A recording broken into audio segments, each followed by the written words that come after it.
Jojo, and as a result, doesn't have to trade out his ulti. Jojo still has the ulti, and with Elyoya Jojo hovering is in the 3-0. shadows, There's always the possibility of that engage, so BLG don't overextend. For now, MKOI hold on to the gold leads. I feel like Alvaro's been marking on this whole game. Wherever on is, Alvaro will get his fucking spear and hit him with it. But meanwhile, the structural Drake's damage up in 40. Koi, that mid tower is getting very low. Need this Drake. Cloud Soul. Yeah, the next dragon is going to be an interesting one. I mean, Cloud Soul is just so powerful, especially for a lot of the different champions in this game. You know, I think in particular, that's a blue buff Akali. Blue buff Akali is kind of busted. As well as the Gwen. I mean, I need Superstar to get a base off now. I don't think he has Q or E upgrade, and he's close to both of them. Does the level up give it? Herald mid, Drake in 20. Jojo Pune, what's he going to do? He's going to run mid, drop top wave. 15 seconds now Yo, sniffing. TP mid from Jojo Pune. Looking for the dragon. I think BLG is going to give it and probably cross map. Mid tier 1 dead. Base from Knight. Tower's going to get placed by Jojo. Alvaro gets in the Herald. He drives it. He drives it. He drives it where? Gets smite out of Sinzao. Not bad. So Alvaro gets popped out. Has been TP from Knight. In base here now. Jojo is spiking so hard. Knight going to be TPing up towards that top First side. tower of the series for Koi. Has been completed there for Bin. Looking at this one ward sitting on the Pixels Raptors. on the minimap. Not many. Hey! From the Gwen. My immersion just got ruined, but the dragon is poised. BLG's just not in a position. I love what Peishwan's doing, by the way. You'll notice him on the complete other side of the map, just rummaging through. Nice. Now Azir takes over bot. Bot tier 1 dies. Akali bases. Akali TP's top. Akali gets Dovin. But she lives those. Does she TP top? Yes or no? Exactly. No, she doesn't. Okay. As well, you know, drop that big. As Elk is going to push Supa back here. Alvaro. Alvaro in the area though. You want to sniff? To cover. As Beishwan and Knight move in, and they are going to be able to claim that trade top lane towers. tier 1. All good. 2 towers. That's mid jungle trying to do the same here on the other side. Going to be able to pretty put good. More gold in the coffers of Jojo, who is up to a 1,100 gold lead right now. Mirwin going to be able to defend the tier 2 as there's no sort of push incoming there. BLG though will grab some respawning camps on the exit. So, Koi have had a much better early game. The question is going to be how well can they execute on the fights? Because you're right. Oh, BLG, Jojo wants to make so a far, pick. The MSI has just been on the pink domination in the 5 versus 5. On someone. Lose that one fight on Bean. Looking on Bean. Where they kind of pushed down mid and got collapsed on. But aside from that, they've just been a force to be reckoned with. Bin again in the side lane. Could be in trouble here. Pops the shroud, but the Cyclone comes in. They are double knock up. Boom. Another pick. Knock him down nice. Bro, they're smurfing. Jojo and Yoya are smurfing. Maybe they don't need to team fight. They just keep getting picks. I love Can we stop them on rotation? Is playing the map what about now, Atakan? 30 seconds. It's as rightly as you said. There's no flash on this Gwen at any point in the game. So the moment you overstep ever so slightly with the combined CC of the slows God, Jojo is getting really OP. The ultimate from Azir if they need he's it, getting really OP and he's getting really tanky. From the Wukong, it's an easy pick. And be careful, these LPL teams are really good at just rushing Atakan. They're very good at it. Very good at just bang, Atakan dead. There's always that ticking time bomb of Gwen, though, is going to be continuing to scale. We'll see how Mirwin can perform in these team fights, as he is obviously out to a nice little advantage, up a level and a half, plus the gold You advantage drop one there. wave, they start it, they one-shot one-shot is going it. to be the biggest problem here for BLG. The question is, can they get in onto him? Can they actually knock him down? You know, especially with Bin being that far behind, will they have the pressure to actually get into that backline and knock down Jojo, who has gone for a relatively tanky build? He has quite a bit of extra HP built up. BLG, though, again, they're just right to the objective. They're starting up Otacon here only 20 seconds after it spawns.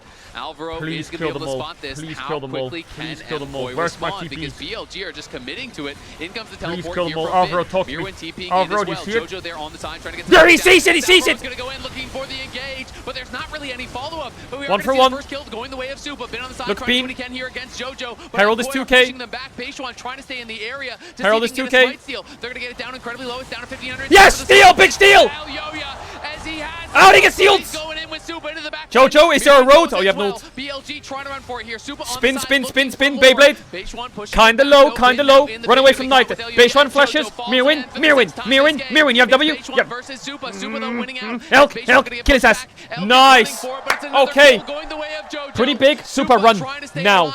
No flash on Beishwan. He has his jungle item though. Can he hit him with the wind? Because lightning, no, he cannot. Supa getting flashed on here by Knight. Knight is looking and he will collect the shutdown. Plus 636, but it's a much bigger win for MKOI as they grab the Otacon. No flash Victor. Look the gold lead. 2k gold lead. 2k gold lead and then Atakan. Victor needs to die in the next fight. He needs to die. Walls. We saw dodging of CCs. On had a really nice ultimate to deny the follow-up coming through from Koi. And I wanted to keep track of this engage coming through from the river onto Supa and Mirwin. The engage from Alvaro is good, but the follow-up is a little bit limited. Mirwin gets Leona ulted. What happens to Mirwin in this fight? He has everything right now. He has everything. He has everything. Mirwin. But the problem is the re-engage from BLG. They just don't have the tools. They've now used everything at their disposal, and that's when MKOI look for the re-engage. Aljoya with a nice ulti. Both, again, the mobility, the dashing from one side of Elk to the other of Mirwin, and then it becomes this chase down. I mean, they're Aljoya is to able lock to the get fuck this in. pick up onto Bin. Elk ends up dropping as well, but on the other side of the map, they end up getting that pick onto Super, and Knight was the one that got up so many. I think he got 3 in total in that fight. So this Victor, even though he's at a massive deficit, has slowly been getting a lot of kills and gold, especially thanks to that last fight. to lock Absolutely. the fuck that initial engage from in. Alvaro would have been that much more Drake deadly in 30 seconds. if Elioya had the Cyclone, but it was just still on cooldown at the beginning of the fight. Spot. It was only had about 10-15 seconds left, which I think is maybe partially why BLG forced their hand. You know, they tried to look for this fight with the cooldown down, but it was that re-engage from Elioya as that ultimate came back up. They look for Alvaro feeling a bit confident, but Bean is skipping waves here. As well as MKOI trying to maintain some control here. This Dragon fighting over air, my favorite thing in the world. Is behind them, will be spotted though by Bean is in the bush. Is down 2 levels. I don't think he's going to be able to win out in this 1v1. MKOI in the area. Can we sniff? Push Mirwin back as Alvaro threatening with the Hex Flash. Going to get spotted. Push him back, fighting over air. And Elk here are going to have a oh no, hell it's of a Drake. time What am I saying? through this tight corridor to try Push to them get back. involved. Alvaro and Elioya trying to be able to put that pressure on them. Stopped. Base one Alvaro on the side. in, Nice positioning. Getting it pushed out by Bean. Oh my god, JoJo's going to get one shot. Oh, he got out. Oh, he got out. Oh, he got out. Supa's cooking. Supa is dead. Supa is going to get killed off though by Knight. It's back and forth. Kills on the side as Ben is fighting Elioya. Did it, Connie's useless! Kill as well for BLG as Base One and Knight. TP back from JoJo. He's not done here. Canada, baby. Kill fight here for BLG. They are not going to stay on the Dragon though, as JoJo just he bought TP's Elixir. back at full HP. BLG will back off. No one grabs the Dragon, but BLG win the fight. On finds an amazing ultimate Defend onto JoJo. the Dragon. That puts him at the precipice of death right at the start of the fight. Keep your eyes on and his ability to engage. He finds JoJo in the river, trying to get a lot of damage down. The stun connects. JoJo has the flash, but he chooses not to use it. He gets forced out of the fight immediately. He has to use the ulti, and the combo looks good on the back line, but the problem is the moment that JoJo's gone, they run out of so much of their damage, which means that the fight not that becomes strong. very BLG favored. They end up getting a 3-for-2. We need this Azir to live. The arrival of JoJo means that BLG can't stick around. Oh yes, yes, yes, yes, yes, yes. It's good, it's good. It's really good. Some trouble, has no flash, is going to get chased down here. Alvaro looking It's so good. That, but it doesn't even yes, matter. Supa big kill, get the Dragon. And picks up the kill, and that is a big one. Should gain MKOI another Dragon here, even up the Dragon score, taking their second of the game. Come on, Sally. Oversteps from BLG are effectively being punished. Koi is by punishing, Koi. men. They're punishing. Knight's dropping means a They're lot of clicking their on damage everyone. falls all to the wayside, and the Dragon is secured. Now equalized. Koi in game 2 have come alive, and they are fighting back. You can see JoJo now has that Bloodletter's Curse done, trying to shred some of this MR for the team, but it's going to be Supa that's the target as On goes in, does force out the cleanse. No TP on JoJo. H1 grouping up once again. BLG are just always 3 or 4 strong, it feels like, fighting in the river. Both of these games, clearly they came in with a volume plan. increase We're now. going to contest Vision non-stop. We're going to put the pressure on. And in game 2, MKOI have been much more equipped to deal with it. They have been fighting back. Alvaro has been there every time. On is stepping forward here, trying to get that control. As MKOI know, they cannot allow BLG to play the game at their pace. They need to match it. They need to control the game just as much. And I'm just super happy for JoJo. Of course, it's been a while since he's returned to the international stage. He talked domestically about how he took it for granted, his first opportunity, because he just expected to make it back over and over again. And he was denied so many opportunities. But so far in this series, he's been playing well. And in this game, a lot of the weight is sitting on his shoulders. A 6-0-3 Azir, 3 items completed. It is important that he stays alive in the fight because he is so much of the team's damage. It really is, and I mean, you can understand why he took it for granted, because he came into the league on EG and immediately won, and went, you know, to MSI, and then went to Worlds, and it was kind of just that feeling of, well, it's the norm, right? It's the expectation, but hadn't been able to make it back for quite some time, and now here, the first ever international league event in Canada, getting to play at home. Mirwin. Being in a position to carry this game against BLG, sniffing. to be the first team a little bit of damage. to actually take a game off of Alvaro them level 11. As they have won 7 straight. But Thinking of course, about it. It is far from over. BLG have fought back from deficit so many times. And their Looking team for a fighting pick on is Bean. just so damn tough to deal with. You can see Knight now Cancelo! incredibly tanky. W! Is going to get interrupted there on the recall. Jojo is here. On's going to have to flash out. Alvaro trades a Super flash. Yoshi! Nice. What about Baron? Gets another Alvaro? one. Could be a Baron, but it's a risky start. There's a lot of poke on the side of BLG with both the Victor and the Corki. I think they should just be happy with the pick. With Super losing his ulti, Is it's Baron a going to lose us scary the fight game? to start. Yes. Could it also... But they're thinking about it. Gonna face check Yo, out yeah, yo, yeah, yo, Elioya. yeah, yo, yeah, yo, yeah, yo, yeah, yo, yeah, yo, yeah. Corki, the Yo, yeah, yo, yeah, yo, yeah. Flashes away from Mirwin. On to Mirwin base looking to one. try to get back in. Mirwin looking Base one up. trying to Yes, deal Mirwin. with AD Still on Cameron, tonight. but Alvaro cannot. finds him. Mirwin grabs the Alvaro kill, and finds on the him. other side, he's gonna fall Gets as well. Baron. Jojo Pyun goes godlike in Canada, and MKOI have their eyes set on the Baron. MKOI finds BLG's so many first loss in the picks. tournament. Elioya I told sitting you in it's that not a rush. trio. I said wasn't it. expecting I it. said He it. definitely wasn't. Elk gets caught out. That cascades into another pick. And Koi get themselves the Baron here in game 2. Drake in 2 minutes. Push top. Lovely, lovely. Gold lead now here for MKOI. They are really starting to pull away.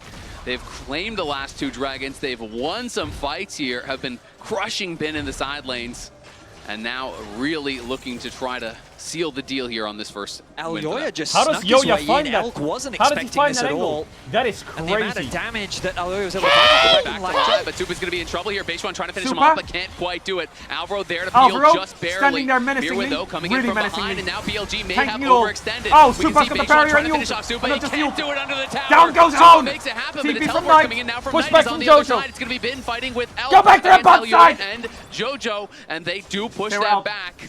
The teleport arrives there from Elioya. Knight, but no He's more got kills R3, do he's got happen. R3. Wukong fancies his 0 chances damage. here. What the That's fuck, a Bean? jungler up 2 TP bot by levels Jojo. on Keep up the the pace. top laner for BLG. Bit of a desperate attempt from BLG. Beishwan stealing away the Raptors, runs into Super, knows that he has the ability to kill him, but he just doesn't quite have the resources needed. And then a TP comes through from Knight as well. BLG scattered towards the end of this game, and Koi looking to punish as much as they can. They set their sights on the tier 2 in the bot lane. The pings come down onto mid as well. Koi putting the pressure on. Mid tier 2. Absolutely are looking for some of these tier 2 Sniffing towers. a bot tier And while 2. Knight You know, is Hex Flash? strong, he did go for a very tanky build. Nice, he has Jojo. the Zhonya's, the Cosmic Drive, Low-key as well frying. as the Roa. So he is miles away from Void Staff as well as Death Cap. You know, these kind of late game items that you really think of, allowing you to try to take over a fight. And MKOI now, nearly 9,000 gold ahead. You can see the Red Bull Baron power play. Plus 5,200 Don't claim gold. Jojo's an with NA still mid. a No, lot he's of EU time now, buddy. left to pick up more. Dragon spawns in 20 seconds. He's Of course, not EU the now. Soul, but it will put He's EU either now. side on Soul point. Koi bounced back effectively from game 1. They're looking to equalize this series up. They're keeping the waves pushed, making it that much harder. But again, I draw your attention to the minimap, and you'll notice they do have these wards as possible TP options. And Oh, again, there's Alvaro Alvaro! goes for Voss! the engage. He's going to preempt it, and they're looking for Out of Knight. nowhere! He goes into the stages. They're trying to Oh, go into for it. Jojo! He's in a lot of Into trouble. Jojo! goes in, and Beishwan goes down. In goes Zubin in the back line, and it's Knight down. Boom! Miracoli! It's MKOI. That's it! That's it! Crushing That's the right fight, there! Crushing the game. Looking to put their eyes on the Nexus now. 1-1. Going 1-1. forward. It's just been alive here, and he is not going to be able to stop MKOI. It looks like we're going to have a tied series here as they Bro, lost game 1. BLG hasn't lost a game all tournament. To life in game number 2. MKOI Koi takes him out. on the international stage. Koi takes him out. We are all tied up. Game 1 Koi ending. bounced Shut up. back beautifully.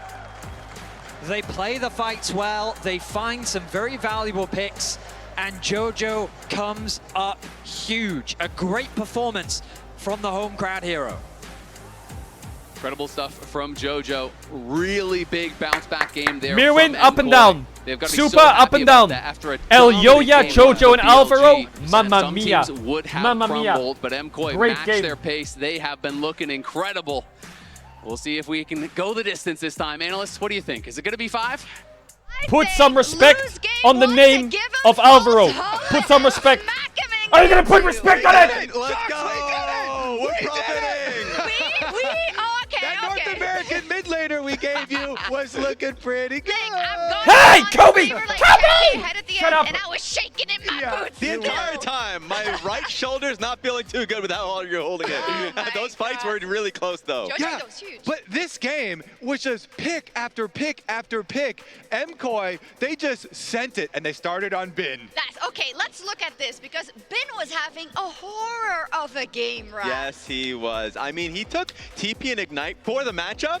They clocked that in there just like you were hitting me. Continue to hit me because they were hitting him. This was great because already Bin was actually just taking a 1v2 with the wave so far out. That was just a mistake on his end. But they clued that he was going to keep fighting for those angles. And then here comes Elyoya, and he was on the map constantly. Big game. We talked a lot about Elyoya and Big Alvaro game from the boys. linking up before this. It's something we absolutely did not see in Game 1, Raz. But this is what it can look like. And I know you love his rel. I really do. And so, like, I just enjoy being able to see Elyoya, like, be able to impact the map alongside Alvaro, and they were able to do this game. I got to see 2 picks that I really wanted to see from this team. Yes, the Rel, but also JoJo's Azir, and that's, I feel like, my favorite composition for the squad. I mean, it was a great comp, and it was great play right there. They kept on going for picks, and it wasn't just Bin. We showed a lot of Bin there, but they also were able to pick off Knight. They picked off Elk. They picked off On. They kept up the pace of this game. All you do is whimper and pee on the ground like a dog. Yeah, they absolutely are.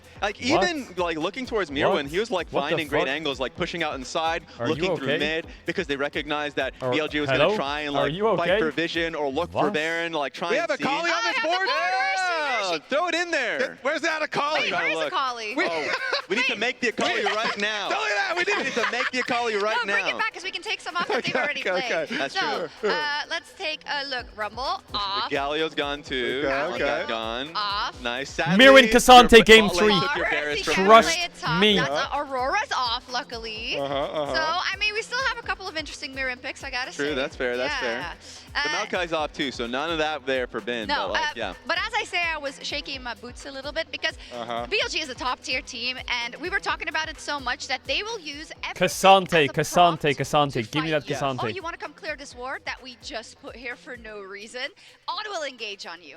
Like, even with the lead that they had, MKOI, like that dragon fight, I'm like, please, On, you have to stop at some point, because he pushes for the engage immediately, gets a pick before like MKOI even gets to rally around, and that was an MKOI lead that they had at that point. I'm like, oh, so we do all this good work at the beginning of the game, and then it's just BLG team fight win. And but they didn't look like that for the rest of the game. No, it's true, and BLG got some good engages as well. What did you think? I mean, retrospect is everything, but the fact that Koi held the trigger a little bit, right? They didn't want to.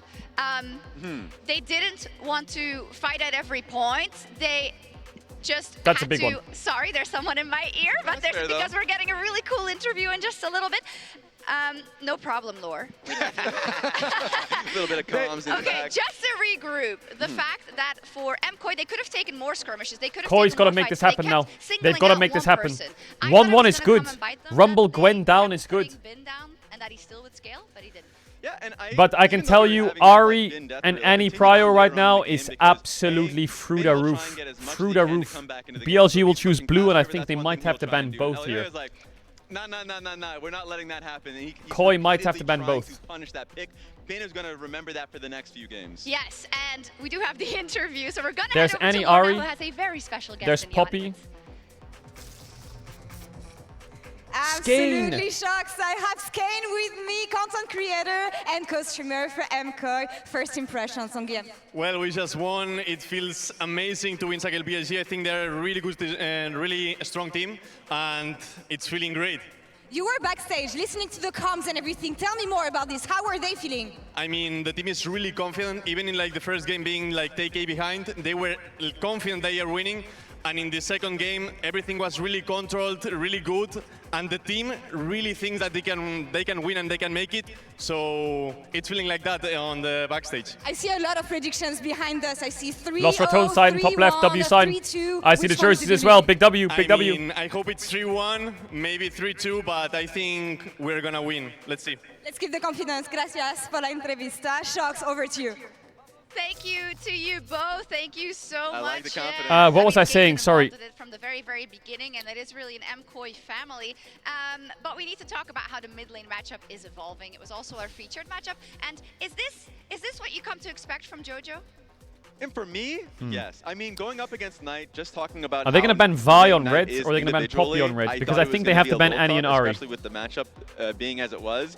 But I think JoJo had the lead, kept the lead, which I was really happy with. That was the one question I had in my mind. Yeah, I mean, he's been super good. He kept his farm up. He was really good in a lot of these skirmishes. It was just, I did get worried in that one dragon fight where he got hit with the Leona ultimate at the very beginning and almost got taken down and he got forced out. Yeah. But that was really like the only moment of weakness that he showed in the entire one. It's really cool that we get to bring this graphic back because it's such a bounce back. Game number one was so Knight-sided, and in game number 2, JoJo was huge. Or even the Otacon fight where it felt like Bin blocked him from being able to access the backline. Moments like these happen, it's fine, but then being able to regroup and come in stronger for the next fight is something to look at. Absolutely. I think Supa also had a great game. Yes, he did. Was pivotal in some of that positioning, but now we're all squared up. And of course, you're still playing versus BLG, but I think MKOI have activated their trap card, or BLG have activated MKOI's trap card, because they're going to be on blue, meaning we get the Mirwin show, maybe? He lost a lot of his picks, but he has way more in the tank. What are we going to see? So how do you recoup for Bin?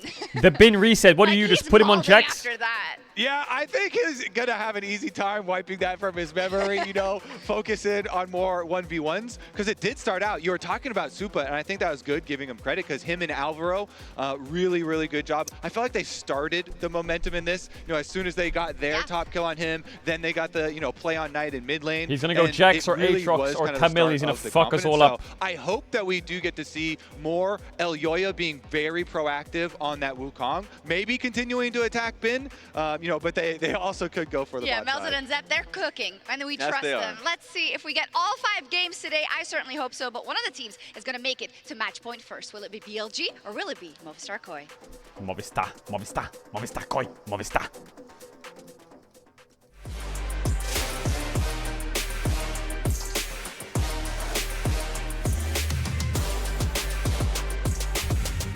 First of all, what's that message? But second of all, what is that name?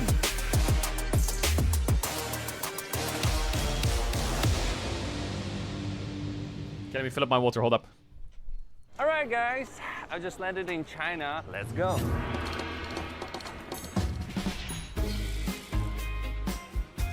Play the local way, pay your way. Have you ever seen the Great Wall at night?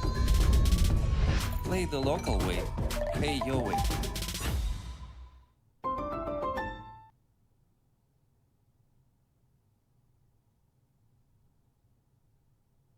Get summer ready at Verizon.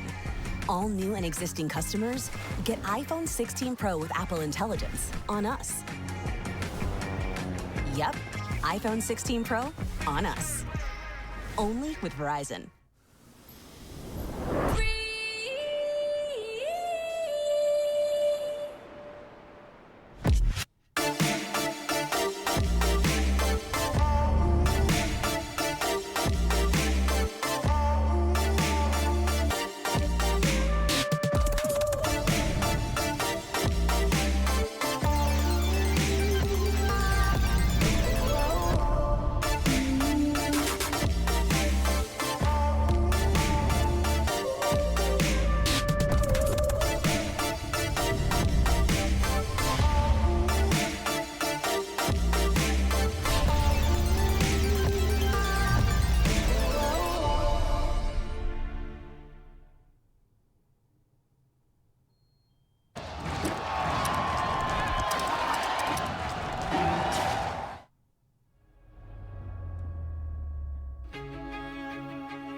Bum, bum, bum, bum, bum.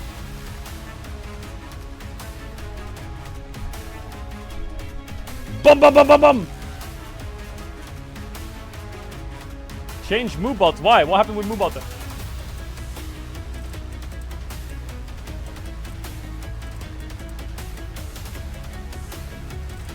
What happened to Moobot?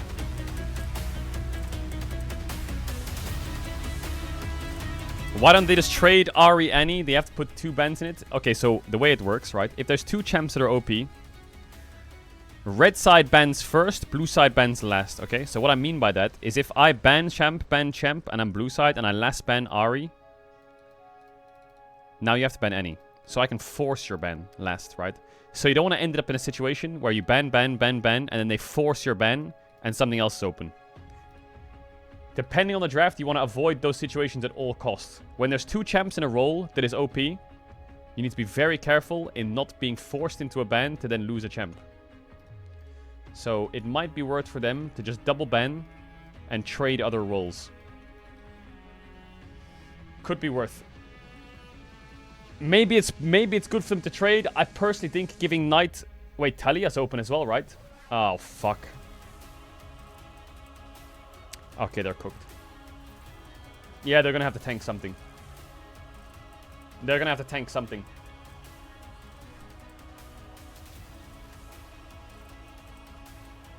And they're gonna have to trade. There's 3 up. I think 3 up you have to trade. There's no way they're gonna ban any Ahri Talia. That is not gonna happen. It could, but they'll get Vi with fucking God knows what. Actually, I don't know what the draft looks like if you ban all 3 mids. I think they first pick Ryze, don't they? In that case. He's gonna preempt it, and they're looking for Knight. He goes into stasis. They're trying to peel for him, but Knight is in a lot of trouble. Jojo goes in, and Beishuan goes down. And he goes zooming in the back line, and it's Knight down. It's Elk sure to follow. It's MKoi. It's Elk sure to follow. Crushing the game, looking to put their eyes on the Nexus now. MKoi going. Here we go, EU baby. Just been alive here, and he is not going to be Is T1 playing tonight? Yeah, T1's playing tonight. T1's playing after the series. T1 versus CFO. Back to life in game number 2. MKoi looking poised on the international stage. We are all tied up. Welcome back to MSI 2025 as we are heading on to game number 3 here between BLG and MKoi. The script has been flipped a little bit here as the other Western teams won game 1, then lost the next 3. Now, it's looking like a team is going to lose game 1 and then get sweep the next 3. Yeah, I don't think they're going to ban mids. So there's too many open. Let's see what happens. I would love the pattern to continue. We'll see if it does as we jump into Trundle ban, Poppy ban. Okay, so BLG Vi already strong. TF is strong and likely banned by BLG next. It's fucking loud. The Annie and the Ahri. Limiting Knight's pool as much as Annie Ahri ban would be crazy. His Victor by no means you can ban 1 of Annie Ahri Talia. If you ban 2, you're trolling. You could really feel it. Yeah, absolutely. TF ban, yeah. I do think that okay, they ban the Annie. Really so there's Talia ratcheting up the pace at and which they were Ahri. playing it, right? They really did accelerate how they were playing. When That's you it. look at game 1, that's the trade. Unless BLG ban 1, you ban the other. BLG were saying no, like we are going to force you to fight us. We are going to come and take everything from you if you do not. And it felt like MKoi could not match that pace. Game 2, we come in here. Alvaro is everywhere. It's Mojo Jojo time. And constantly I'm a bit concerned. Talia, I feel like, is Knight's best champ. Sejuani ban. In the side lanes, putting pressure on him. It was them Sejuani ban for me. Game. Spells. Looking very, very good while doing Lee Sin. A little bit. Leah is up and had been banned out. You know, every time Leah and Vi both up and available because BLG had been on red side. Exactly, they're trying to force that ban, and so you're gonna have to pick which Talia do you want to play against. They're trading Ahri Vi. With the Talia getting banned out, it could easily be a Vi. I think BLG would take Ahri, wouldn't they? Surely they take Vi. So Koi get Ahri. So Koi get Ahri, and I guess Knight will go Sylas or Ryze. I think that it could be a bit of a risk. I'm surprised. I guess Knight's saying he can play Sylas or Ryze into Ahri, just take the Vi. Jojo's pool, like but he's a really good Ahri. Ahri. Favorite picks. It's something that he played a huge amount throughout. Ahri, Ezreal, Kai'Sa's out, yeah, strong. So what happens if they pick their Sylas or Ryze? Yeah, Sylas. Now all out of the table. They're probably going to pick top as well. With both his Sylas and potentially and then what do you pick on 3? To give him a good matchup. Into Vi Sylas. What does he have? Is it like a Nocturne game? Knight Sylas here getting locked in. Oh, Sion is nasty. Ezreal for Supa. When I you think that's see Ambessa if he does that. No dive is going to be drafted alongside it. It's also a good takeaway there from Elk. And Bin is just going to slam down. I think Ambessa Cassante on 3 here. Really good champs from Mirwin. Really good champs. Try to do something about it. And now we have to see, do they want to match top lane here, or are they going to go for a different angle? Cassante and Ambessa I like a lot. Melee champs. 3 melee champs and his best champs. I have to imagine that they're going to go Aatrox for Mirwin. They're not. That now jungle could really get pinched. Yeah. I thought they would just take the Ambessa or the Cassante.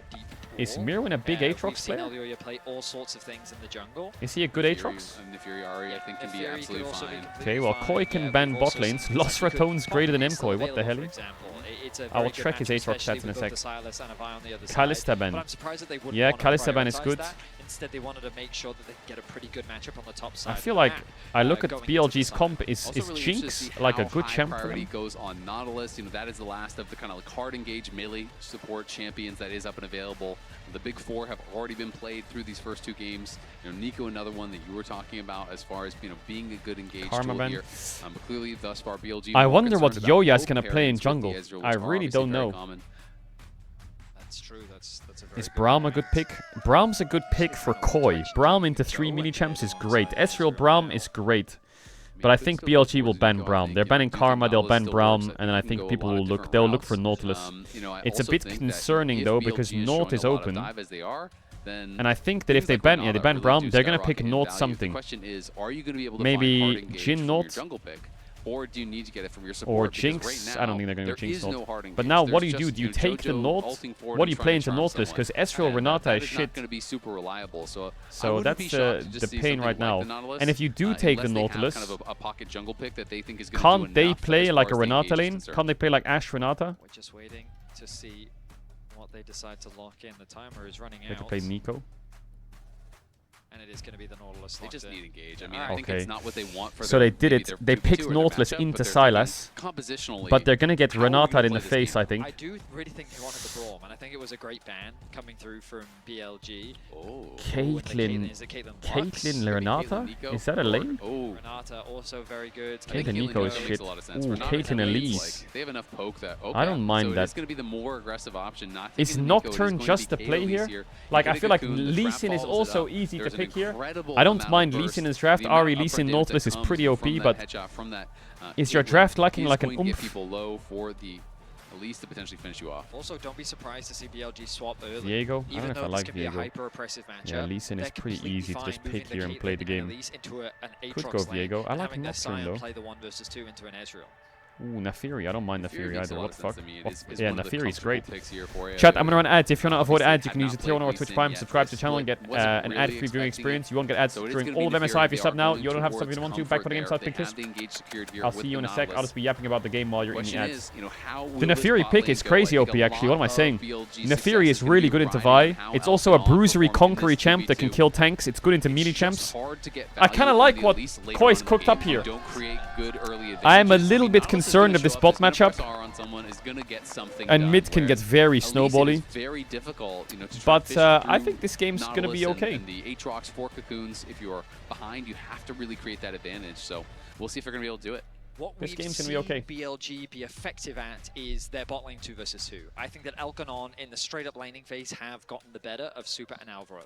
Where I think T1 plays Alvaro after this, stood out is you highlighted it after game 1. The engages that he was making on that Alistar, even when he was getting caught out, were super impressive. In game 2, he found some great well engages as well, working very nicely with his team to collapse and find Alvaro picks. will carry this game. Game 3, I don't think Alvaro it's gonna be needs that to carry support this battle game. once I more. think They have Mirwin been needs to carry this non-stop game. contesting Vision. They have He's been playing doing a Aatrox great against job for their 4 teams melee in terms of champs. controlling the I think the map, Aatrox and needs to they're kill a everyone. key piece of what sets up the team fights for He has their a good matchup. Absolutely are. He's against an easy comp to play into. And he has a lot of setup. I think the Aatrox needs to carry. 9% win rate on the champion. Now, he does have good win rates on a lot of champions, but the only annoying thing is Sylas taking But I will say that, like, Nautilus ult is a bit scary. Player, Sylas is like Victor. I don't associate with Knight. Sylas, I definitely do. Syndra, Ahri, Sylas, these kind of champions, I really do think about him. Contesting bot brush level 1. They wanted to get aggressive here. Super. Q is ass. Hello?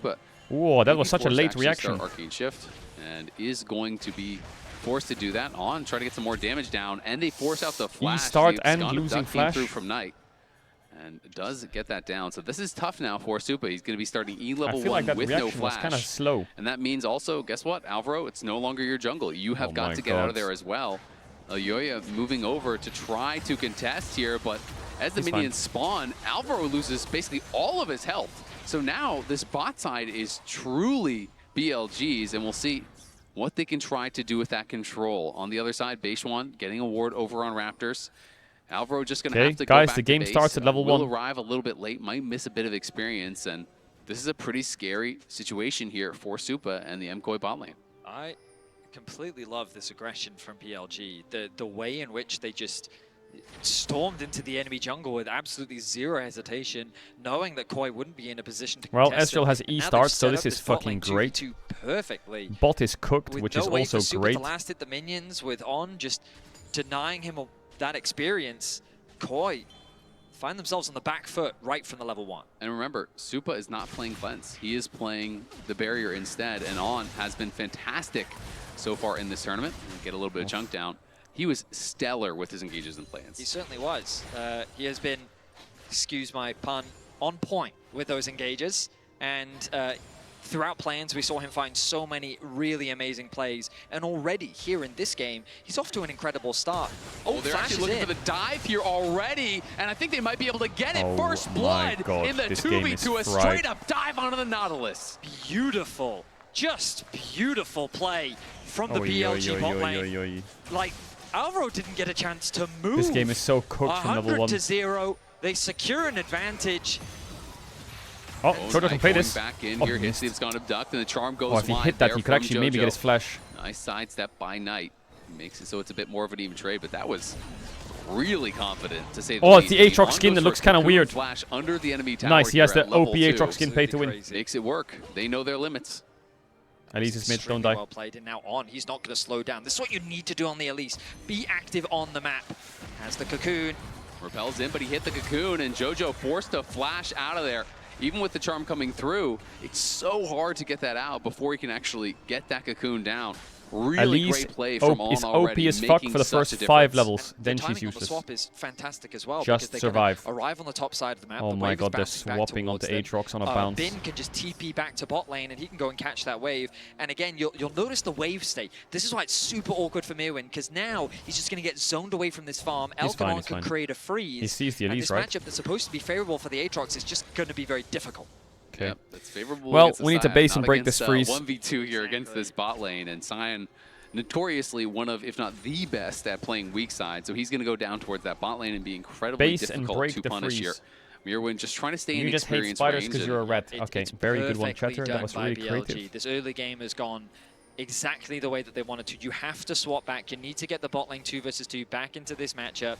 The TP is available for Mirwin. Yeah, early game is a complete nightmare. Alvaro looking for a play in mid. Does have his flash available, no ignite up. Oh, he gets the level 3. That's what he was fishing for. He's going to be able to get that level 3 now. And the call was purchased by Elk as he got it off of that early first blood here. So he is going to be scaling, and he's going to be a problem on this Caitlyn. If MKOI can't do anything to slow him down. Yoya and Alvaro moving up towards this top side, though, will get eyes here onto Beishuan. They spot him, and Beishuan's going to be behind his bot lane, making sure that there's no angle for a dive. Wave state still very good for Elkanon. Jungler now making their presence known. Beishuan here is going to look. Remember, no flash available on Supa. Can they find the angle? Q flash, of course he hits it. Nice block by Alvaro, good job. Blocked by Alvaro, beautifully done by the Nautilus, but can he get away now? He's in Flashes trouble. out. Flashes out to save. Hey, Yoya's there. Yoya, get him! Beishuan in a lot of trouble, but Elk pushing back the MKOI jungler. Well handled, though, by Supa and Alvaro to get out alive. Good patience from Alvaro and Supa. Supa has to invest the barrier very early, but Alvaro, he body blocks the cocoon to make sure that his AD carry can get away to safety. I thought that Elyoya actually had a kill angle there onto Beishuan, but he decides not to overextend. Nice trading by Jojo. Instead chooses to retreat. Good damage comes through from Jojo in the mid lane matchup. No TP available on Knight. Jojo going to try and interrupt the back. No, going to allow it to come through. We'll be able to get a push off and a quick back to base. A lot of farm is going to be lost here by Knight. Jojo doing well. So at the very least for Koi, the mid lane matchup is going well. But meanwhile on the weak side, Bin, he has a nice farm advantage. In the 2 versus 2, Alkanon have a huge lead. Everything going the way of BLG here in this early game. This is Jojo's second split here, in the LEC. He's the first import to EU from NA. Definitely, really leveled up in that second split.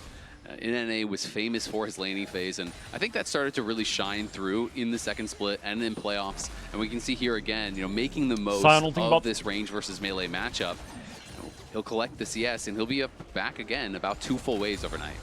Decided to go for the early Oblivion Orb to try and help mitigate some of that healing that will come through on the Sylas. Is this more lane damage playable is or being not? experienced by the MKoi bottom Like, lane. is this lane... What the fuck? I mean, we go back to the draft. You talked about how Elise is a champion that falls off much later into the game, and like, it's true. In the team fight, she can lock down a single target. Locking down that target becomes very difficult. Oh my god, he's 6 on the wave. On is Run, doing everyone run. everything that he's supposed to in this early game. Everyone run. Very active on the map. He's finding early kills for his team, and now they're threatening a dive. Remember, Elise, fantastic we're for kind of diving. chilling. Back when she was a jungler, that was her biggest strength in the tower dive meta, just because of her ability to reset that tower aggro. Mirwin, don't get solo killed by Sion, And he hit please. 6 by soaking some of that experience, so now has that additional power of the level 6 ultimate unlocked here. And they have their own Ahri Vi with the stolen Ahri ult here on Knight. So definitely going to have to be careful there around the mid lane, and Elyoya knows it. He is hovering here, trying to soak some experience and see if he can get his own level 6. Is Knight going to go aggressive? Will get Charm. And nice sidestep there from Jojo, but the stolen ult is going to be used. Elyoya, though, here to try to push Knight back, and Knight will have to retreat back to the tower. They don't get the ultimate off of Jojo, so still will have that critical playmaking tool. Bit of an experience advantage. Mirwin. For Knight, even though he finds himself so far behind in terms of farm.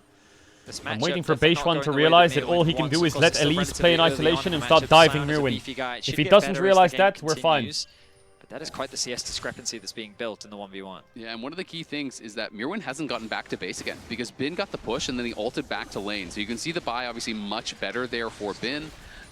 Does have 1,200 plus combat stats, gold worth of combat stats after that D-shield, where it's just the longsword on the other side. So, expected that Mirwin would be getting gold from that spot, but good job by Bin to get priority, to get push, and to be able to get that advantageous buy that is taking away a lot of the point of power here from MKoi, and BLG are immediately over to these grubs. It looks like MKoi are moving down, but I'm not sure if they're actually going to fully commit to a contest. First grub is already gone, and I think they're just going to have to give it up.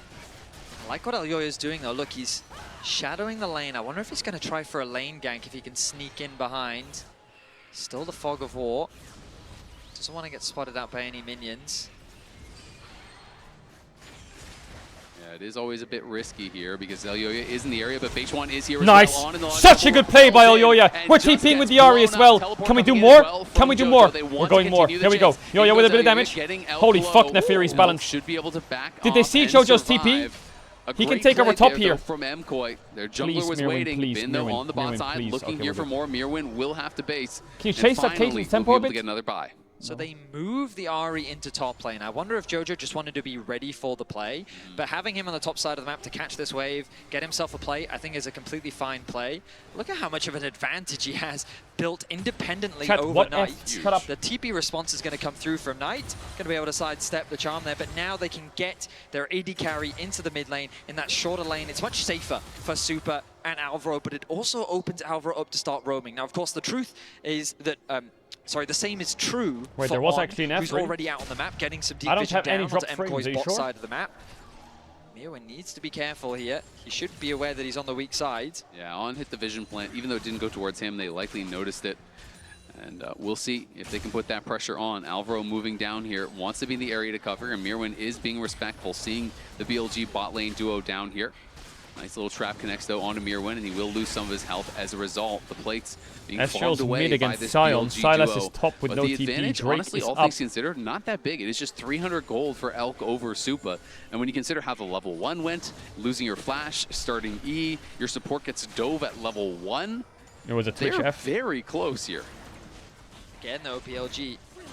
Okay, I mean, they're playing Elise. True in every single game now. First Losing dragon, these early first objectives grubs. is okay. MKoi not been in the best positions is to really okay. contest these objectives. It's not the end of the world. They'll still have ways to fight back later on into the game.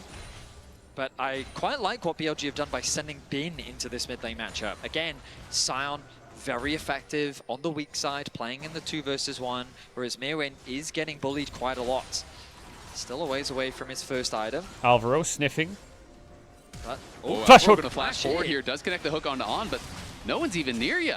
Okay. That so was an ambitious flash. That was, I mean, just asserting some dominance. I guess he was aware That's that Alioya had his ulti available. Knight looking here onto Jojo. Jojo has popped the flash and interrupted the Iskana Duck with his Jojo. charm. He wants to go for more. Tries to get some healing back. Lost the cannon. Knight backing it out. Jojo waiting for his cooldowns. But Ben Alvaro's is had a missing good from series mid so lane, and far. he I will knows it. forgive He him has for got that to deal. Be careful, realizing that Knight could have backup. Jojo decides not to go for more. Great awareness from Jojo. He's been playing exceptionally well in the Is he getting 1v1, Dolphin? but now he's Ben is exposed just to a behind him. dive. The whole squad is here. Q flash, ulti to follow. He's going to get Nice knocked charm, up though. and Oh, knocked but Bin's down. tanking. Knight even grabs it with the explosion off the Q. Nice play from BLG, rotating up and helping out Knight. And just like that, gold lead completely gone for Jojo. It's that classic of, bro, why don't you play safe? You know, my man is sitting underneath his tower. He has his flash available. He even gets it off, but it's still not enough to get him away to safety. A good collapse comes through from BLG. They found a really nice window where Alioya couldn't be in a position to respond. And now that lead that Jojo had built, it disappears. Yeah, and that is so frustrating to be in that situation. It You're is slowly okay. building this incremental advantage over 10 minutes of laning. And then one good play from BLG, and it is just The game gone. -1. Bin The definitely game going to has be a not bit of a blown problem here. open This yet. guy is getting incredibly tanky. And Beishuan now level 9 on the Vi, has had the Sundered Sky here for a bit. But Knight is going to be able to finish that rocket belt. And BLG are starting to hit all of their 1-item power spikes, looking like they are in a really good spot, as Vin is just going to be ulting back out to mid Tier lane 1 to is cover. dead. While BLG attack Didn't this want it bot anyway. lane tower, looking for first turret of the game here. Try to move that much closer to Feats. Big damage on the Just Sion. Really nice lane assignments from BLG overall. They're going to secure the first tower of the game. They can catch the mid wave. Been TPs to top to catch that wave as well. Koi just have no response on the map. Yeah, this early game is just sheer domination. They're playing around this Caitlyn very well, and what felt like a small lead before is now quickly ballooning into a big one. 1.9k the gold lead, and Elk even had the audacity to watch that wave die in front of that tower, just to deny that extra bit of farm. That is a 1.2k individual gold lead for Elk over Super. It was like a minute ago, it was 300. Yep. It is crazy. They're playing the map very, very well. You know, credit to Bin, was mid lane, roams top, makes a dive happen, ults back mid, covers there from Vedius Supa, needs to be TPs more top, biased to EU. covers the push This from is Mirwin. disgusting. He is everywhere right now.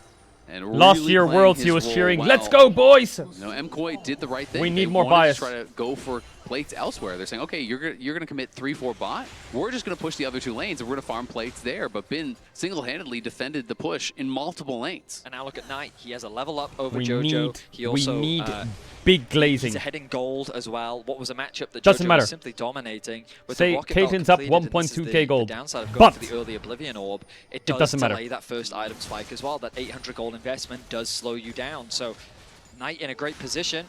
And with the Herald spawning in a minute's time, the Dragon in a minute and a half, BLG, they're in a much better position when it comes to being ready for a fight. We'll see if they are going to be able to push that advantage even further. You already know they're going to be showing up to Herald. They do it every single time, it feels like. Elkanon moving in, trying to get some more information. More than double the gold there. Okay, Just about base is double, coming out I from should Koi. say. And the Drake gold in for 1 BLG minute. as far Level as up on the wave, plates thoughts? are concerned.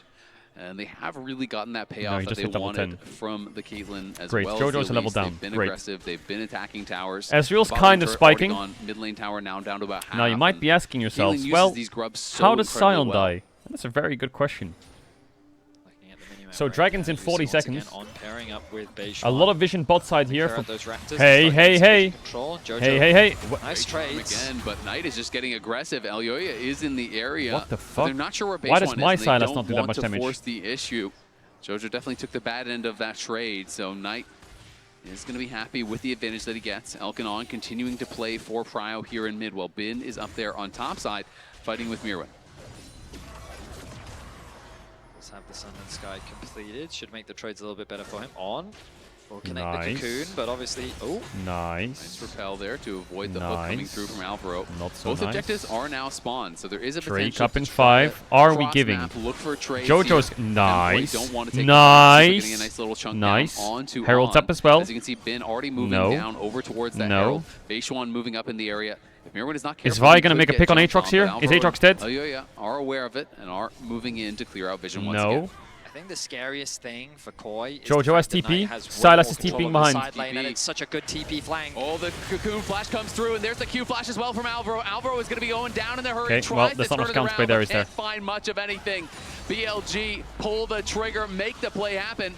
Elyoya's got to get out of there. Is going to be trying to be knocked up by Bin, but will be able to go immune and jump over the wall, get back to safety. But just like that, commit some flashes, commit the TP, win the fight before it really even starts. But we were just talking about how the scariest part about this was that Knight has way more control on the side lane now. Like, he had such a deep push on that bot side of the map, meant that he had way more time to make this play happen, and he wasn't really necessary to make the kill happen, but that fight could have ended so much worse for Koi. They're lucky that it was only a single kill. BLG secure the feats of warfare once again. They're going to secure the mid lane tower. TP by Jojo, no flash on Vi. Going to be trying to look. MKoi, can they find a great sidestep there? Nice charm. He's going to be locked up. He's going to be charmed up as well, as Elk is going to be eating that Nautilus ultimate. Nice one! Drake's up as well. Great play from MKoi. Can we play Drake or not? We lost here. But a lot of still ultimates. BLG pushing the map. Look at Knight. Not going to respond to the play. He has no TP, flash on. So he's just going to push out bot side. And the question is, oh my god, no ults, no ults, and Sylas is missing. Contest at these objectives. MKoi doesn't Sylas have is the a bit confidence to scary, serve the not dragon. gonna lie. HP is low, the ultis are unavailable. It's a risky play to make, and they need to catch that bot wave because Knight is a full level over Jojo, and he's continuing to grow that lead. Knight is hovering. He's gonna steal it. I don't think he has any real kill threat, but I think he can be cheeky. Steal it. Oh, the Grom gonna give away his position. Nice mind. Be spotted there. Steals away the Neferi ultimate, so he's gonna have that ability to dive into the backline now. I will say that because Koi staying on the map, they actually haven't reset after finding that pick in mid, means it's now basically impossible for them to contest this dragon. Just needs to go keep back to playing. base, spend some of the gold that they picked up, and it's going to be another advantage gain for BLG. Oh, they're just not sheer mine. domination from BLG so far in this early Just game. keep Two playing. towers in their 2 Drakes don't every matter. objective secured, 2k gold kills in lead, the all good. And the small advantage that Jojo had disappeared off a single play that happened on the top side of the map, and now it's Knight who runs the side lane. Yeah, exactly. Elyoya's getting very pretty difficult. strong. Jojo finally He now does has need his Black first Cleaver this item. game. The Malignance is done there, as he does level up to 12, but still Knight most of the way to 13. And is going to be working in towards that second item. Potentially that Riftmaker coming through here. Jojo's 30 CS up, kinda chilling. Lanes, looking to see if anyone will overextend, if there's an angle for a pick, trying to put that pressure on. And sometimes the fact that he's just stepping out of vision like this is making it so hard for MKoi, because if you don't know where he is, you can't actually step up, you can't farm these waves. You always have to pay respect to the fact that Knight could be in Caitlyn the is area. not that OP yet. I think when she gets IE, it's when it's fucking Horrorland, isn't it? Now I wonder if he's actually got another upgrade available to him. Okay, he's gonna get the Fiendish Codex. Nice little pickup there. Bit more CDR available. But ultimately, the game will slow Just down get 2 now. There's items no on real Aatrox and objective to play Neferi, for. and then maybe BLG we will can likely play. What is set it going to their be, like sights for the top Shojin tower. Cleaver They'll and use just the play? Caitlyn mid lane, get that push, and then they can start rotating into the top side jungle. Alvaro's doing Don't a good get caught, job don't of get clearing caught, out don't what get Vision caught, don't On get is trying caught, to don't put get caught, down, don't but get... He's gonna get BLG, caught. their objective is clear, and they're looking for a pick right now. Yeah, they want Mirwin. Elyoya is in the area. We'll see if they can try to turn it around. On looking here for the Cocoon. He's going to be able to follow it up beautifully, layering to CC. BLG knocking down MKoi's top laner. I mean, that's just a misplay from Mirwin. That the objective feels obvious on the map of what BLG is looking to play for. That top tower is the only objective they really can play for. And so he, in his attempt to clear out the wave, he gets picked off. Doesn't really matter, BLG but find themselves another pick. like Ezreal pushes mid, Ari catches top, and Aatrox will respawn and catch bot. It's just looking though, trying to get some and he has vision back TP, on so they this can't top really side, do but again, anything it's for going to it. be Bin unanswered in the bot lane. This has been the story. BLG just playing the map in this game, constantly pushing out, forcing the response here from MKoi, and building these incremental advantages slowly Supa needs but Muramana surely here now, and he's going to be throughout OP as fuck. these last 20 minutes of the game. They have the first 2 dragons. It is going to be Infernal Soul that is up and available, and they have quite a high burst, high damage composition already. That would make it very difficult for MKoi. And Supa trying to look for some poke, but it was warded out, and Knight fishing with the Absconded Duck. Taking a pretty nice trade here onto Jojo, who is going to really get pushed back. Knight is looking for the solo kill, and he just straight up finds it. dives under the tower, knocks down JoJo. He is not afraid whatsoever. The laning phase is over. Okay, that's broken the game. That in the is side GG. lane looks monstrous. Elyoya That getting has bullied out broken of the the game jungle. in half. Absolutely a tower snapped is it. locked down as well. And now MKOI have a serious problem on their hands. Knight is so strong with Elk right by his side. Some serious gold advantages. The Riftmaker going to be secured. And I mean, JoJo just can't trade back at this point. In the extended fight, he steals away the Ahri ultimate. He chases him down. He connects the stun underneath the tower. And the tower just can't do enough damage. That reaction is appropriate. Oh, yeah. Jesus. You could do that? Oh, wow. Yep, see, there you go. I mean, JoJo's just realizing that's the position he is well, now in. Koi just need to send the Drake fight and pray. And JoJo didn't want to just use the ult really early to try to retreat. And by the time he popped it, Knight was just in on top of him with the stolen ultimate, kept that pressure going. JoJo in the area, but down 2 levels now. Elyoya is here, as is Supa. They may try to overload a side lane, see if they can find a play. Anyone who's a game 3 enemy, spend. On and base 1. Alright, 2 items on Koi. Big 2 items. Cleaver, double Shojin, Muramana, big spikes. BLG just continued the full court press, constantly pushing up all of these lanes, forcing MKOI to respond to them. Koi just can't get near the towers right now. Nice repel, but can they pile in? Not going to be able to find it. That was a quick repel from On. He doesn't linger around too long in the air, so he can still get away to safety. Mirwin feeling a little bit more confident in the matchup now. Trading nicely, forcing Bin back. Drake in 40 seconds. But while we've been, you know, keeping our eyes on Knight, we did mention it earlier, Elk, still a thing. Level 13 on the Caitlyn, a lot of range available to him. But I'm just like, I'm trying to think of how Koi really win from this position, because JoJo, it just feels like this Ahri is so weak compared to Knight. Level 15 on the Silas, he's the highest level in the game. Nice chunk. I feel like nice chunk. 14 seconds on Drake. To be honest, I just feel like that Koi just don't have enough damage to deal Ezreal with the spacing. He has so much HP. He also has the healing that'll come through from his W. Nice side very step. aggressively here. Oh, it hit the dog. It's just fighting back and forth. What, is Drake just dead? Really Ezreal based. To knock down Knight. Are we just giving soul points? Spawn though, BLG. We are moving to soul point. Okay, as MKOI fantastic. want nothing to do with it. They're gonna see if they can just continue to farm, find some advantages elsewhere. JoJo just stays up towards that top side, but you can see already BLG pinging on towards Otacon. So they're going to try to take this dragon and then go up, and they just will never give MKOI time. It has been a theme in this series, both in Game 1 and now in Game 3. As soon as BLG get any sort of an edge, they're going to show to every single objective, force you to fight, or just get further and further behind. People keep yapping about the scoreboard. Let me fix it real quick so we don't have this are quickly running out of options, it feels like. Super has done a good job of bouncing back into the game, but obviously the difference in gold is largely just due to all the towers and plates that were secured by Elk earlier into the game. Otacon, while an objective that is available, we've seen BLG use it as a means to force fights.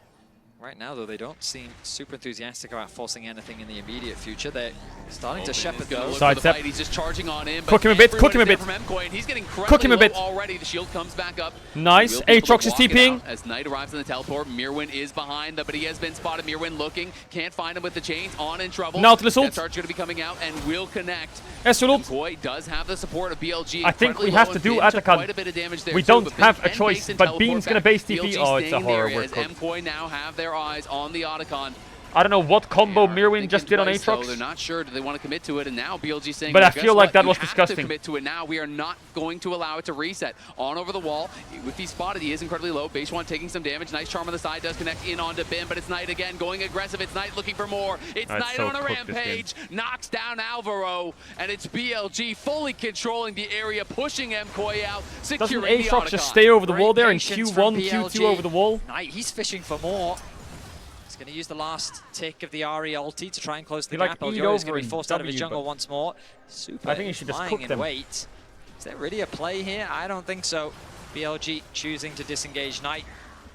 He's just doing what he can to be obnoxious. Going to stick around for an extra wave as well. He'll tick over to level 16 we look back at this play, and this is the second half of the fight. Look at the there's no HP of point in JoJo, look at the watching this part of HP the of fight. Alvaro. The positioning just isn't ideal. There's not really a good way to start the fight. The flash over from On, it creates this pressure on one side, It's just a meaning horror that those fight. 3 Koi members then can't support Alvaro, making it super easy for Knight to just pick up that kill onto the Nautilus and I mean, force if the we rest of add Koi together to the retreat. Western wins, it is 3 BLG wins with to win a nothing best but of 5. So domination in a here. best of 15, Here in game 3, No, they're how at does that Soul work? Point. The Baron is alive. Aragon Oh, secured. big hook by Alvaro. What? Hey, clutch! Clutch! Go Baron now!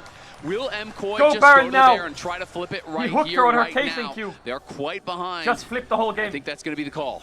How does Alvaro keep finding these engages? A beautiful hook connects onto a really important member of BLG, but Knight is still Another alive. The one! hook. No flash. Not going to be able to connect. Come Knight on, does baby. have Come on, flash out baby. there. He is level 16. Remember, BLG pulled off a 3v5 last game. Can they do it in the 4v5? Bin moving in, trying to create space. Mirwin on the side threatening. He's onto Beishwan. Beishwan getting chunked down as Knight Cook the steals Scion a Nautilus little bit. ultimate. Mirwin's Bin doing now work on the taking bottom a lot right. of damage. Mirwin's doing work on the bottom right. All Get back on the at same Baron! time. Get back on the Baron! Pretty low Mirwin, here from get the BLG. Baron! MKoi do Mirwin, keep bubble. the Come Baron on, fuck leash. him up. Alvaro down Get on, get fairly the low. Baron! Mirwin being a real thorn in the side here of Okay, BLG. And okay. they're just going to make the call to give Okay, it up. okay, MKoi hold the navigates phone. the Here it is, situation hold it. beautifully Hold the off phone. of the pit Fuck you. from Okay, it's Alvaro. winnable. Unbelievable. Go to Drake Alvaro now. is saving the game for MKoi. We've praised this player a lot in this series. It feels like that it's been a battle of the supports for so much. And a much needed pick happens.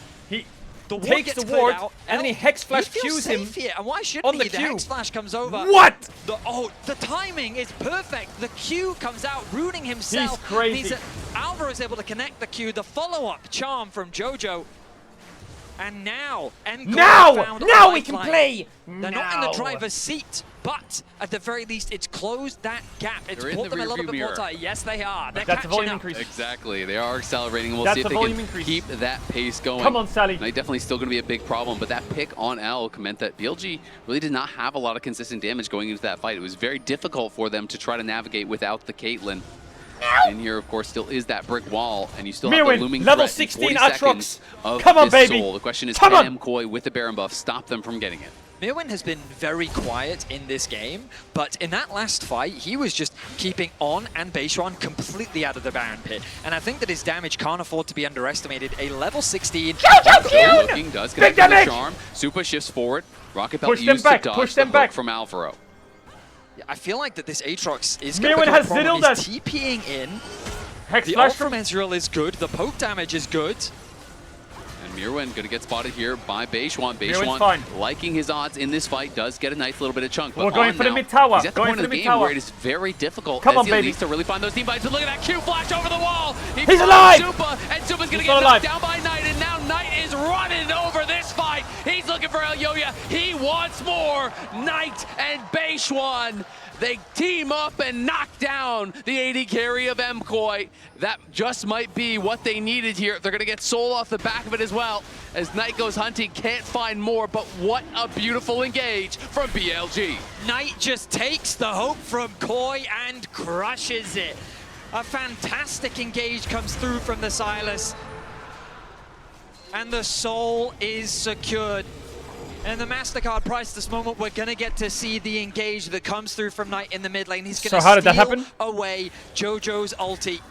And he's It was gonna Beishwan, find the wasn't it? right Q target. flash? Super is the plays. Oh, Beishwan sets it up. Knight with the quick follow-up. The hook comes through to try and keep him alive, but there's little that they can do to protect their AD carry.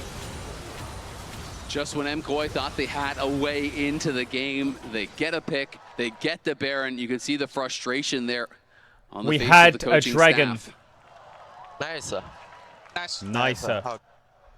Nicer. Indeed. They're chilling. Yeah, I mean, credit to Beishwan. I didn't see that in the initial play, but you're right. Beautiful Q flash. Really, really nice engage.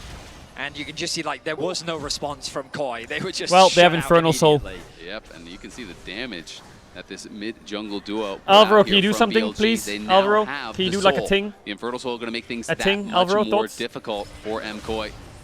Nice rocket belt forward, does knock off the verdant barrier there from JoJo. They are looking at El Yoya, trying to put some pressure on him. Knight now level 17.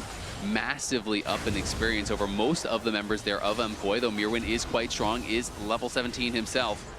But BLG just so confident in their positioning in this game now, they're just going to invade, stay in the face of MKOI. This is what they love to do, constantly force you into these difficult spots, and Bin is becoming harder and harder to deal with. You can see I need my Aatrox to like over do a thing, you know? now, passive do the health thing. that he has gained from you know, that. I am the enemy. BLG have a very solid front to back. Right now, he's just fucking the setting their cameraman. sights on We this need tier the 2. enemy. Where's he at?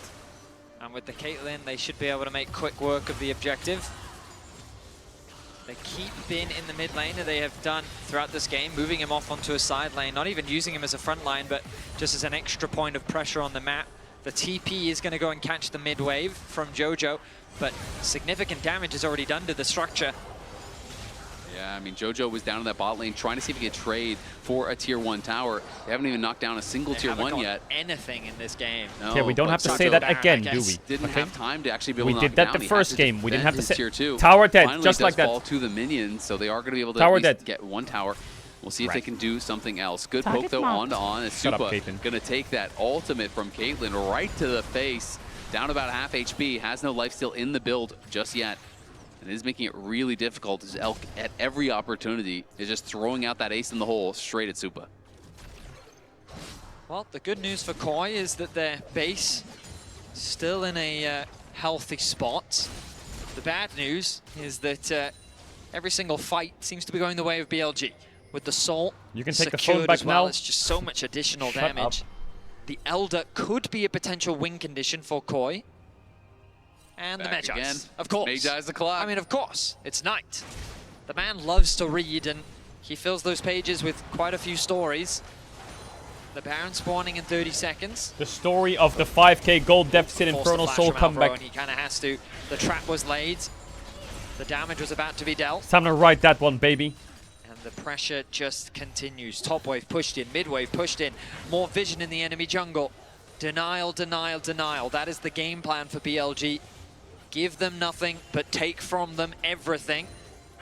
And you can see our observers highlighting it for us now, how little Koi see on the map. Oh, but they may have an angle here. There he is again! There he is again! There he is again! There he is again! There he is They're trying to hunt for Elk, but he is retreating back to the tower. In comes Knight. BLG, they're looking. Depth chart thrown out there onto Knight. As you see, Beishwan in the back line. He's trying to take out Supa. Supa's going to kite for his life. He's got to run. Beishwan's in trouble now as Jojo lands a charm. It's a shutdown over onto the BLG jungler. But the BLG soul laners and Elk are still alive, and they're going aggressive. Abscond, abduct. The charm turning around, trying to take down Knight. Knight goes scold, and he is incredibly low. Supa with the perfect timing. Gets a kill back. Where's my top laner? Where is he? In the mid lane there, 3 for 3 at the end of the day. But Bin and Elk stand strong and push back the MKOI members. This whole play starts with Alvaro finding another massive hook. But the end is going to be Elk breaking into the base, securing their first inhibitor of the game, and Supa can do nothing about it. The immovable wall that is Bin will act as a shield. No one is going to be up. There's no crazy TP plays. TP into a He's still Sion going to get kill? hit by the ace in the hole. The Baron is alive. BLG, are they really going to overstay for the bot tower as well? I think this is a little bit greedy. They need to get If back to Caitlyn base, buys need to get the Iron resets base, off I'm gonna if do they a want to be in a backflip. position to contest I'm going to do a the backflip. Baron. Bill feeling confident about their ability to do so. Bin pushes in the wave there. Gotta say, Alvaro has been heroic for MKOI. Certainly has been. By far the standout player for the team in this series, I think. And Jojo obviously have an incredible Azir game, but Alvaro, even in the losses, has really been the one to give hope to try to find these angles. I'll do it after the But Elder fight. BLG have been stalwart. Even when someone is getting picked off, they're looking for the re-engages. They're confident in their ability to find angles to make the fights work. Knight and Bin have just been that brick wall, it feels like, and now BLG are going to be starting up the Baron. It's immediately spotted there. And Supa trying to help push Bin back. Cameraman, Mirwin lock with in. him. As MKOI trying to get some control Alvaro, here. do Knight, something. though, level Alvaro, 18 do the thing. has the stolen Alvaro, ult, do the Ari thing. ult, Do the thing, and this Alvaro, Baron do the is just thing. gone. MKOI cannot find a way in. It's an easy Baron there, and now Bin looking Burn for lock, the engage. nice Alvaro burn in a lock. lot of trouble, has no flash. He's called out, and on flashes in, hits the cocoon onto Supa. Can they find the follow-up? Knight looking to dive into Aatrox the pressed back line. R. He's in Aatrox onto pressed Supa. R. Everyone shut up. Supa's in a world of trouble. Gets out to safety, though. Great kiting out from MKOI. Supa, though, going to be hit by the ultimate from Caitlyn. Ow! Elk knocks him down. Oh, and no! Mirwin gets one back. Mirwin, though, trying to run away here. is in a difficult position because Elk is still up and alive. MKOI fighting back as best as they possibly can, but Elder is on the map. And it's BLG with the extra member. It's BLG who are heading straight down there. And it's MKOI making the choice to just give up that Elder. They're going to TP Jojo to top lane and just go for the bounties. The fights just continue to go the way of BLG. Bin is the one to initiate things, and he does it once again without any hesitation. Once the Baron is secured, BLG wastes no time in trying to force a fight against Koi. They've done a good job of making these fights so difficult for Super to play. Jojo, it feels like that he just tickles the members of BLG. He can land some good charms, but it's not Cage on Aatrox just isn't coming through. Shut up. Meanwhile, Knight on the front line is just eviscerating anyone that stands in his way. He stepped a little too far, and Mirwin was able to get a nice shutdown. But now with the Elder, BLG are looking to close out Game 3. And we'll see if they're going to be able to do it. BLG have all the pieces to the puzzle, and they're going to look for Alvaro here. Great buffered hook to the wall, does keep him alive for now. Knight lost all the stacks in that Magi, so did have to sell it, but picks up the Shadow Flame. Good bit of poke there onto Elk, who does not have any life. Shut up about the backflip! I'll do it in a second! So is going to still stick for quite a while. But you can see Supa, ace in the hole hits him, and he is right back to base pretty much. Has to try to sit back, heal back up with this Vamp Scepter. It's going to be up to the wave clear here, but it's not great from MKOI. And BLG, you already know they're going to be posturing aggressively here, trying to get in the face of MKOI. MKOI are just trying to buy some time. Jojo almost just gets one shot there. Down incredibly low, almost got executed by the Elder here. As was that BLG just an auto attack? Eyes on the Nexus towers here. First one getting incredibly low. Jojo back out from base. Mirwin fighting on the side against On. Bin creating space here for Elk. All BLG need to do Elder is keep off? Elk Hello, alive hello, and keep that man hello, firing. And he is going to get the rest of the when job is this Elder done. off? The first Nexus tower has already fallen. BLG pushing in. Great. No stop clock. From On is going to be able to Ow! Elk Ow! just one-shots Jojo, and that should do it. Mirwin going forward, trying to make something happen, but he's going to fall as well. It's BLG crushing the hopes here of MKOI. They look for the heroics in the base, but Elk will not allow it. This man 7-1-4. We're going to 5. It's the We're going to 5. You heard it BLG. here first. We are going to 5. A headshot to round things out as Elk snipes Jojo and brings BLG to match point. We're seeing that when BLG get a foothold in the game, it feels like that they just don't let go. And while there was some hero moments from Alvaro, it just was not enough to slow down the onslaught from BLG. Absolutely, BLG staying incredibly confident there. And remember, Twitch subscriptions are back for MSI. Subscribers enjoy benefits like enjoying MSI ad-free, custom chat emotes, badges, and more. Riot allocates a portion of the proceeds to the global revenue pool, directly supporting the leagues and teams in the LOL esports ecosystem. Subscribe now to unlock the Not Like This way in-game emote. And BLG bring MKOI to match point. Will we see the LEC come back? What do you think, That's all you're getting. Well, my prediction is 3-2 MKOI, so That's I definitely believe they're gonna come back. Delusion feeds me. Okay. Yeah, okay. Yeah. We'll see. But for Billy Gaming, this is really the bounce back that they wanted. They hadn't dropped a single game this tournament so far, so they were left examining If you don't call that a themselves, backflip, you're just a hater. I'm going to toilet. And they came back. Shocks, it started straight from level 1. Yeah. It started in draft. A little bit. It started in draft where they drafted Caitlyn plus On's Elise. On is a very good Elise, and he showed it in this game. But they start out with the invade. They bring Knight Silas with them, and this is actually even after they already got Ezreal's flash, where we're starting this replay, but they got the Ezreal, and then they push out Alvaro as well. And because this damage is a little bit later into the game, then he's gonna have to go for the recall, go all the way back to the fountain, and then walk through. So they have a really easy push, and On just beautiful. Cocoon Flash under the tower here is able to pull off the tower dive, and then they rotate over. This also ended up making it really difficult for the other side of the map here. Mirwin, you can see, oh no, this wave is pushing away from me. They can freeze it here, and so they start to get these advantages and really build on them. Yeah, even in between this, the fact that Elise was making the trek from bot lane through mid lane, got the flash on Ahri, goes towards this top lane play, they're just constantly in your face, and it felt like this game was already kind of grim at that point. It's true. It was a great start, and you had the advantages on the correct people at all times. You mentioned On there, and I just gotta say, It is so fun to watch these two supports on the Rift right now. And I know Alvaro will be a little bit frustrated that he couldn't make more happen, but he made the difference also. Exactly. He had some really good hooks. You know, I started to believe in some comeback possibility with some of those picks. I did as well. I just wanted to call out how it's been a joy to watch, but unfortunately not a joy to play for MKOI. And I feel like what we've seen now in Game 1 and Game 3, Raz, if you give Knight a little bit of an advantage, he is going to take that all the way to the bank. 100%, because even in the early laning phase, there was some difficulties, but he was able to work alongside the Vi ulti. I actually was very surprised that that was a kill, but then he ends up also getting a solo kill later on too. I just felt like Knight and the combination of Beitron worked super well. That was a question in our mind coming into this event. They answered this one pretty quickly. Yeah, that one play where MKOI are pushing up with their Baron and Beitron's able to get the flash play to start it out. Oh man, that one was beautiful. And this replay here, Jojo Pion uses his charm really early on a minion, and so Silas is just like, all right, like rubbing his hands, I can continue forward in this fight. And then from draft, they were looking at it and they're like, okay, you have the early pick Vi. Oh no, now we're in a situation where some of Knight's main champions, both Ahri and Silas, pair with it, and they're like, okay, I guess we'll take the Ahri away so you can't pair your Ahri with the Vi. But then the Silas pick into it is always so good because you scale so nicely and you get really tanky as well when we saw him take over. Yeah, and I mean, this game he did so much with the Ahri ulti that he was stealing, but this was a play, we just talked about Alvaro and the playmaking that he had. It breaks my heart after this, though. Hex flashes over the wall, find a pick on Elk, then they play the Baron situation out so well. MKOI was bringing this game They were back, baby. They were. And then they weren't.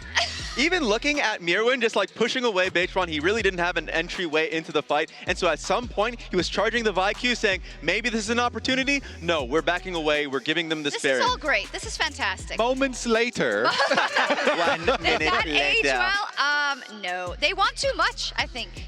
Yeah, this was a sad one because Mirwin gets pushed away. So like, then Beitron gets control of the Raptor Pit area. They use that as a front to take this fight onto, that's right, Supa.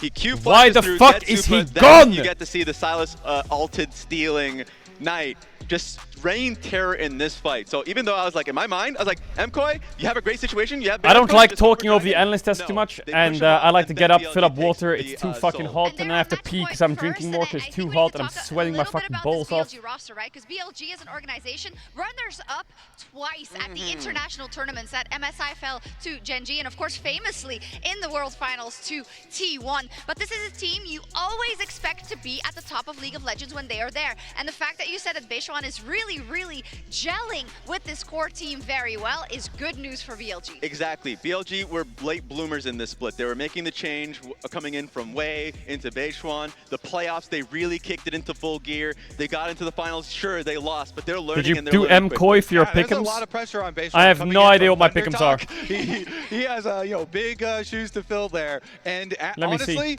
BLG here, we do have a lot of faith in them. So you're gonna have to start praying for yourself.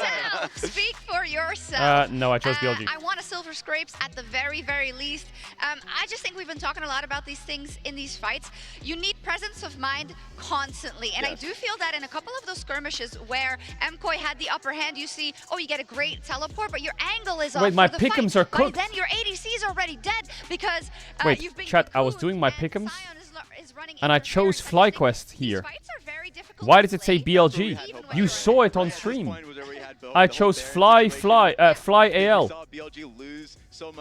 What? MKOI chooses to go to the blue side. Oh my god, I changed it as a meme, didn't I? And I forgot to change it back because of the FlyQuest intro video. Oh my god. Oh my god, it's so cooked. I did it the day after as a meme because FlyQuest released a trailer for MSI and it was like, oh my god. Very active Well, in creating their own advantages. That's fucking dumb as fuck, isn't it? Stupid fucking shit. Picks that can work really well for Alvaro is off the table. I'm thinking Save? like It's not maybe the saved. Braum can It's come lost. into play. Nico? Nico's good. Where's the Nico pick? That would be a really good option. You know what? Get in there. Get into the booth. Actually, what do you win with the pick M's? What do you pick? What do you win? They can rally in terms of How do you like check the what do you They've been win? in this before. They played 5 games in the playoffs as well. They can do it, but doing it on this stage If you get versus a perfect BLG that pick'ems, looks you can poised get an to take Elementalist that luck match, skin that is and a the Gun Goddess MF. We'll see But how no it, one's how gonna it get plays perfect out pick'ems, right? after the break. If Actually, it's MKOI kinda can bring doable. us 2 silver scrapes, or if BLG finished It's the job. kind of doable.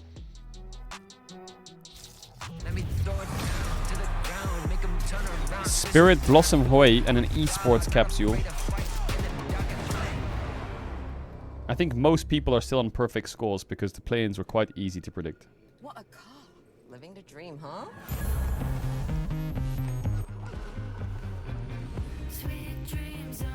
Made of this, who am I to disagree?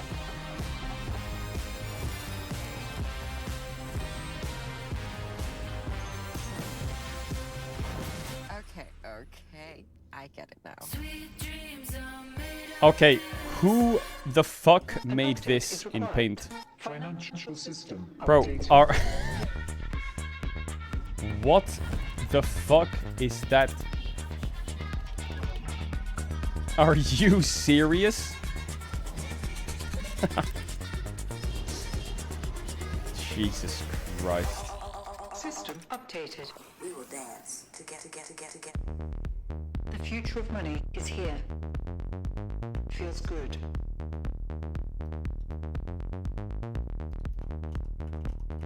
The future of money is here.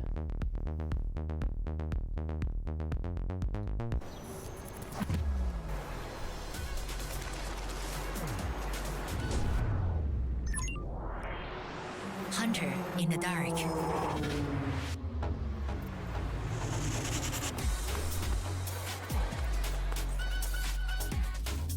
Master of night shots. Oppo Find XX series. Powerful camera, powerful AI.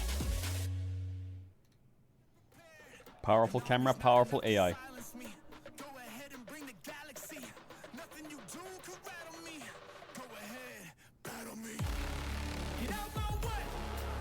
Oh. Oh. Yes, T1 fans. I bet you every T1 fan is sitting there like, please. I bet SEA T1 fans are begging for BLG to close this series out so they can watch T1. Nope, not happening. It's SEA gang, it's not happening. You're staying up an extra hour to watch EU win game 4. Okay, you're not getting away. Not happening, buddy.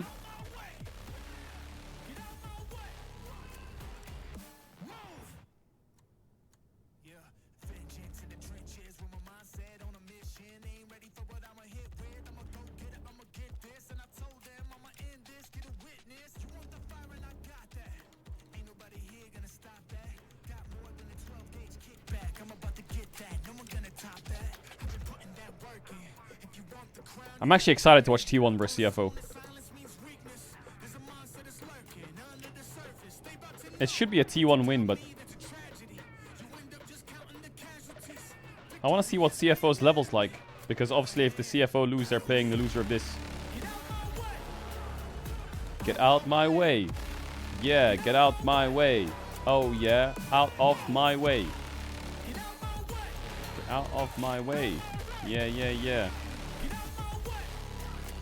Oh yeah, chat, quick thing. There's an Instagram link pinned in the chat right now. I'm basically doing a giveaway on Instagram with LoL Esports. We're giving away 2 tickets to MSI Finals with travel and accommodation paid for wherever you are in the world. So you can come to MSI Finals for the weekend and enjoy. And with flights, accommodation, and the tickets, if you want to do it, it's in the chat. I'll link it. There you go. I'm only going to plug it once this stream. I'm plugging it now. It's in chat if you want to do it. I don't even know if it's worth linking in chat, because I don't know if you even use Instagram on your PC or whatever.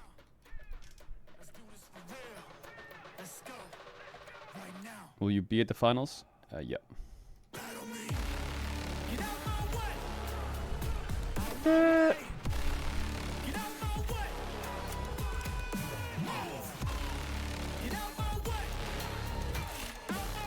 Bro, this guy wrote, is it first class? I can't do economy. And the name just checks out.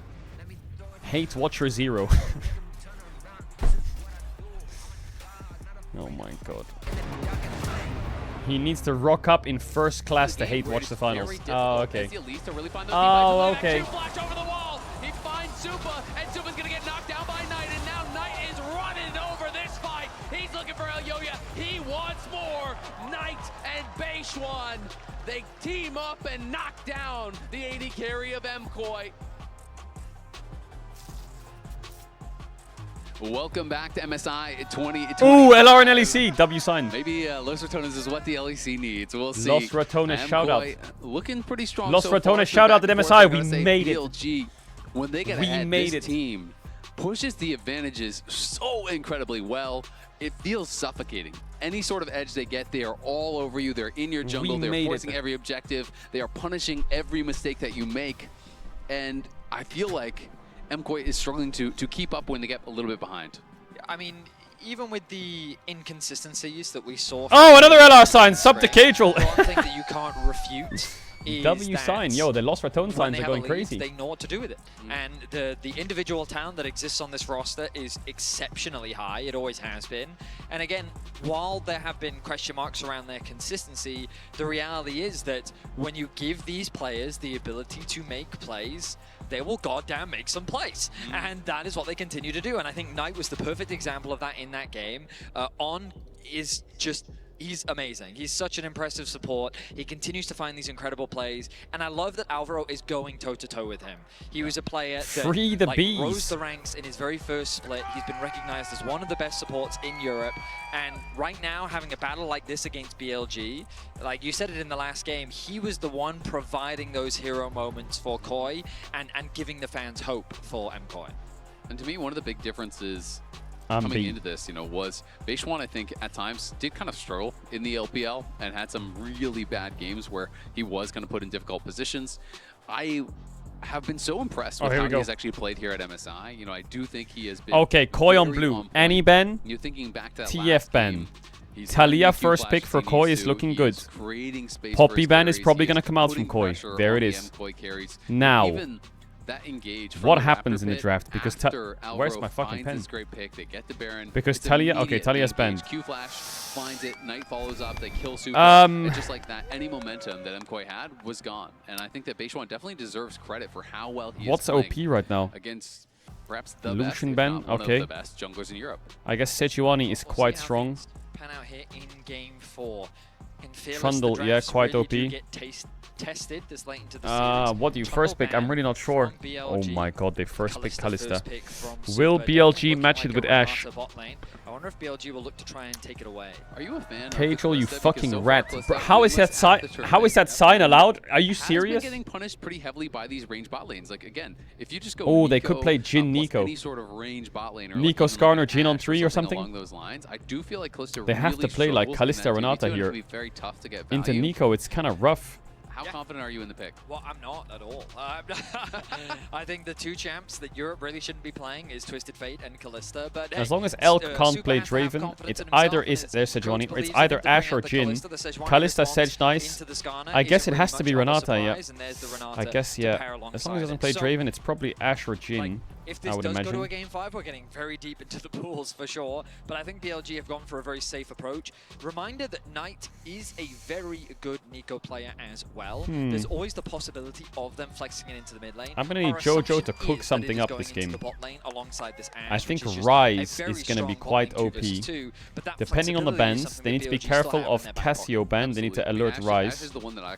Ambessa blind looks good, so Renekton, I think Renekton prio is very high now for both teams. Renekton, Ambessa, Cassio, Ryze. Really good at dealing with hard engage. You have the Kalista ultimate to be able to, have your Renata block and engage, and you pull him in, he knocks someone up, and he throws over the hostile takeover. I guess but Ashe doesn't Jojo really does like his ASOL. Volley after volley, you're outranged. You're going to be slowed down by the Ashe, which sets up for Tangle Barbs very easily for Nico, as well as all of the little poke and harass that Nico can throw out. So I think it's going to be an incredibly difficult position here for Supa and Alvaro. I'm thinking Ambessa, Renekton, Jax. This 3 is going to be losing games, pretty high prio. To bring that spark of hope, the one to be able to actually find these engages. So we'll see how they're going to be able to navigate this.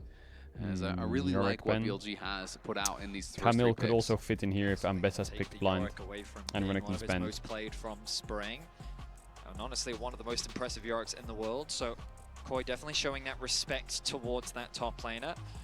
We'll also see, it feels like BLG's really trying to pinch that. I think they're looking for Ryze here, BLG. They'll ban Cassio next. While some pressure has been put onto then Koi have to ban Ryze. Or if they have a pick and split, it's good. Surely they ban Cassio, right? Do they not care? They ban Jace. in the finals. They banned and against Jace. KC, he brought out the I still out of think they're nowhere. thinking about Rise. Whether that's Cassio a in good, playoffs and stuff yeah, too. the Cassio as well. So it's not that he doesn't have. They these banned picks, Cassio but, Koi. we'll Okay, see what they're he's got daring them to prepared pick for. Rise. I think is going to be the answer. With the Cassio ban to me, I think that JoJo There's the wants Renekton Rise. blind, I solid was gonna pick. say Renekton up and Is it available, Cassante obviously, top into extreme Renekton? Is that the comfort play here? for Bin. So if he's going to Just go Cassante Rise 4-5 and just play? Whatsoever. I do think we are likely to get a Rise here from JoJo, and then the question is, is that Cassio ban, they take is the fact Cassante. that some of these other picks are already out, going to be enough to protect it?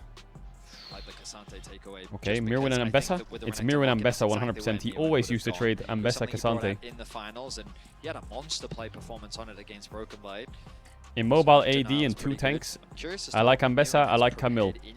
I like... spicy. Yeah, those two Instead, he champs. wants to play it safe with something a little How are bit we more cooked? generic. How high are we cooked? Well, I like Rise here as well. Ambessa Rise, kind of fine. Top laner. Ambessa is another one that I feel like so far at MSI What does Knight play into really been Ambessa as Rise? Strong. She was kind of a staple. Really hard to have successful games, I think. Yeah. Coming into MSI, obviously she was a staple throughout every meta throughout the world, but here at MSI, she just hasn't quite been as effective. Yeah, he might Still play something that we've seen come Syndra through this from game. Mirwin before. See how things pan out. So far, their composition is very Veigar? skirmish heavy. A lot of team fight options. And now Oh, with he's the going to Rise do locked Zoe in or what? and a strong Zoe ability to sounds play disgusting. through the side lanes.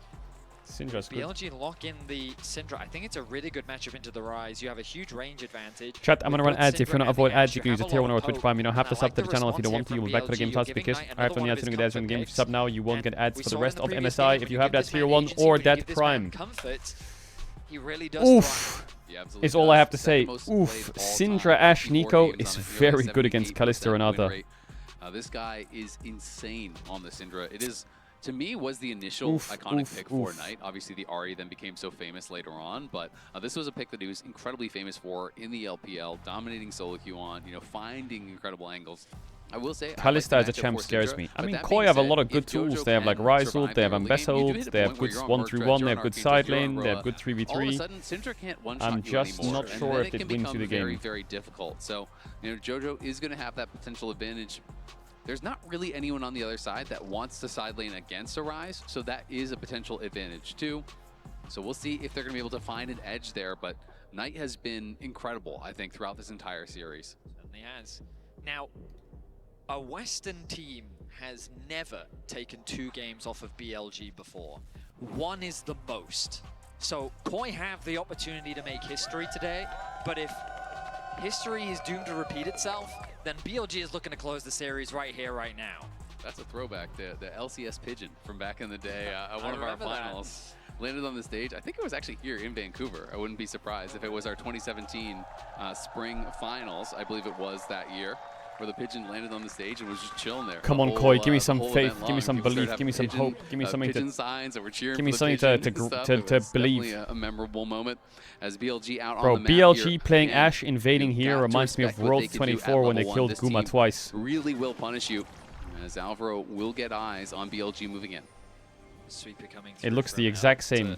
Clear out any wards and get some deep vision of their own. They won't actually spot that. Oh, no, they will. They did see it. Oh, Guys, your no. level 1 is trash, don't do it. They collapse. Mirwin this time is hovering around, ready for a fight. Oh, he's going to spot them out. They're staying, so this is going to be a full scrap here. Mirwin is in the area. They do spawn. BLG Bin love is to gonna be invade going level back 1. to base, and the question is, This is does crazy. Bin cancel that stay around, or will he complete it? He completes the base, and he's going to be heading straight out towards top.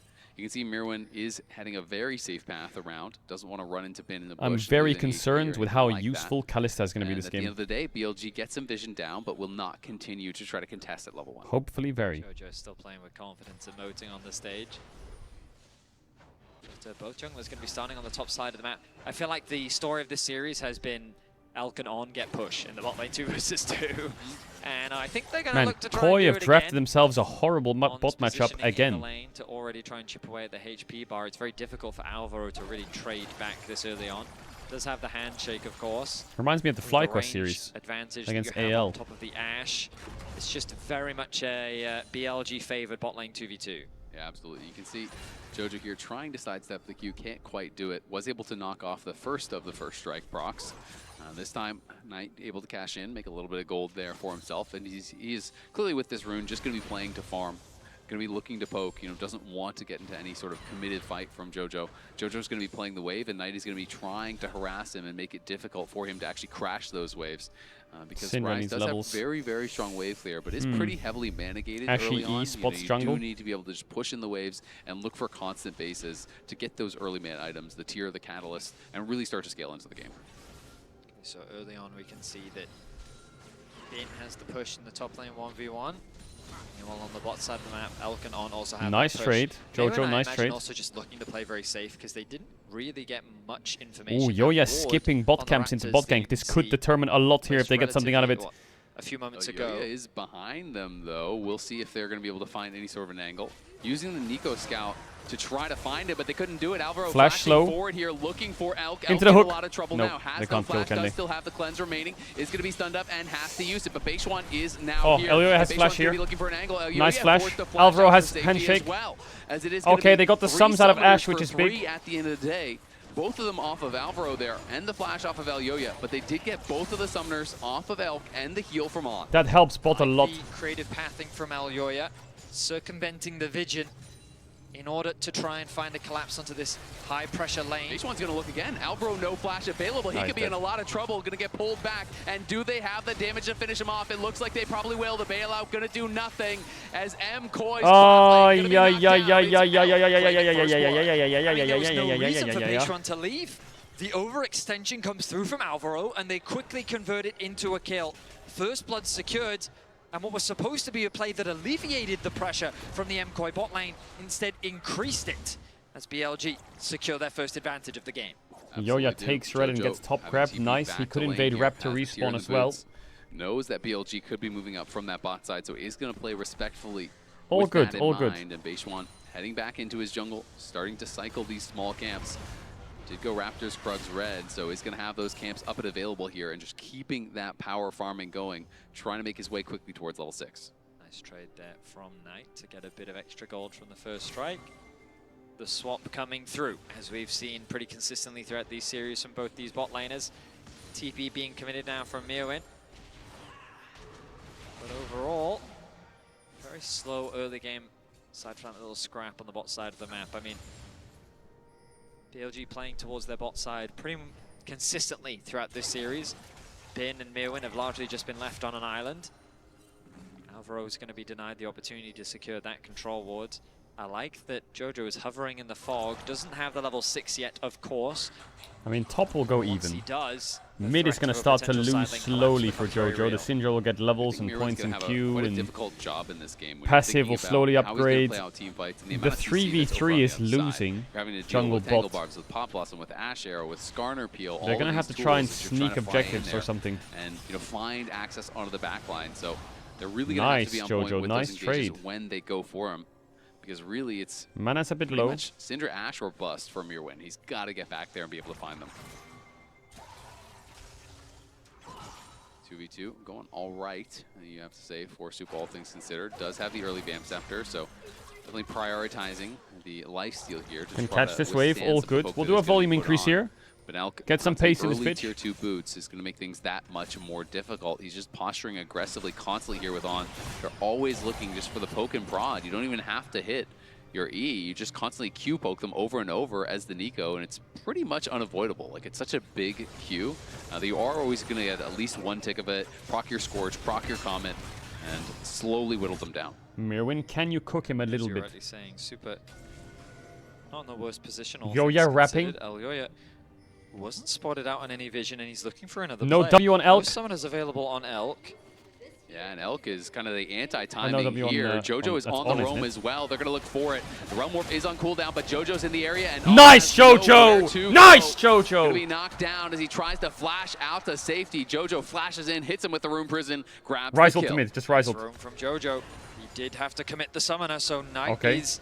Are we dead here? Has the stun available. Beishuan's hovering in the area as well. Are we dead here? JoJo, no flash. We're not dead here. We're not. No, we're not. Level 6 though. Doesn't have any ulti to follow this up. Procs the phase rush, which means that JoJo is able to gain the movement speed necessary to get away. No to stun, Syndra. 5 still on Elioya. Get the Krabby Patty and run. But they're looking to contest the or just Crab. run anyway. Yeah, On back out on the map, and Koi have made the smart decision to concede this objective. Going to be able to grab the scuttle, but no one's starting up the dragon just yet, so it hasn't been a absolute rush towards it for BLG this game, as they have been really consistently loving to play towards those early dragons, start that threat of soul as fast as they possibly can here, but haven't started it up just yet. Supa's pretty have strong. The grubs here spawning in 30 seconds, so there is potential to have a trade of the grubs. Of course, they were desynced. Jojo's keeping this push. He's going to get Mercs Lamont in base as well soon, which is going to help his lane a lot. He has no flash, and that's a level 6 Skarner. He needs to be really careful of Skarner now. Like, Jojo did a lot there to help, but now he's a walking free kill. Coming through from Knight have been consistent.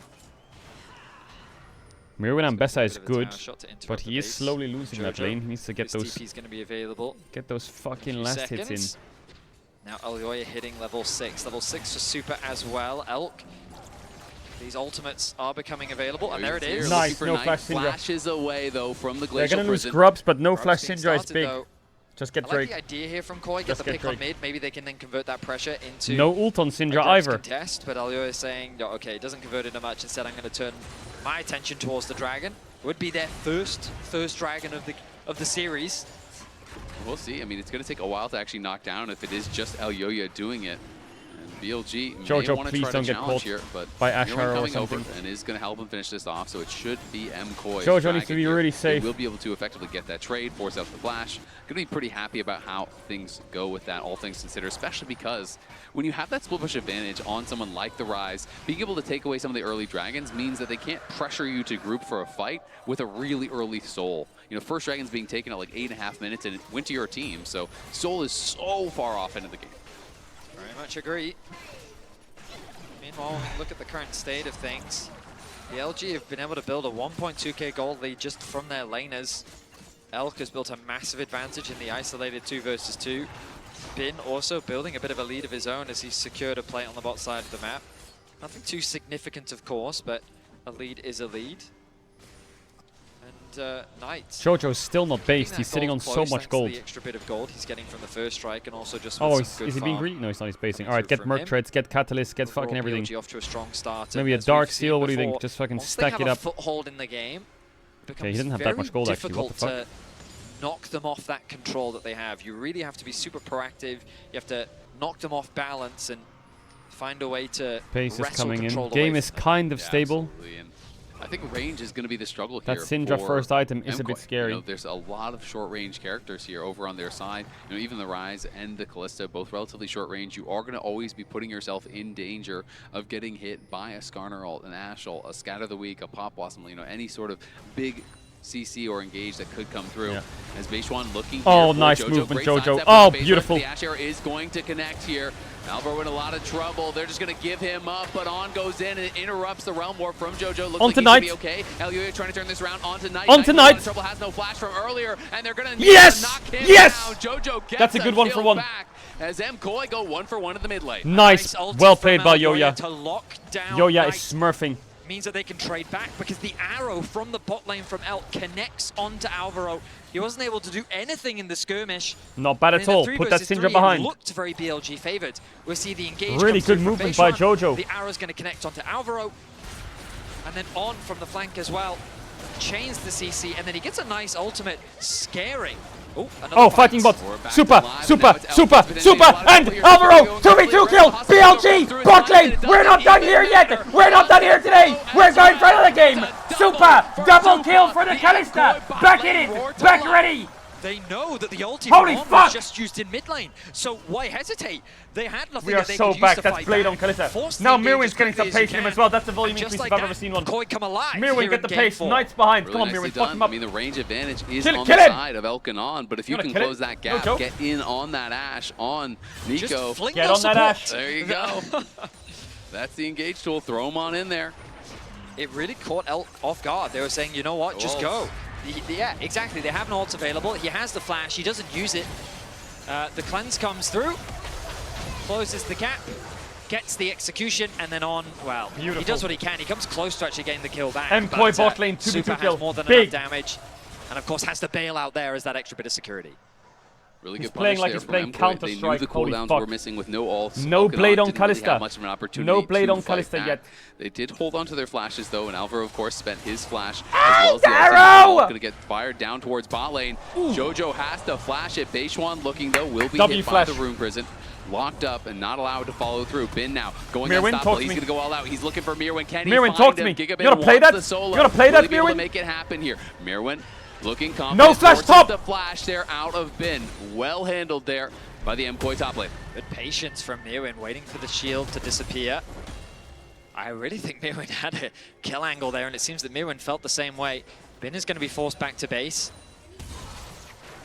Oh, that was a... We're getting Dovin in bot. right? We're getting Dovin. Oh, they're going to try to potentially dive Jojo here. Remember, he has no flash, but he clears out the wave too fast, so Alive. not going to be an opportunity. And Bin just wanted to force because he had just finished his first item, right? He has the Iceborne. So he comes back and he says, I'm going to force an all-in. Eclipse is not yet done, but Mirwin playing it well. Supa needs blade. Hold his nerve. Doesn't even have to use the flash, so gets the advantage, even though Bin was up items.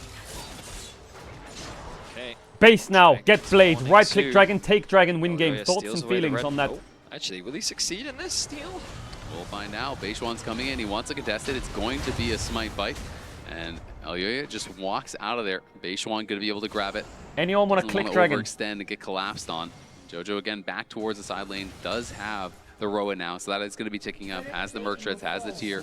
So he is scaling, and he's going to be quite tanky. And he has to continue just vacuuming up farm in the side lanes, being that point of pressure, because BLG really doesn't want to be answering him in sides. They want to be grouping up. They want to be engaging fights and looking for picks.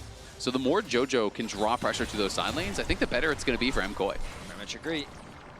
See if they can do that. Ultimately, Jojo has MKOI have achieved their first objective, which is 2,273 tier stacks. avoiding He's BLG locked getting in. a huge early game That's advantage. NA's which tiers game 1 when and game they 3 is how left them. snowball to victory. Here in game 4, the gold is practically dead even.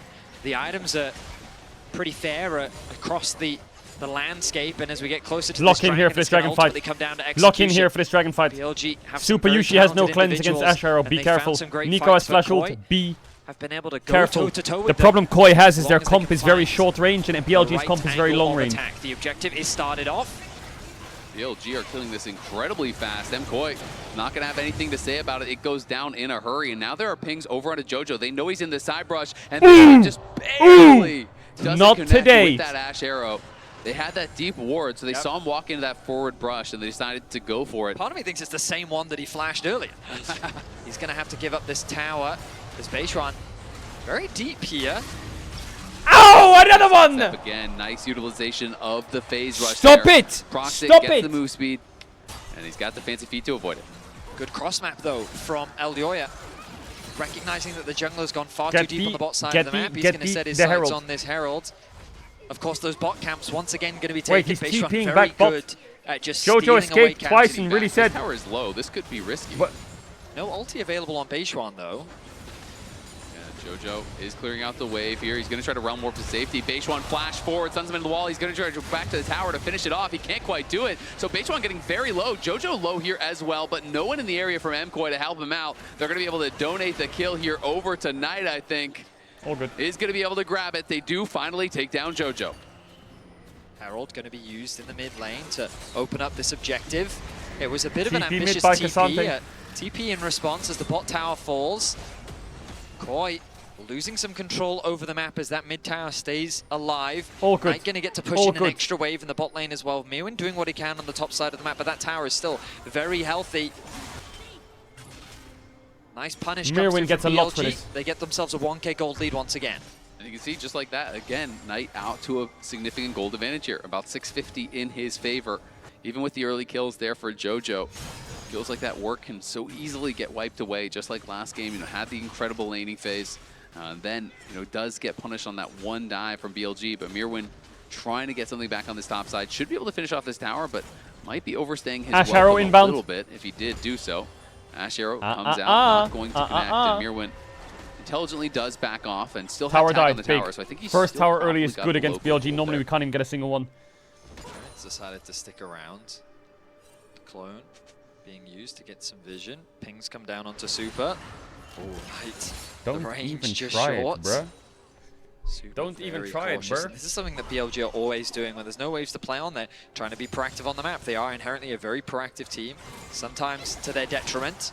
But so far in this series against Koi, it's worked in their favor. 17 minutes in, the goal difference is only about 500s. A lot of that sitting on the mid jungle for BLG.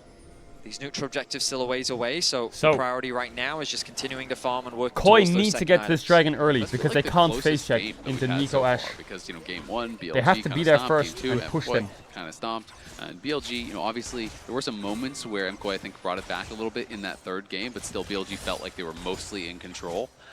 After the early laning phase advantages that JoJo was able to get. He's vibing. He is What the vibing. fuck? That dog is chilling. Having a great time. Listen to the beats of the rift. Brother is chilling. He is having a great time. He's Wonder what enjoying he's this listening series to. just like we are. Cat Listening to Jam the sounds of Water nature, the sounds of Okay. rift. Okay. And soon the sounds of violence as Koi and BLG posture in the mid killed him. lane. Unbelievable. They moved him. Difference. So he's still alive. He just teleported. He's good, yeah, he's good, he's good. Okay, thank God. Crisis averted. Look at JoJo on the bot lane. He's very aware of how precarious his position is. It's a good ward to Aware. spot out Beishuan, but he can't really approach that bot wave. Yeah. I mean, it's been Nice, tough. we're before here early, JoJo. we're here BLG early. have 1 been minute early. Really doing a good job of keeping deep vision, putting pressure on him. 1 minute JoJo has early not is really been able to necessary. cross the river whatsoever. So as much as he wants to be putting that pressure onto towers, being that split push threat, he has not really been in a And we position left. to do so because they haven't ever had deep Stacking vision. up When wards you again. look at the minimap, there's really nothing past the river, right? Like there's nothing here besides these couple of wards Pixels. from MKOI, some of these kind of defensive wards down here, but that is really about it. And without those deep wards, it's really tough for JoJo to actually be pressuring these towers. Anytime he steps too far forward, he could just be getting jumped on by the Skarner. Certainly is, and he's already experienced that once before. But again, Koi couldn't ask for a better position, especially when we think about how the series has gone so far. They're a team that have confidence in themselves and their Skarner ability top, to play Drake the in fights, 20. but Beishuan Mirwin, gonna can you take some lift of that that? confidence away. Mirwin potentially in some trouble here. He is very far up. He's trying to buy time for Elyoya, who is coming down. And Deeping in in by Rise. as well from multiple members. Knight Syndra's and JoJo matching. both gonna Yo, run yes to fight. here. Elyoya Arrow is now whiffs. here. The enchanted Nice blade flash by doesn't work. JoJo. JoJo trying to turn this around on the Beishuan, but he finds the two-man in the pale, and Knight is here as Nice, he well. got ulted away from the He's Cinder gonna go stun. all out. Now He's look the taking side. JoJo Now he gets the ult off. Rise gets the ult. Down goes Knight, baby. Double knock. Elyoya's maybe gonna die here. On flashes. Supa's on the way. A couple kills Okay, going their 2 for way, 1. but at the very least, MKOI But no did flash get Syndra. back one No with flash the kill Nico. on the Beishuan. The collapse was just faster for BLG. The arrival of the Nico was It's okay, the go round game 200 changer now. needed. Koi, you saw how they felt confident in that play. They were the ones chasing after BLG. Go back to live. Knowing Go that back to the live. bot lane was arriving. Go back to the live. TP comes through quick, but that rotation that already comes through from the bot side of the map means that the arrival of the bot lane turns the fight in their favor. A nice ulti comes through from Beishuan to connect onto 2. All of the damage is thrown onto JoJo to try and shut him out of the fight. He's then taken out of the fight, turning it into a 2v2 that starts to be won by the Koi top jungle duo. But then Elk Here we and go. On arrive. They get a nice combo. Go back to on, live! And they get themselves 2 kills. If Super and Alvaro had been a few seconds earlier, it could have been a big fight for Koi, but it ends up going the way of BLG. BLG back to live and right onto this dragon. Elyoya trying to see if there's Alvaro, an angle. talk to me. He's trying to be in range of that smite here. Will he be able to steal it away? Can't quite get it. Was a flip, but it is taken there by Beishuan. Alvaro No eel. getting a little bit of poke from Elk Can we and get Knight, track but to mid BLG here? have the objective, Zone and they're them a going to be bit. happy to back off. Koi has positioning on the mid wave though. That tower is getting very low. The fact that they'll be able to clear this out means that they should be able to secure this objective. I want them to send more members here, but Renata's going to go back to base, so no, they don't actually have the power anymore. The threat Man, of the Koi Syndra just- means that they're too hesitant to approach the tower. It's an objective secured for BLG. Again, holding control of the game for now. Mirwin going to be answering Bin up on that top side, who did not teleport down for the play. JoJo does at least push in the wave, but cannot threaten that tier 1 bot. Isn't safe to be able to walk up and get any damage down on it. Just doesn't have the vision to really do so. Otacon has been such a big draw for BLG. Like every game it feels like it spawns, they go there, We need they more force a fight, they aggression. force We an need more objective. aggression. This time though, the game is quite close, so BLG not looking as confident to just straight up start the Otacon raid on spawn. Beishuan though, going to be able to tank a lot of the damage up if he wants to. That is on, hovering on the bot river. It's going to chip away at the Artican to try and force Super and Alvaro to take the long way around. Elyoya. Oh, they're going to look for JoJo. Janiker's lair right to the base. There's the flash forward. There's the Impale. The CC is all getting laired. JoJo is tanky, but he's not tanky enough. And that might just be what they need to try to go for more. Now they're looking here. You wanna play it? You wanna play it? That's a big Renato! Nice, that's one back. TP from Mirwin. They get a kill. Really nice. Force Atacan now. Force Atacan now. Jojo has TP? No, he doesn't. I was really worried for Koi there because BLG, they have been throwing out arrow after arrow, and Jojo just oversteps. What if we just do Atacan? The quick collapse once again. I need Mirwin to move. They are just so Alvaro, fast at punishing. But now the jungle is gone. The fact that he overstayed is welcome. The fact that he got punished means that the smite is available for Koi. They have the Kalista as well. Bin wants to fight. Keep your eyes on Mirwin on the flank. Yeah, Mirwin on the flank here, trying to threaten zoning both their Knight carries. as well as Just play to finish. This is getting lower Just and lower finishing and lower. out. BLG Finishing is out. gonna give up. They're Out. going to try to turn around on a Mirwin. Great engage here from On. The Scatter of the Week there to follow. Do they have the damage? Oh, play it. Play it. He's going to go in. No Sunsash. Cleanse flash out to safety. Elyoya. Elyoya too deep. Here comes the Mikhails, but he just gets control. All deleted by Knight. Alvaro now in trouble. Is going to have to get pulled in there by the Fate's Call. Kalista keeps all good. We got her Tatacan. support safe. Jojo, at the end of the day, don't get caught again, Red. Walk away with the Otacon. Jojo no sums on Elk, though. Be a little bit careful. Elk trying to space him, but Jojo putting down so much damage onto him. Jojo now running for the hills here. Beishuan coming in. The teleport's going to be coming back from Knight. The Impale does not Run, you Red! On is there looking for the Tangle Barbs. They can't close the gap to Jojo. He gets out, but it does cost the cleanse now on Supa as he arrives and tanks some damage from Knight. It must be so stressful playing against BLG because anything you try to do, they fight you for it. I want this minion. Well, I'll fight you. Yeah. I want this jungle camp. Well, I'll fight you. I mean, we look back at this play. This turn by Mirwin was great. I think just too deep. Test this, so let's just collapse onto Mirwin, and it's a good engage. The chain CC looks good. They thought that they've got the pick, but he throws out the ultimate to get away to safety. And at this point, they want to disengage, but Elyoya thinks that the play is to keep the fight going. They've used too many resources. He ends up falling, and so Mid-tier Koi 1 is died. forced to retreat. Finally. So it ends up being a kill in exchange for the Artican. Meanwhile, in the mid lane, the arrow gets used onto Jojo in the midway. He looks like he's in a very scary position, but he is just barely able to get away with his life. The goal, again, we find is even, and the fights continue to be the same. 6-7, the kill score. You can see in that last fight, though, Knight has the upgraded ulti, I do believe, there with the Splinters. You know, it looked like he had the execute up and ready as Elyoya just got popped. You know, and that is your tank. So definitely a frightening situation here. Drake in 1 minute. Nice little advantage for Supa, and he is getting into the point of the game where you can go towards Terminus, you can go towards Jack Show, Wits End, and things like this to try to stay safe. Jojo is very far up there. Does not have the Realm Warp available, but feels he sees enough members that he is going to be safe, and we know at least that Jojo is level 16. Keeping my eyes on the mini-map.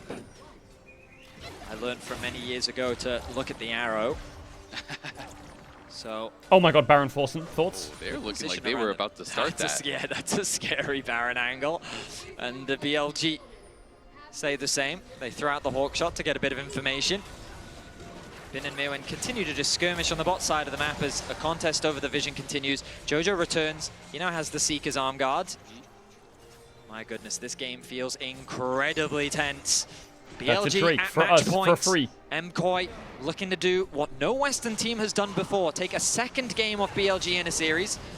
The Dragon started off. Come on, baby. Come on, baby. Come on, baby. Come on, baby. To contest. Bot tier 1 and Drake. We lose top tier 1. Also going to enemy Baron damage is pretty dog shit. This tier 1 bot as Mirwin as well as Jojo do team up to knock that one down. So the slightest of gold Patience on mid. Let's finish the Dragon before we get caught. MKoi, 200 in their favor, now 100. It's basically dead even. The gold does not matter whatsoever. As it's super. Well, never mind. As Knight is going to be able to actually take down this tier 1. What if we Riseled on the Ashe? Scary. Thoughts if we Riseled? Knight on this Syndra, working towards the Void Staff next to help melt through the front line. Are we going to Riseld somewhere? I'll do it. Starting to build up those resistances, but he's really the only tanky member. Position looks not bad for Koi, does it? They seem to be able to control the map. 16, a level behind Jojo thanks to the Rod of Ages. 3-item Kalista. Oh my God. So he's going to have that armor pen as well as the additional tankiness, stacking up that armor and MR as you do go for it. And I'm going to be interested to see where he goes from here. You know, does he feel like he needs Come a on, Super QSS on Yushi. top of the cleanse? Is he feeling like he's okay with the Mikhails plus the cleanse and he can just go in towards Jack Show or BT? There's a lot of options here. Come on, Super There's Yushi. a tremendous amount of magic damage as well, you know, when you're looking over at both the Syndra and the Nico. So Wit's End, I think, has merit. I think there's really a lot of reasonable choices here for Supa. Magic resistance now coming through from Elyoya. No stun. Much needed for sure. God, you just feel the tension continuing to mount. 2 dragons to 2. The Baron is alive. The towers have largely fallen, with the mid still standing strong for Koi. Who's going to be the one to make the play? I got tricked there by the Nico on. Just chipping away, seeing what he can. The contest over the mid wave. I'm keeping my eyes on the minimap again. Jojo pushing on the top lane. Koi have to respect the numbers advantage that BLG have for now. Bin hiding in the fog of war. Mirwin pushes in that bot wave, wants to go back to base, spend some gold as quickly as he can. We're starting to see those side lane advantages show themselves a little bit more here, though, for MKoi. I'm waiting for this we Baron saw one BLG shot. trying to group It's coming. mid, You can and see then by the way both Koi's Knight playing. and Bin have to go to the side brewing. lanes to answer what A Mirwin Baron and Jojo one were doing shot with is those on the mini cards. waves. And it is going to get tougher and tougher to potentially take down Jojo in that side lane now that he does have the Seeker's Arm Guard. He's been on that for a while, and if you can use that to immune something like the Syndra ultimate, it is so key. Because it is a very easy spell to react to. Things like the Impale can be immuned as well. So we'll see if he can continue putting on that pressure, because this time it's him that's up that full level in just a little bit. His Knight is close to 16, but Jojo has already crested 17, of course, with the Rod of the Ages, and has the large rod on top. So closing in now on his 3rd item for the zone. Wait for bot push. Knight has had his 3rd done for quite some time. The Crypt Bloom, along with the large rod, now secured. Death Cap. I feel like we're getting closer and closer to that game-deciding fight. I feel like on paper, BLG have the advantage in the front to back. But as you rightly said, Koi, their ability to find picks, the Rise ultimate, you can collapse very effectively on an unsuspecting target.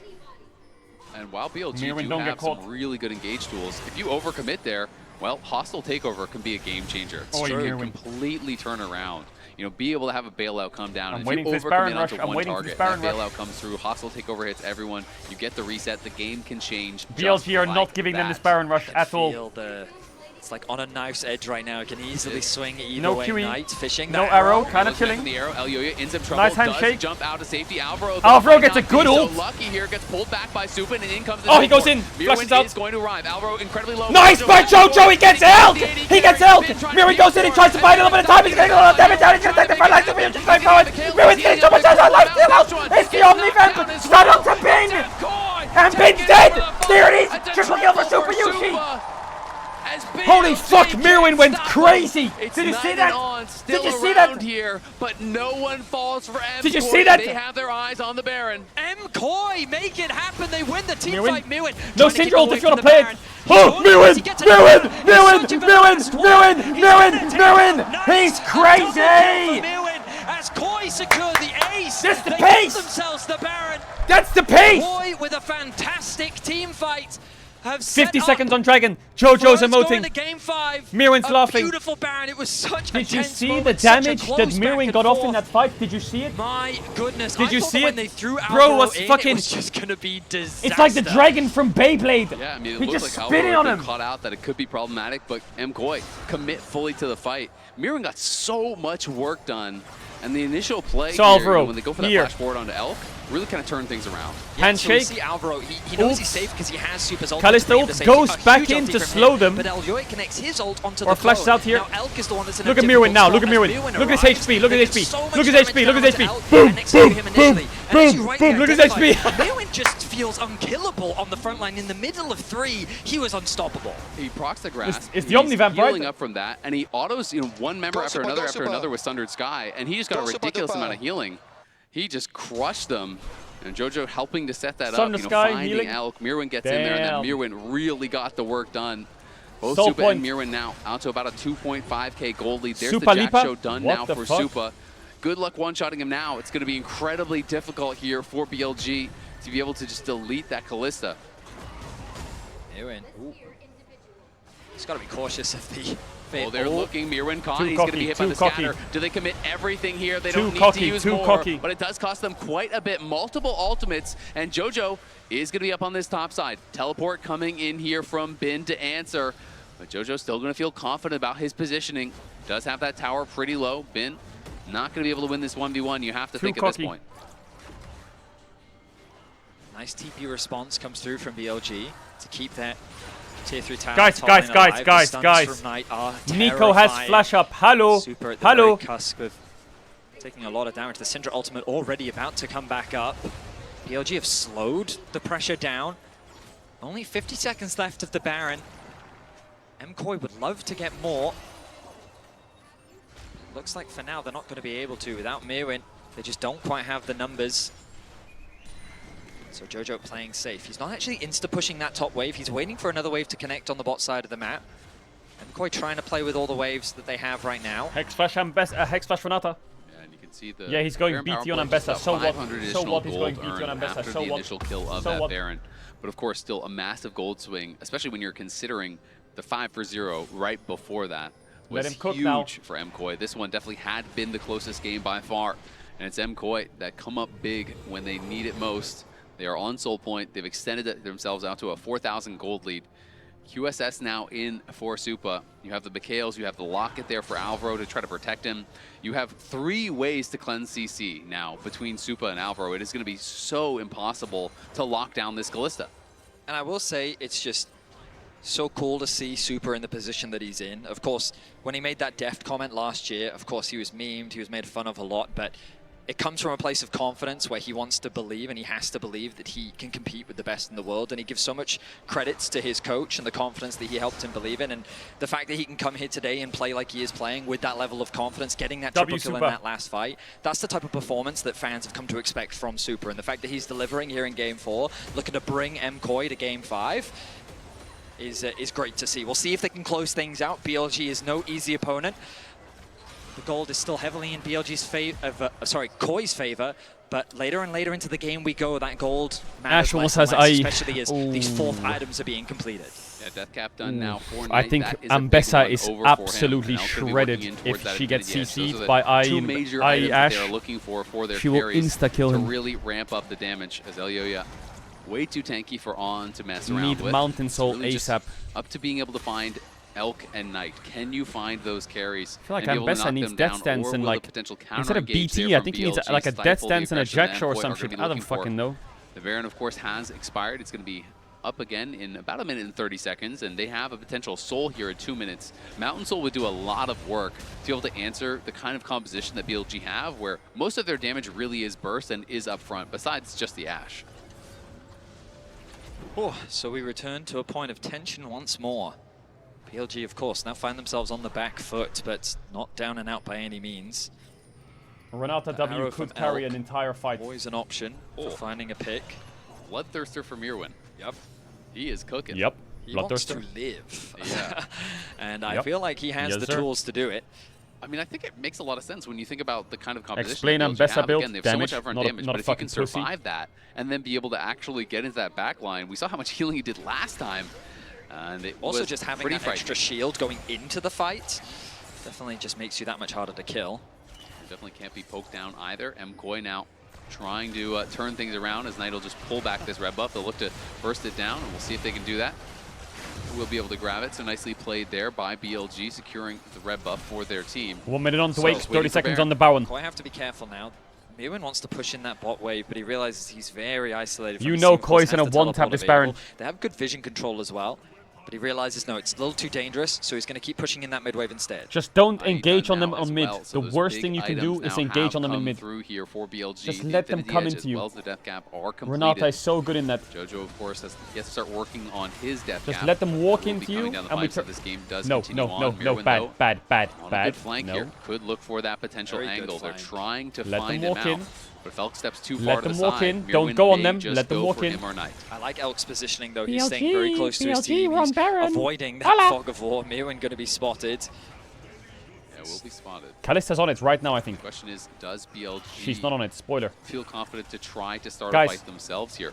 They're the ones now being I feel like On's about to drop a fucking 5-man Nico by going through mid I can smell it. on the side. Elyoya threatening on the other side as well. MKOI. Drake's up, guys. Drake's up. In the mid lane. As there is the Mikhails having to be used onto Jojo as he got caught Drake's out of up. scatter. Hello. Now being pulled a bit of damage. The Pathmaker to get back to safety. Getting chunked down a little bit there. but any amount of health could really make the difference. We're in a giving fight Drake for Baron. Feeling like it's going to be Warum? this close. It feels very tense I think again. Elyoya is going to go. He does spot Knight. Yo, we don't have to engage them in mid. We should let them walk into us. Why are we doing this? We can't do this. A little bit of damage. Elyoya decides not to go. We need to for sit it. on pinks. Oh Didn't my wanna god, they lost commit. midwave. As Alvaro's getting picked. Yeah, It's he's okay. in a lot of danger. He took a lot of damage. Jojo now on the Can we flank. just one-shot the They're trying dragon? to get some chip damage. Ooh, another big hit onto Alvaro. Knight doing some huge work in these skirmishes. Oh, they're going to use that to go straight towards the... Oh, but it's going to be a trade for Baron, so they're going to make the call to actually go for this. BLG say, you know, Really? we got Did we the just poke. trade We're gonna Soul take for the Baron? Really? You get the Soul, but I the know Soul Sejuani lasts forever, flashed so the wall, I know. BLG are going to have to try to get a I lot know. done with this Baron buff, or the trade will not be worth it. Oof, The question I don't is, know if can that's they good. find I the think angles that's pretty to really bad. force the hand here? I think he should have Try just to get in run. there, try to look Fuck, for man. dives, try to close out the game, or at least create a massive advantage with this, because otherwise MKoi are going to be so happy with the trade. I don't think it's worth it. Jojo keeping pressure on the bot side of the map. Like, Still don't get me where wrong, Campsy Soul can. is great, but We're getting close to the 40 when you're in a minute position mark. where you're 5k gold up and you have midwave into Tell tier that 2, losing BLG, Baron I mean, for the Dragon gold is means not very good. little this late into the game. You can't do that. BLG still have a strong front-to-back teamfight composition. Like, you have to understand that McCoy, BLG's they comp is have going to be quite a few creative insanely ways of OP getting at onto 6 the back items. line, and something that Syndra, you mentioned, Cassante, Azale, Ashe. Was Alvaro's Is Soul going to be able to ultimate beat that? Can be the game changer, can be With the difference maker, Kalista as especially when they were Sejuani? clumped up around that Baron area. It hit like 3, even 4 members and just kind of keeps BLG clumped, which then gives Mirwin so many Does Soul playmaking win? possibilities, and it buys a lot of space for Super. So positioning is going to be crucial. And this late into the game, you just got to remember that everyone does a lot of damage. A single misstep from an AD carry or a mid laner, you're likely just going to get one shot. A flash isn't going to be enough to save you, but a bailout could very well be the difference as well. So there's a lot of small things. It's ultimately going to come down to Here we go execution. again. Elyoya, I was looking at the summoner spells. Elyoya doesn't have his flash available. As far as I can tell, he's the only one without a summoner spell He did right flash now. the Dragon Pit for it. Just goes to show how... well, the next fight is I likely mean, going to determine Renata is going to be Likely. the Super scaler does for have Koi full in these build fights. Now, has that Mercurial, has a lot of MR stacked up, plus the Mountain Renata Soul. is the difference So maker in it's these gonna be fights. really hard for Knight to be able to pick him off quickly. Plus dealing with the bailout, the locket, Having bailout the at shield 40 as minutes well. in a fight is so That could be OP. coming through. They're going to look for No Mirwin. arrow. Mirwin is going to get connected onto, and there's Nice! Oh my god, Renata But ulted! here comes the hostile takeover, instantly cleansed off by Elf. They get the first kill, and now Alvaro could be in some trouble. Gonna have to get pulled back by the Fate's Call. Elyoya uses the ulti over on Elf just to buy some time. BLG, just like that, find Mirwin and burst them down, and now they're going to continue the push here. Jojo gets actually stopped on the recall, No way. so On is just going to harass him. BLG are going to try to keep going. They're going to try to threaten the base here as On is just chasing after Jojo, not allowing him to get back, and he is most of their wave clear at this point. BLG going for the throat. Can Jojo get back there to his team? Elyoya getting put incredibly low, gets hit by the scatter. He's taking some damage now from the Ashe as Bin steps forward. The first Nexus tower is already down. Finally, Jojo's back, but is it too little? Is it too late? BLG with their eyes on the Nexus. Oh They're my just god, focusing they it down. lost. Knight will finish it off. Elk and Knight make it happen. Knock down the Nexus. That's how Take they the lose? series and crush the hopes of Europe. What? It's gonna end 3-1 off the back of a pick, just like that. Just like that, a single misstep is all it took. A quick collapse onto Mirwin into a game-ending That's play. how we lose? They made the Baron work perfectly. With the Baron-empowered minions, they ran straight down mid and they just What the ended it. fuck? BLG will take the series 3-1. Heartbreak for MKoi. Felt like they were in control, that they were in a good spot in that game. On the precipice of potentially forcing a Game 5, but BLG find the opportunity, pick off Mirwin, and then On is just hunting Jojo. He can't get back to the base, and he is their wave clear. So by the time he arrives, the Nexus turrets fall, and it's cooked. They just focus the Nexus, and that's it. It's such an anticlimactic There's ending. I was no waiting way for they the got away final with that. fight to happen, and all it was a single overstep. We didn't even get a final fight. An arrow to Mirwin into immediate death into They just Siege. lost all Beautifully confidence played and by collapsed. BLG. It They was a round free out game. The series in an efficient way. Koi had They that. make It was the a free comeback game. happen. And now they're going to be waiting to see who their opponent is in the T1 CFO matchup later today. As much as BLG, It was a free people were game. looking at them thinking, hey, maybe this is an opponent you could take down. Maybe this is an opponent with some holes in their gameplay. How about their start to the tournament? 9-1. Yep. They are on a tear and really looking impressive. What is it? Knight. What is it? I think this guy what the fuck? Been stellar, but that was the most disgusting thing ever. That should have been a 5-game series. That should have been a 5-game series. Of course, it should have been a 5-game series, but it wasn't. So, you know what that means? What does it mean? But aren't able to do it. Say sorry. Say sorry. For what? Say sorry. For what? Say sorry on. Why? Say Why? sorry. Alvaro popped off that series. Alvaro popped off. Say sorry. Alvaro was smurfing. Okay, let's rewind. Oh my god, you just won't say sorry to Odd. Was that a sub-cap? Was that a sub-cap series? It, no, it wasn't. It wasn't a sub-cap series. Bro, they series. got lane gapped every It was game. not a... Say sorry. They just got 2v2 killed in the last game. What are you on about? Bro, they had to use ult spin. 2v2 double kill. That's not their problem, is it? They had to use flash level 1 on Ezreal Nautilus and get full fucking pushed out. No! No! I was right! You say sorry, Red! I am not saying sorry. I am not saying sorry. You are delusional. You are drunk off You're, you hopium and you stop being so LPL, copium. The PLG's gonna get exposed.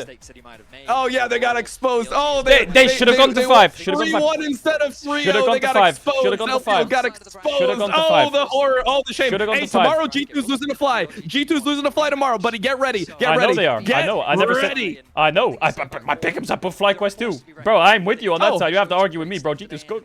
Oh yeah, I mean, I guess you did put Gam over G2 as well. So, bro, you're just a G2 hater. But yeah, I am. I'm the biggest G2 hater ever. I have fucking dog shit coming to this tournament. Okay. Well, I mean, I guess you can't get me. You can't try. I got him there. It doesn't work. Okay, who wins, FlyQuest or BLG? Say it. FlyQuest or BLG? Who wins? Wait. Oh, FlyQuest or BLG? Wait. Wait, you're saying BLG's gonna lose to T1? Opponents, and it feels like they're the team who challenged you the most so far. Oh, T1 Hopium. Okay. Okay. Who wins, BLG or FlyQuest? So T1 is about to lose to CFO, which means that CFO will play BLG, then BLG will advance from there, and then they'll play AL in the winner bracket finals. So who wins, FlyQuest or BLG? FlyQuest is beating that ass, bro. They're beating that ass. Now say it like you mean it. FlyQuest is too good. So you're a FlyQuest fan? Yeah, I mean, well, not really. I'll be honest. When I saw Whipple like win that game 1 and then like walk across the stage, like I felt some like hatred boil up inside me. Like there was some real like big hatred just like coming out. But you know, like I have to support them because they're the NA seed. Even though I was like spending 3 months of my life trying to destroy this team, I have to now support them. But it's like, hell yeah, brother. Hell yeah. All right. I'll see you in the lower bracket then. All right, I'll see you in the lower bracket. Wait, I'll see. I see 9 playing tomorrow. Oh no, they're not. Okay, see you. Bye. And focusing a bit more on your performance after the play-in stage, you said that you were warming up, getting used to the stage, and also you had to get better at the laning phase, especially. Do you feel like you improved enough to your standards? 那么记得，其实，在入围赛结束的媒体群访当中，艾尔克选手有提到说，可能入围赛对你们来讲，更多的是一种热身和热手，还有很多地方需要提高和进步，特别是比如说像对线的部分。所以说，你觉得可能回顾自己今天的表现，自己的队伍是否在这一方面可能说有所长进呢？有什么 All right, chat. It's time for T1 versus CFO. 因为在入围赛的时候，其实我觉得 I'm gonna go put my food in the microwave real quick. 1 sec. 没有那么好吧，然后在比赛上面表现出来的画面其实也没有那么好。然后今天的这几场比赛。我自己觉得我们下路对线是比入围赛的时候发挥的好一点了，然后但是自己就感觉自己也个人失误还有掉点还是比较多吧，然后就希望就自己就好好复盘，然后在下一场比赛的时候能够做得更好，打得更好。I must say, maybe for the play-ins, we didn't have a very good health condition for the whole team, and we didn't like have a very solid gameplays as well. But I think for today's ball lane and laning phase, together with On, we were able to just do it better and better. But still, for myself, I made some mistakes here and there, so I really need to do more reflections and maybe do more feedbacks in order to have an even better performance on stage. Ramping up here at MSI, and I do hope you are feeling better. You often said that lately, you've been carrying a lot of frustration from making it far, but not quite at the finish line. What has been your drive to surpass this frustration? And what can you, are you sure that this time around is going to be different? 那其实呢，可能很多时候对于 BLG 的国际大赛之旅，永远感觉好像只差那么一步，但是呢，好像总是离那一步会有一点遥远。所以说，你觉得是什么样能够一直支持着你，然后呢，去度过这样的难关，一直保持着积极的心态去面对比赛？同时呢，你觉得为什么这一次结果会不一样呢？我觉得所有的职业选手的目标应该都是冠军，然后大家也一直在为这个目标去努力，然后自己也是一样吧。然后我们整个队伍，之前，其实我觉得走到决赛的话，其实没有一个队伍会差的嘛。然后，但是我们在每一个系列赛，其实我们自己的目标。先不说冠军嘛，就是我们就是目标是先进到决赛，然后去在决赛这一路上，我们去打得更好，做得更好。然后在决赛的时候，就希望能够发挥出更好的，每个人能够表现更好的自己吧，然后去能够赢下来。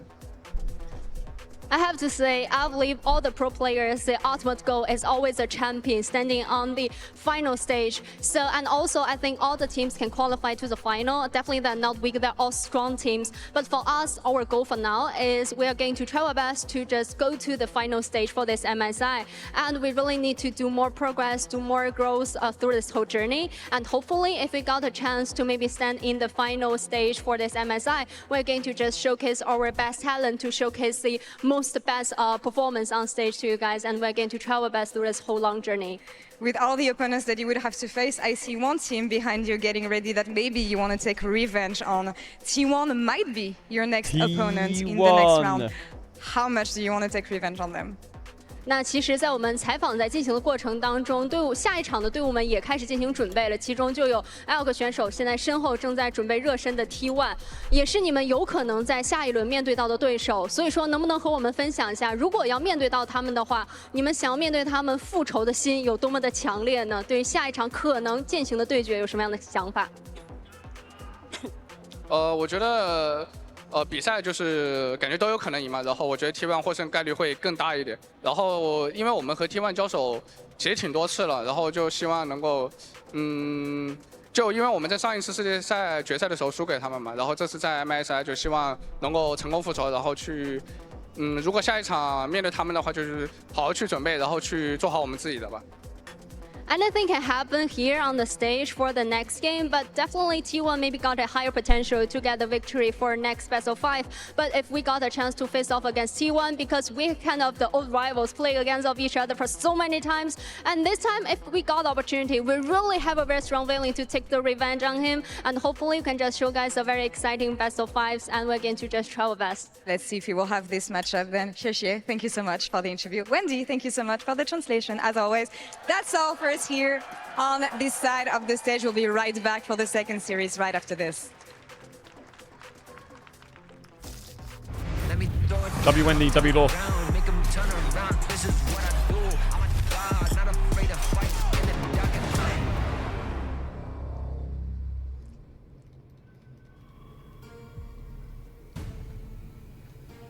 We gon' run it.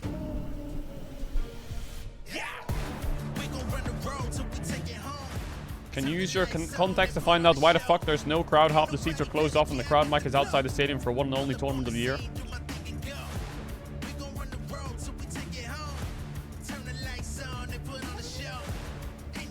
Why are you asking me?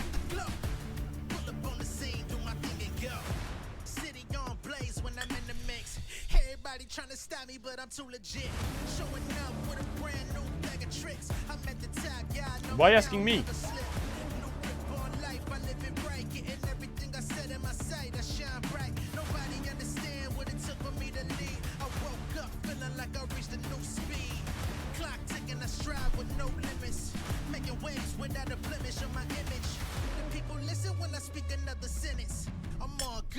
I'm power eating real quick. And then we get to watch T1!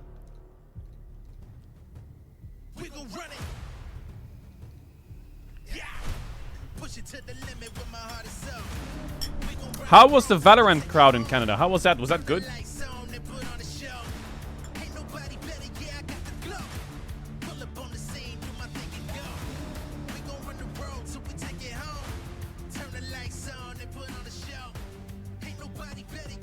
It was insane.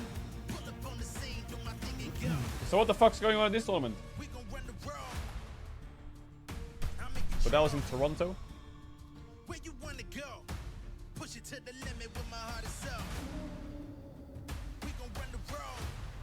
Is Toronto like more popular?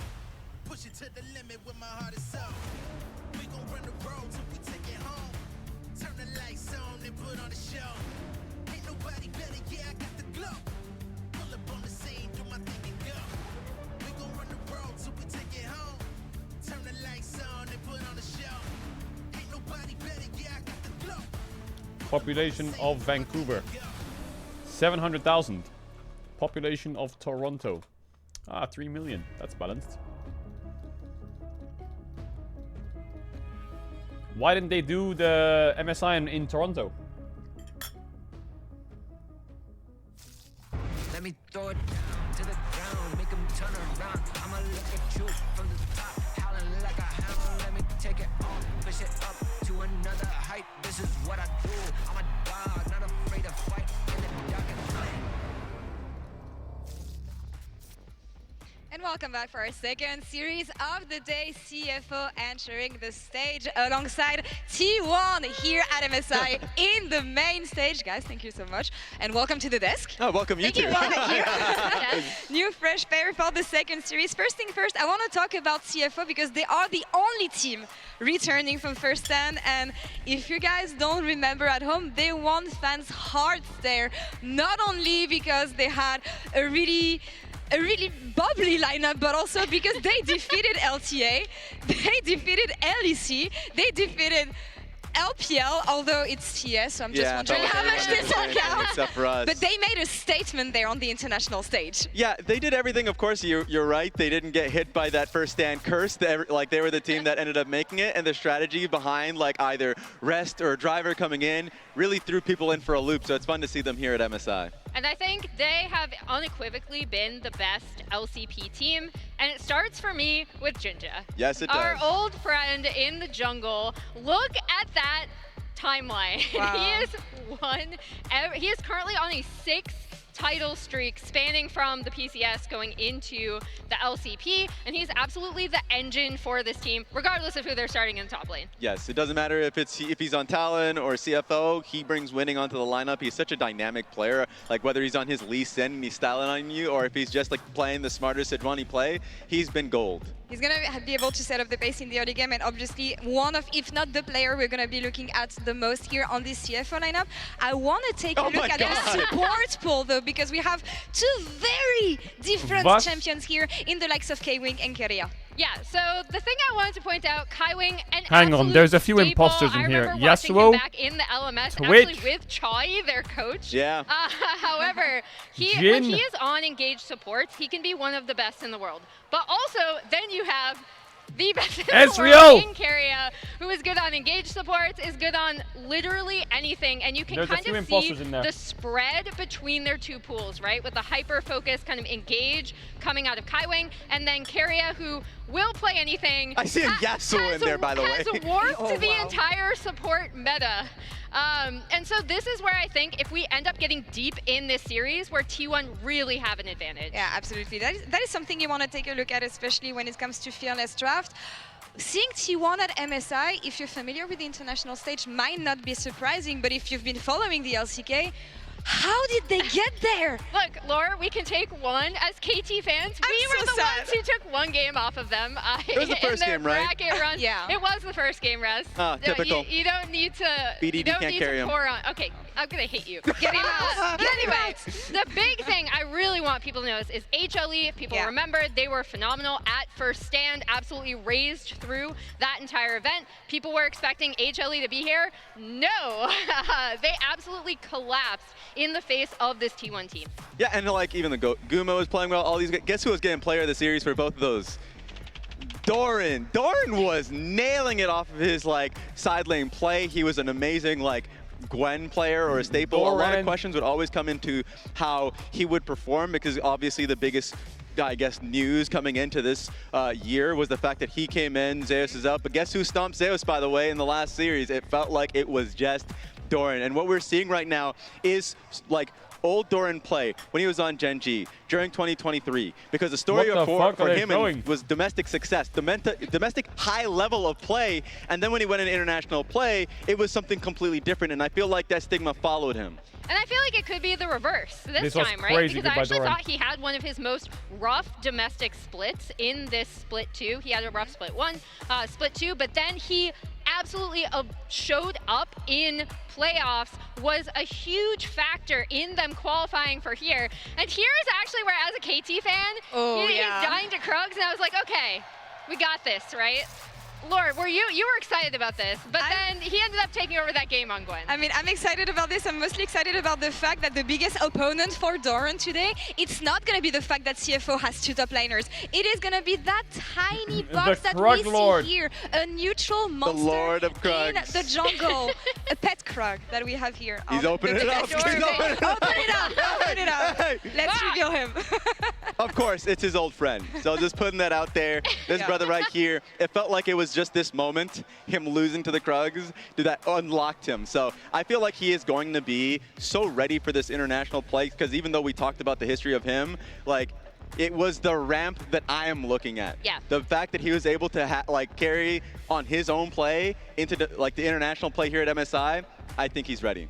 Yeah, poised when it mattered, and that brings us to comparing these top laners. All right, let's take it. Because we have Rest and Driver. They've done a little swapperoo where in split 1, Rest would always start and then they would swap to Driver. This split, it's been Driver starting. They actually share no champions though. Thank you, graphics team, for doing this for me, because I was the one that requested this. But yeah, they don't overlap, so you see kind of Rest with some of these carries in the top. Driver, as we know, the Scion master, right? The Ornn. And then Doran showing up with on stuff like the Camille, the Gwen, Renekton, and Ambessa.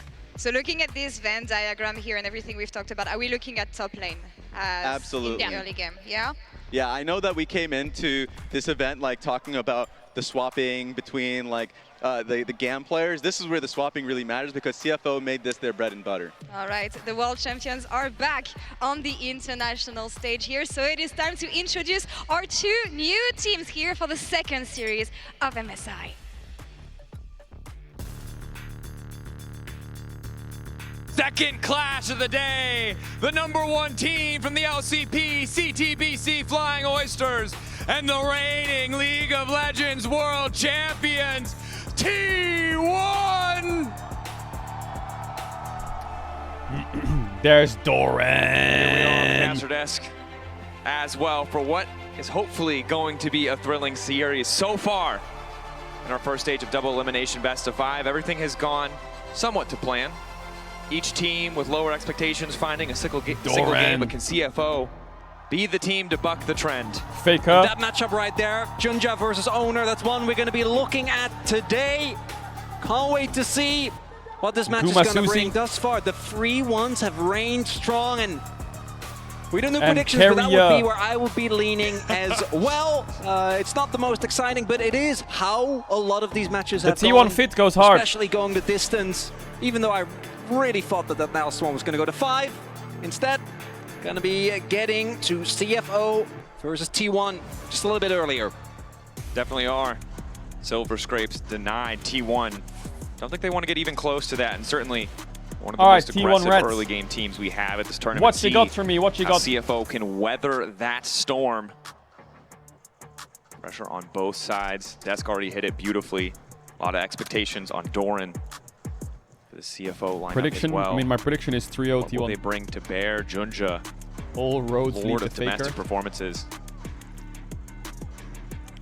Can't wait to see. And don't forget, if you weren't able to catch the LCP finals, you might be looking, okay, it was a 3-2 against If GAM. T1 lose this and go to the lower bracket. There was some GAM magic there, okay? This tournament is going to be fucked up. CFO throughout that series looked a lot better.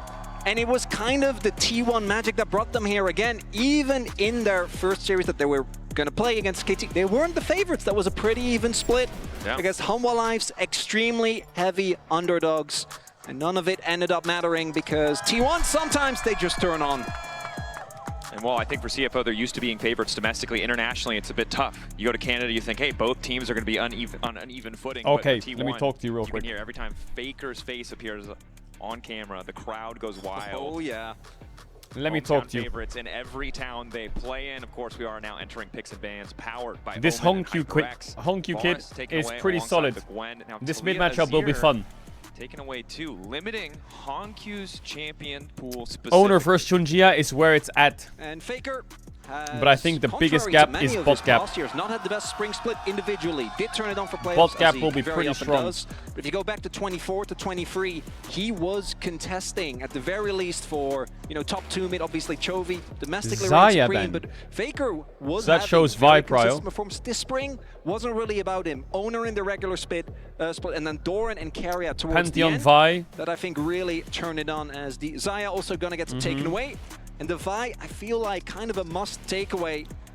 Any pick-based champion, T1 is always going to do exceptional, and also gives Junja the tools to start fights at his own bidding, and he has been the player Kuma that, won't as die we in this series. think we'll be talking about for the rest of the day as well, has been the beating heart of this roster. Definitely has. And you brought up Owner and Carrier for the They side go of Pantheon T1 first? right in playoffs. Okay, so Really, T1 will take the entire Vi. team ramping up, but those are the two that stood out to us, and it's the same story for CFO. 100% We they'll know take Vi. Junja Does Faker is want a the mid king here? of I mean, this Rumble's region, quite right? nice. Vi, 6 Rumble, titles, and then this mid on man, 3. An absolute monster, playing alongside Kaiwing when they have those tools to get fights kicked off. Faker likes There's Victor. nothing you can do to stop Ari. them, and you see already they've got one of those tools in their hands in Annie. the form of the Pantheon. But it does mean giving up priority Ooh, mid laner no to Vi Faker, so prio, now the just Xin and Annie the Annie. Zinzao. Really solid setup. Owner, Why did they ban exceptional Zaya Xin then? player, will lock it in here. And Driver with those loves his bans, Scion. T1, I think, And then also I guess leaning into Honky will that, pick making sure a that Faker will have a relatively mage, comfortable lovely. matchup, even in case of something I guess Doran like will go that Rumble or Victor, as it Ambessa. does come Pretty easy. through. The early game, Victor at least has to respect. I think Could it's not go until like Cassante. 2 free items that you really start getting into trouble with the range disadvantage. And it's interesting already, we talked about weathering the storm of the early game, right? How do you go up against Carry and Owner? How do you go up against this T1 roster who is so willing to fight you for everything? Sometimes against their own best interests, right? We've seen great moments, we've seen some sloppy moments. And the answer from CFO seems to be, we're going to scale. They are set up for a beautiful Faker. front-to-back composition. Yes, Aatrox Pantheon also can do a lot solid, of work yeah. in the early game, but when you see Scion, when you see Victor, we're a jinx away from a 2018 team composition. Does leave me wondering if CFO is going to be able to deal with the mid-game barrage that T1 really throws every team's way. Final series that they fought against Humble Life, the final game was basically over at 10 minutes. A single dive towards Doran top side was all it Aatrox. took. Oh, brother. And CFO, Oh, as brother. mentioned, even though they, in a lot of the games in their finals against GAM, were able to comfortably get to the point where, especially with draft like this, they should be fine. Sometimes the Baron call's not quite there. Some flippy decision making. And against T1, who are notorious for really grabbing Barons that probably don't belong to them, gonna be a risk. As we do see the Rel taken away, obviously. No supports picked up yet, unless we see some really weird flexes. And I am fairly certain that T1 is going to be looking to counter Rel, pick area. Alistar, One of the Ben. biggest advantages that this player has is It's going to as be was quite highlighted by hard the to desk, blind is a support. collective champion pool. Seems nearly infinite. They have Renata, they have Can Braum, he they play? have... The question is, has he played it I mean, yet? Leona More might be a often than pick not. here. But C, is that has gotten them into Kalista trouble once ban. or twice, right? Do I they feel want like to go Kuma full likes steam his ahead on early Jhin, he game? likes his Go MF, for something like the Elise, he likes his or Lucian. maybe a more conventional option. But clear. Okay, Lucian out. Again, no matter where you go. I feel like Guma kind of likes Jhin loves MF. T1, no surprise. Not the Legendary best this game though, organization but for CFO. I mean it is his comfort.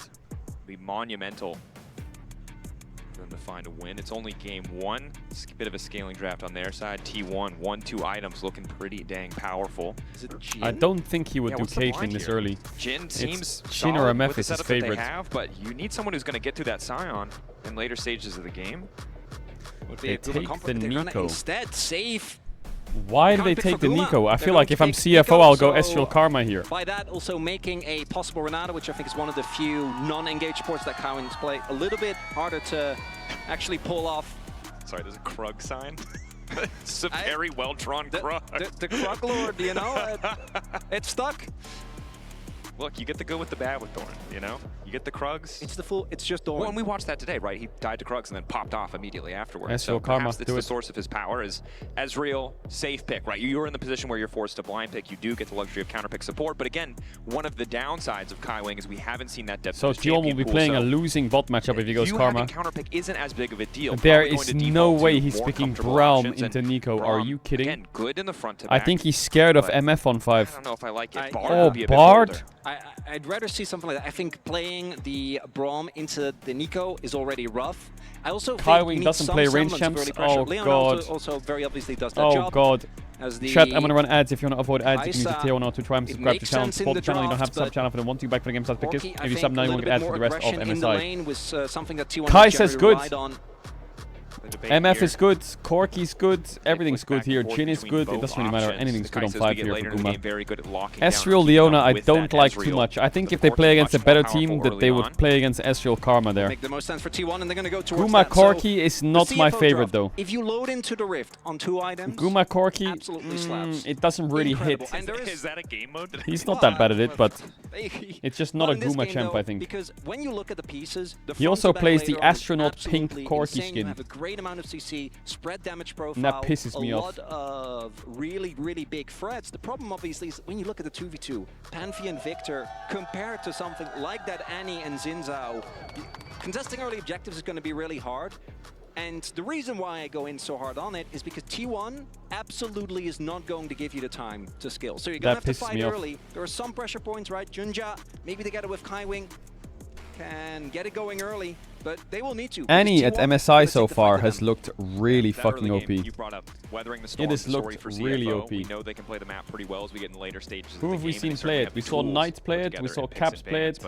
A tall task. Annie at MSI right now is 5-0. Kaiwing, Junja, having those tools 5-0. is present in this draft. But as we've seen in other games across this tournament, if you don't have prio in your lanes, if you can't free up that Leona to roam, it can fall apart very Holy fuck, quickly. T1 fans are locked in. Where is Lost Ratones? W sign. Who's going to be in form on the day? And what level 1 strategies they might bring to bear. Just so you know, CFO's mid laner was 6 years old when Faker won Worlds. Outside said make some noise. Vancouver more than happy to oblige. We get ready for game 1. CFO versus T1, the last of our first round matches.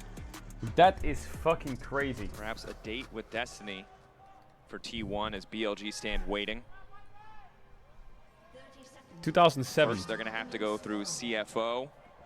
So now he's 7. Shut up. And Shut it's a up. quiet game 1.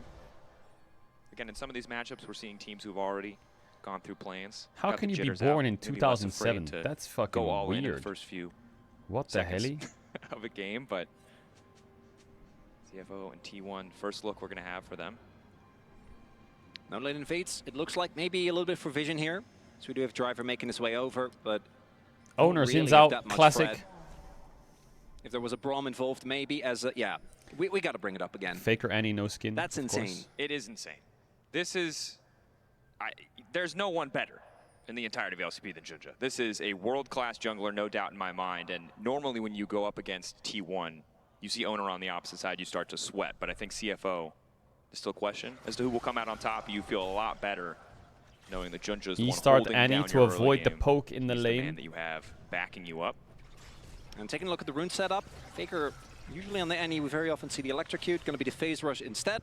Enemy So a mid little was bit 6. more Oh my god, he's using the potential pink of getting astronaut out of Corky some skin sticky again. God, Guma. situations.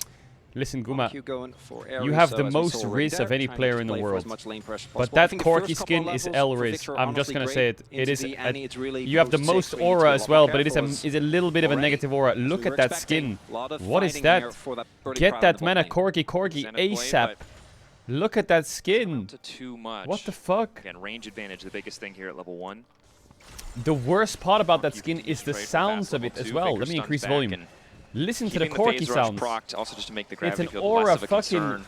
removal. Though, playing with a lot of confidence. Good trades. That thing W's on your head, you're not freaking And you out. really want to try and do that as much Faker, as you possible. good, Ka? I think Victor, when it comes to his one spike, doesn't quite hit as hard, especially if it's going to be that Rod of Ages build.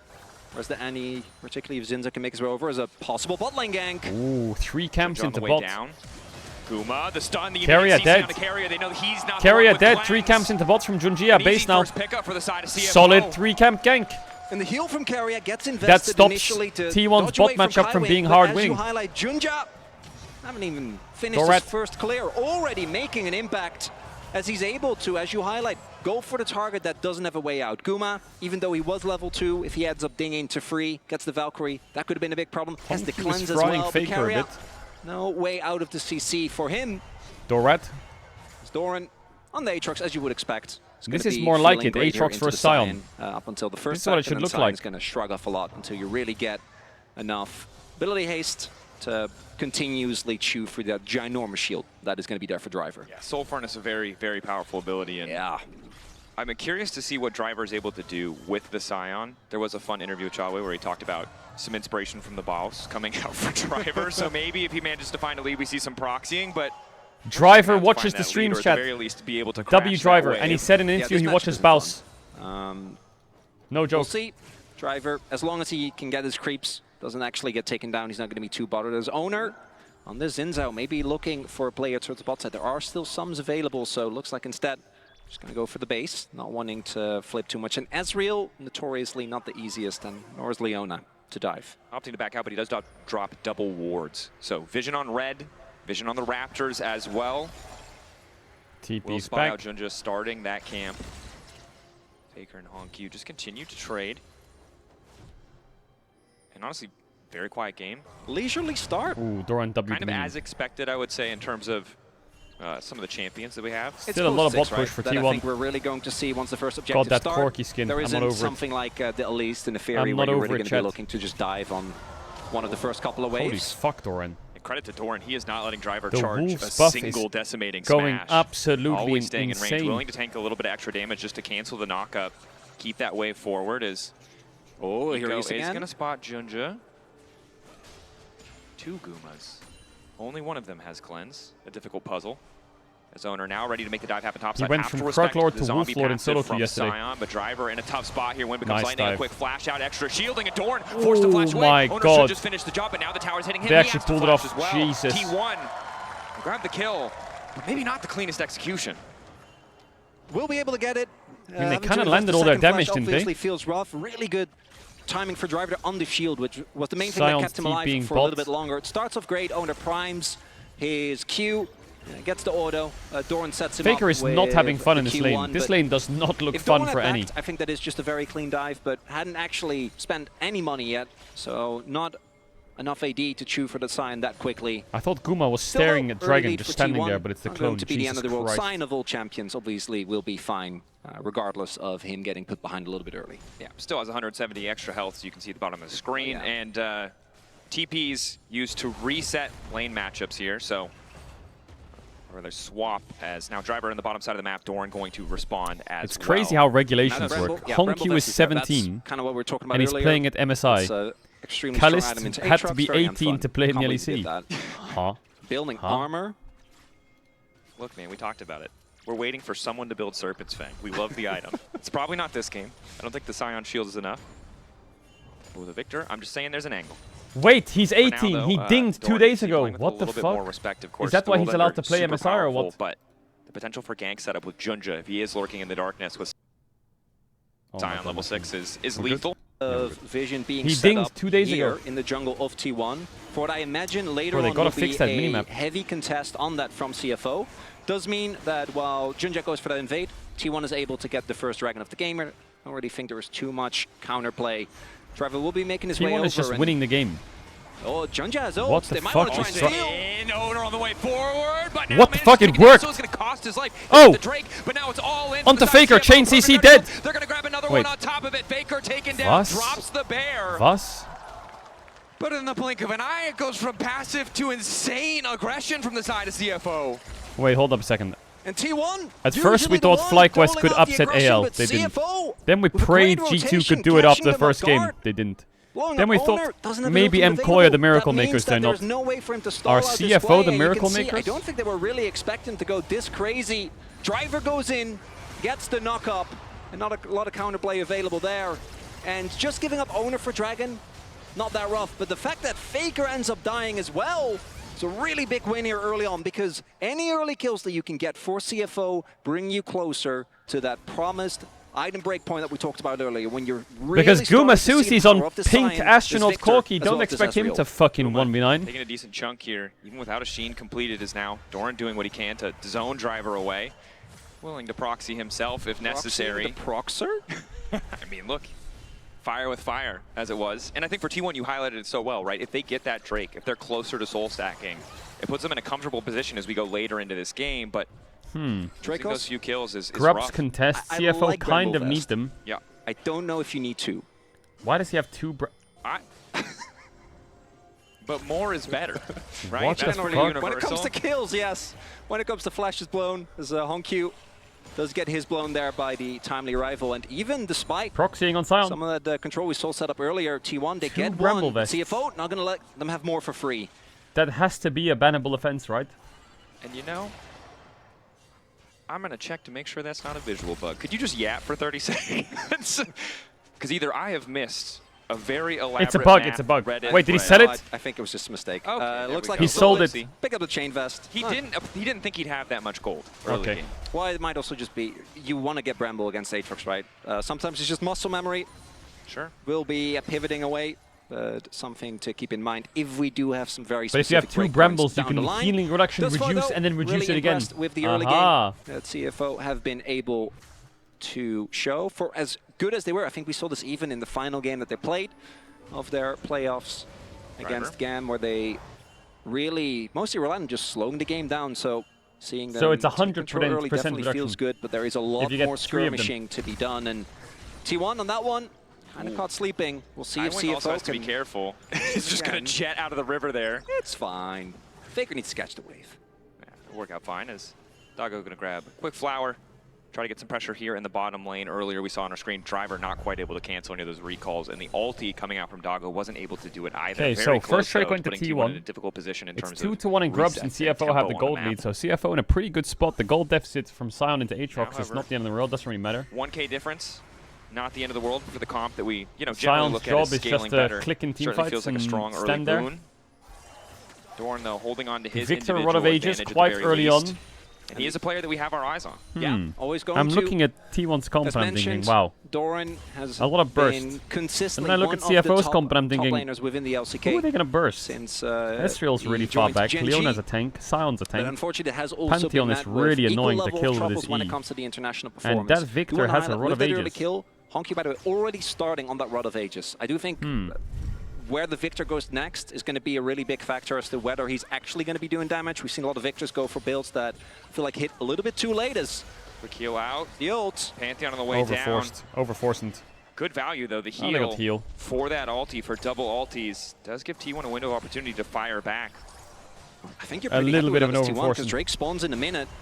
That's going to give you possible angle. At the very least, it means that Junja won't be able to join or get backline access quite as easy as, oh boy. Junja locked up, burst damage ready to go. Aegis is off. Nice Faker timing by waits it Faker, out he before waited. throwing down his cooldowns. It might cost him though. Honky. Well played by Ulti Faker. there, but Faker zooming out safety courtesy of the phase rush. Junja's Oh, still what? for He's next out? moment. Nice flash over the wall. Oh my god, Ready to Owner's follow, dead, maybe? as is Kai Wing. Going in for the 2v2. Owner, a little bit tankier. Junji Keria, spear. ready to follow up. Jungle supports on both sides. Still standing. Q in. It's not quite enough damage. Oh, sniped by Honkyu. Gumiyushi's almost dead to Doggo. The ready to finish Carrier's it. cooked Would here as Carry well. real. Flashes the Last wall. one is the right choice as Guma's lower and lower. Fights on multiple Faker fronts. lived. T1 losing so many kills. And CFO. Doran I think not gonna be too TP'd. sad about that. Guma T1 lived. trying It's to a be 1 tricky. for 1, really? They're looking a bit sloppy on the Both ring. junglers Felt die like they there. had an exit after they got the summoner out of Junja, but wanted to go for more. Faker base Faker out, cancelled. denying the reset. Going to slow him down that much more. Faker does have Holy TP, but may be scheisse. forced to use it to return to lane. Dorn, in the meantime, though, is the one where this is paying off, getting those extra plates. As we take another look at this So initial this set ends play up is in a great, 1 for right? 1. Able to do a lot of damage towards The Junja, Pantheon trying lives to for a catch him long off time. guard. Thunder Sky, I Makes think he a gets lot proc on of the sense. But what on the happens Carrier next clone is here. Junja gets over the Or wall. on Carrier basically flashes. whiff steal because W, of the flash, Q, and the E. immediate response Doesn't from get hit by the Kaiwing. W. Owner doesn't actually connect Guma the and W, Doggo are damage onto 1v1ing. Junja. And then when he goes back in, while that was happening, Honkyu took Faker left. Faker effectively out of the fight. Faker's not able to join. Without the Annie, you're missing so much damage. And while all of that was happening, Doran also made his way over with the TP, which was what allowed Driver in the top lane to get a ton of damage on that turret. What the fuck? What a reaction. Honestly fair. Junja, well-played fight, though, right? Gets Carrier's ulti before flashing over the wall. Really what keeps that so close. As Driver now matched up against Faker, we'll see where they want to Drake send to Honkyu. CFO. Side lane versus Zeus or excuse me, Doran. Wow, big faux pas there. Zeus. Doran, Ooh. as they keep this going, is going to be tough. As Doran, sitting on the Thunder Sky right now, has his Merc Treads done as well. On the flip side, we see Driver still fine when it comes to the item finishes. I think that time alone towards the top side, even the Doran got some plates and damage done towards the bottom half of the map's not going to be too set as Doran should be known this is coming. We see the pings come down, but I don't think he can hold there. Junja's in the area, has his Ultimate available. I think he uses it. Oh, what? That Leon ult was crazy. It's a bit of a desperate game, but World Ender now coming out. Massive damage. Doran lives for an extra second. Needs one more Sundered Sky. Oh my god, Sundered Sky. Oh my god, Doran. The outplay. Doran lives for far too Oh my god, he long. dodges the victory as well. Doran, are you kidding me? Okay, Doran is OP as fuck. That's vintage Cracklord, baby. As Doran somehow lives Doran, baby. The patience. The gusto to dive forward. The Sundered Sky procs coming through. His driver's now caught out. Should be no way out of this one, but the Scion is damn tanky. That's Flash. Flash away. Kaiwing there to cover.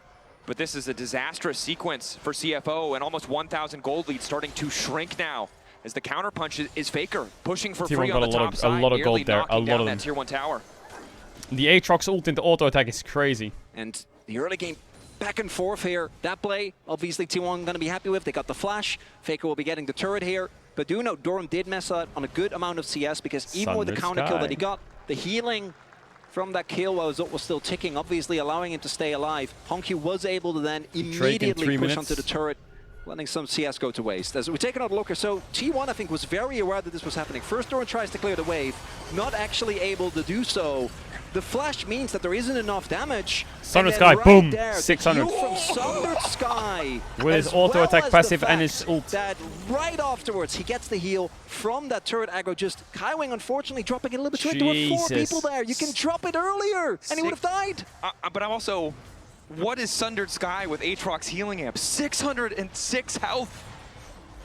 So incredibly powerful. Now Doran knocking down the tower as well, while the rest of the map has been a bit of a bloodbath. He's really just been holding it down on the top side for T1, almost an 800 individual gold lead, but it's CFO who had the setup around Herald first as we went into that replay and are so far holding on to it pretty well. Faker doesn't have flash yet. Triforce spikes on both sides for both AD carries. Drake's 1-1 right now. Junja starting up Herald. T1 clearly do want to contest. Sums available for almost everyone, not for Guma, not for Doggo. All of which are in this fight. Let's see whether Faker can get onto the backline. And for Junja, the target selection is going to be bigger for CFO. TP comes in. This is a hard fight for T1. Fighting into the victor can be difficult, but luckily they have the Hex gates to back them up. It's Keria on the backside. CFO have spotted it, but it might not matter. has been engaged on. Faker there as well. His chain CC'd. Isolated the Nico. Is Keria dead. In trouble. Okay, Burning, well, Keria just fucking into it. CFO, good patience, good discipline. How many teams have been caught out by a flank like that? Keria's having a tough one. CFO, see Keria make his way over, like, we can see you. We know this is coming. As Driver. Going forward. He ain't driving shit. Can't quite drift it. Thought more was going to happen. Yeah, as did I. That's okay. As we probably going to take a look, that means the Herald does go over. Is the Mickey X over Keria a buff to Keria every international? Have I nerfed it now? And as highlighted, I think that does benefit CFO if they're able to play their own game, if they're able to slow it down. Even disregarding the draft, right, where I think that the T1 composition, when we get later to the game, the damage will always be there, but you are going to be extremely reliant on just finding one target and blowing them up, and let's be real, it's going to be Cyan, which very hard. Junja with his E. As Tier 1 domestic record, Faker has a lot of games. You can see here a bit of a contrast. International record, he has a lot of games. Production beautifully highlighting. Worlds 2013 Faker was 17, Honkyu was 6. 2 different generations of League of Legends player. And credit to Honkyu in this first game. He has not faltered, he has not stumbled. You highlighted it, Faker. Really good playoffs, not as good of a regular season. And in this Annie matchup, hasn't been able to really do a whole lot yet. Well, I've also seen that T1 in draft was very clearly trying to get a decent matchup for Fake, get him in on the Annie, which always can have an impact, but Cosmic Drive now done. He played at Worlds at 6 years old. Starting to hit the item breakpoints that I was talking about for CFO. Almost the second item on Ezreal as well, with the transformation for Doggo. Junja should be getting close, but it's the skirmishing where they need to remain vigilant. We've seen T1 so many times. Yes, he did. Just a single catch on a player can snowball very, very swiftly, and with Hextech Drake in particular, I don't think either team can afford to give that soul over. No, they certainly can't. We are pretty far away, as it's only the 3rd Drake of the game up and available. Both teams tied at 1 apiece. Gold lead slightly in favor of T1, but remember, we LCP is the League of Legends Championship Pacific, was a bit of a misstep around which Drake. is basically like Asia Pacific, which is kind of like Vietnam, the PCS, Dorn, again, the strong point of this team now I think alongside LJL's in there.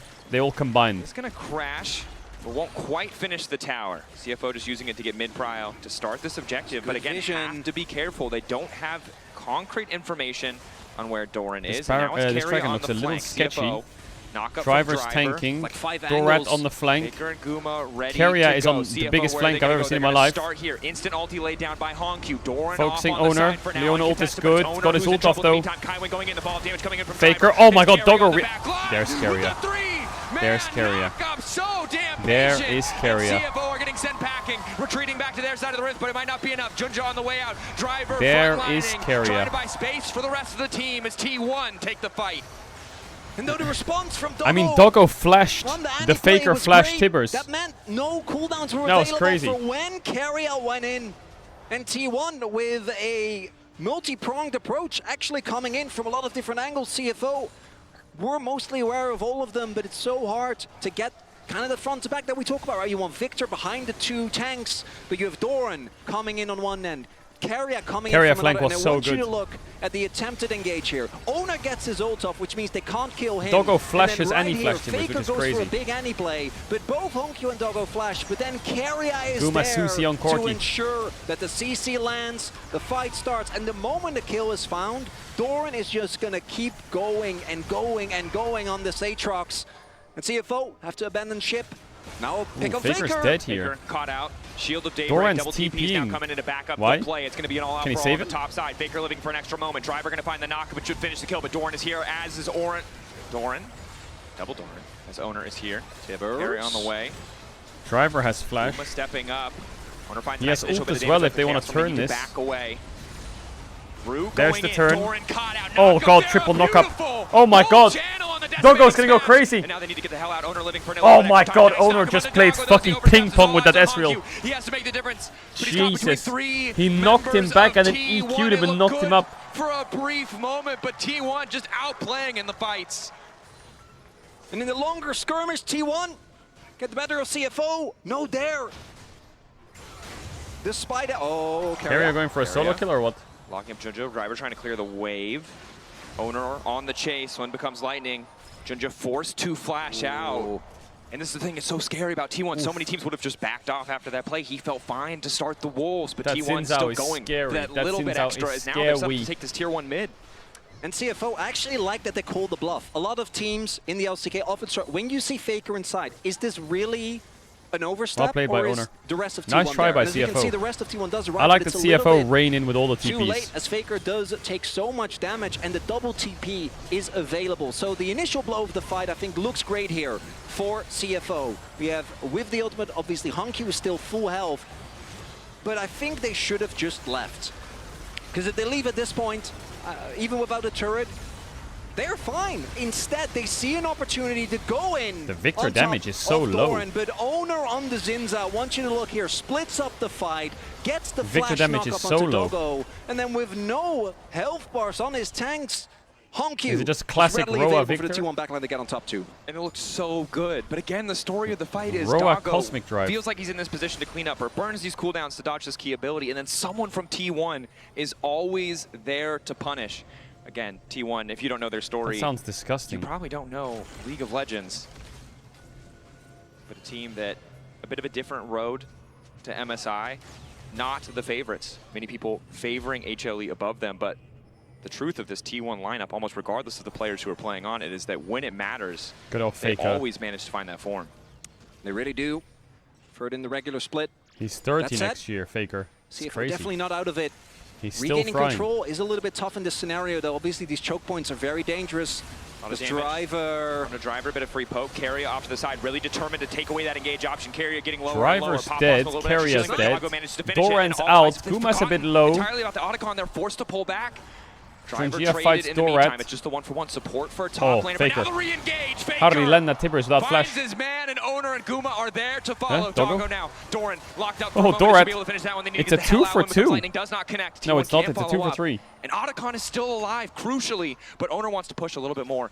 Take this wave out, deny a little bit more in terms of resources overall, demand a response from the side of CFO.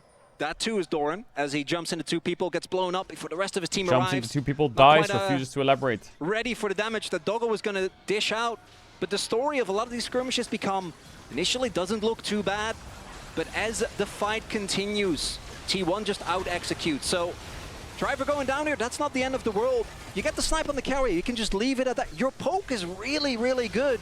But I want you to see what happens to CFO instead. They think they smell weakness, and the turn here, that's not a flash, that's just straight up a Tibbers. You can see the passive. They walk into it anyway. As I had to double check too. Wait, did he just get a bear without flashing? The answer is yes. We do see the Otacon not taken by T1, so the gold lead is slowly increasing, but CFO, I think if they ironically slow it down in the fights, I think they've been good about contesting the objectives, being where they need to be.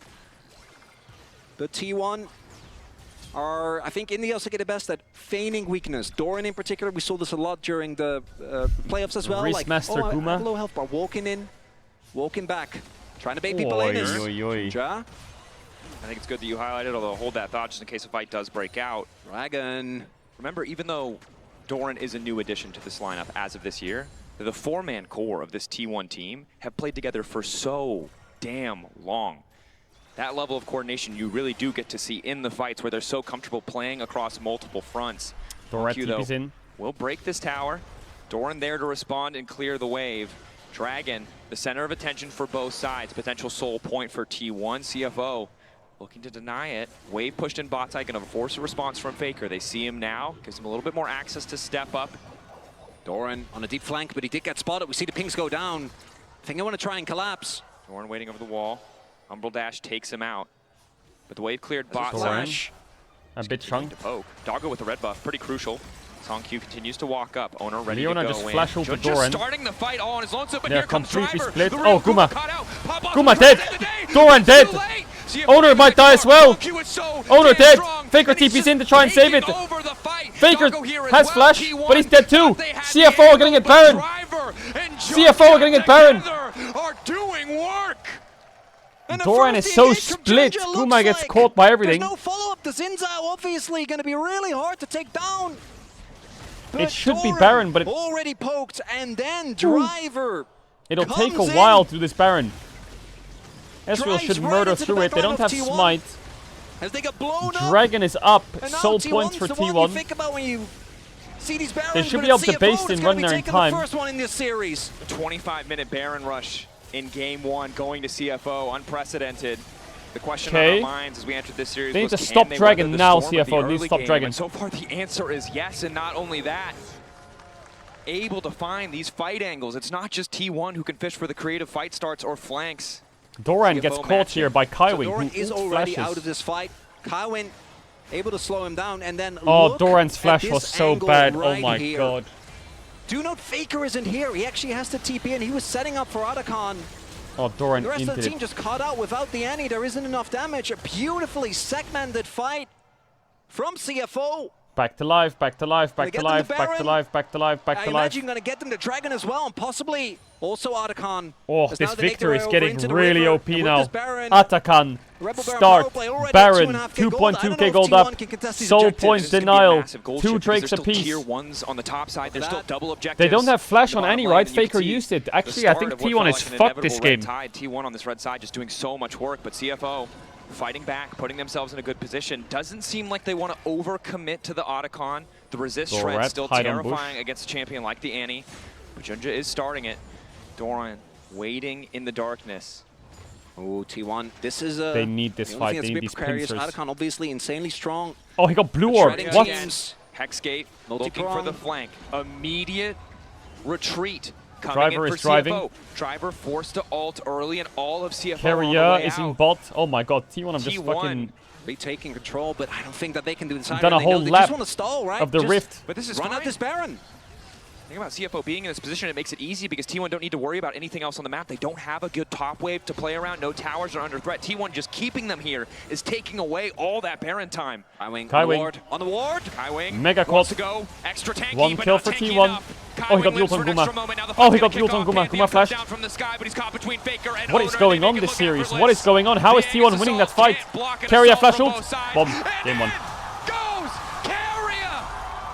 CFO had all the tools. How on earth have T1 just won that fight? Like, that is crazy. T1. They just completely inted it on mid, gave Baron. And then they just 5-0 them on Atakan against a level 16 Victor and all of them having Baron. As they run with like Baron buff, by the way, could have backed off, just shoved out the waves and denied the opportunity, but instead they go in so deep. They lost the easiest fight, and they won the hardest fight. Trying to help out his teammate already uses his sums, and then Caedrel finds the free man ultimate. But even if he didn't, at that point, I think the fight's already rough. Plus the fact that Atakan was right there. And while we're watching the replay, T1 just took 2 towers. And Atakan, that brief glimmer of hope, if we can see the gold graph again, a single blip in the Bro, that guy is this completely game, like, huh? where CFO had that big advantage, and now we're right back to 3K in favor of T1. Yeah, there it is. I was gonna call for that a guy's little stun tiny lock. blip of blue hope taken away in the blink of an eye. T1, they're just terrifying in those fights. I was waiting for that. That's at CFO, not losing any of their inhibs. Also not losing the dragon, so no soul point, but obviously you have that to force from those plans, plus the already, I think, strong team fighting from T1 going to be bolstered by the explosion from the Atakan. And for CFO, the biggest story has been the decision-making in these fights. Right, going a little bit too aggressive, playing ball with T1 just for a little bit too long, and T1, they're always going to throw down, as we see, sometimes to their detriment. Very true. But this is what they do. And you can see in the fights that CFO start on their terms, they look much more comfortable. But in the even fights, where it's about skirmishing, where it's about poking and prodding and trying to find those angles of attack. Corki has 4 items. Showing TP their from Faker. It's a TP Straight behind Hong Q, no flash Hong Q. He has to kind of run up here. Oh, nice by Faker. Flash over W. Stopwatch is good, but he's completely cooked here. Going to try to peel as best he can, but down goes the Victor. Wait, how did Owner lose his GA? Resurrection coming in for Owner. All they got was the GA on the other front of the fight. You know, this might sound very strange to say, but I actually think that's not that bad for CFO. As Honkyu does go down, but a GA. Xin Zhao and Annie just lost both of their flashes. The worst trade. It's about the aftermath. I think this initial play and they just lost Xin Zhao GA.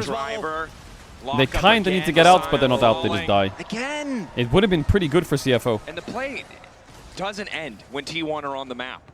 You have to back off. You have to give them that respect, because they will always take just a little bit more. As yet another tier 2 will fall. Man, I can't believe CFO lost the game with the state they had. They had 2 Drakes, a 4K gold lead or some shit. 2K gold lead, 4K gold lead. A level 16 Victor. These fights is just and so much better. Well, it is they were forcing Atakan. The T1 composition, as long as they can keep coming in as they have been doing from different angles, if you don't get the front to back, then the CFO comp will struggle a lot more. Right? Victor in particular, notorious for, can do insane amounts of damage, but once you get on top of him, particularly with a lot of the more beefy characters on T1, can't shoot for them in time. We'll be getting closer to his death cap. One needlessly large rod Fault on the done, pink Corki skin, it's still triggering me. Maybe those are the break points. See if I can try to play towards, but I also gotta be honest with you, Dracos, I've seen T1 in these type of scrappy Faker games before. bought Magi's on Annie. That's how they like it. Why? Yeah. And I think for Honkyu, a player who had that massive lead caught out in the previous fight, he needs to play flawlessly because he's staring down Faker with a book. First game, obviously an honor always to play against the GOAT, but that's tough. You were winning. You did have the lead, and now Faker's chasing as many stacks as he can get. Ooh, Owner starting the objective. What the fuck is Skywing doing? Wide. It is the fake Faker, however. Caedrel. Just going to lose the Celestial opposition. Still, crucially, has the Proto Bell up and available. All they need to do is just stall for Doran, right? Doran can always TP in case an engage does come through. And now CFO spotted. But I think the opportunity has passed to try and actually look for a play. So that's going to be Soul Point going over as... Steal it. Real. Did get called out. We see Doran hold off on the damage for a little bit. Third Drake for the side of T1 now. Soul Point, 5K gold lead. 17 more flowers on top of that. The only lead left, or the only lane left with an advantage is mid lane. But it's just so difficult for CFO to come in to find that front to back you talked about. Often it hinges. So when does the Victor build spike? I'm confused. Prio, but they've had to concede so many side waves just to be able to fight 5v5. And T1 consistently retaking control, denying vision. All they need, particularly with these Hex Decades, Next which game. we've already seen one of the plays didn't end up working out for Caedrel. Faker was able to make his exit. But does he spike on death cap or what? Coming over can be the Doran on Aatrox, can be Carrier, can be fake Carrier. It's hard to or it can be fake Carrier, fake someone else. Yep, could be fake anybody. You highlighted it well. The thing about it is they've done a good job of tracking one player. Faker, Carrier, but both at the same time is so difficult, and if they forget about one, we've seen how quickly a team fight can turn. Faker Flash is coming up soon. Also, as the death stance done, look at that home queue. He is getting close to the death cap. That's such an immense spike. Victor approaching max level as well. The only gold lead that's still there, but he needs to be able to play the game, right? He needs to actually be able to get multiple spell rotations off. The rest of his team needs to keep him safe. It's easier said than done when T1 keep coming in from 15 million different angles at the same time as Baron is up. Both teams gravitating towards that. T1 still steady and controlled around this objective, using the Nico clone as much They're as they can. waiting for any flash to come up, I think. Getting mid-prio before they lay down their vision. It looks like reset's coming through, so a moment for CFO to try and get something. Ulti in to cancel. Oh! Good vision coverage. What? They just want to delete the support before the fight even starts. Carrier running for his life. He's going to burn down. Ignite should just take him out. Carrier dead. Oh no, no flash. Waiting over the wall. The bear dropped, but not on a crucial target. GA proc from Pantheon. The fight, but the TP coming in. Doran going to flash to the side. He has to be the difference maker. Immediate ulti out. Doggo for now uncontested. Tywing dead. Doran 1v2ing. Victor's healing him to full. But he's got the attention of two.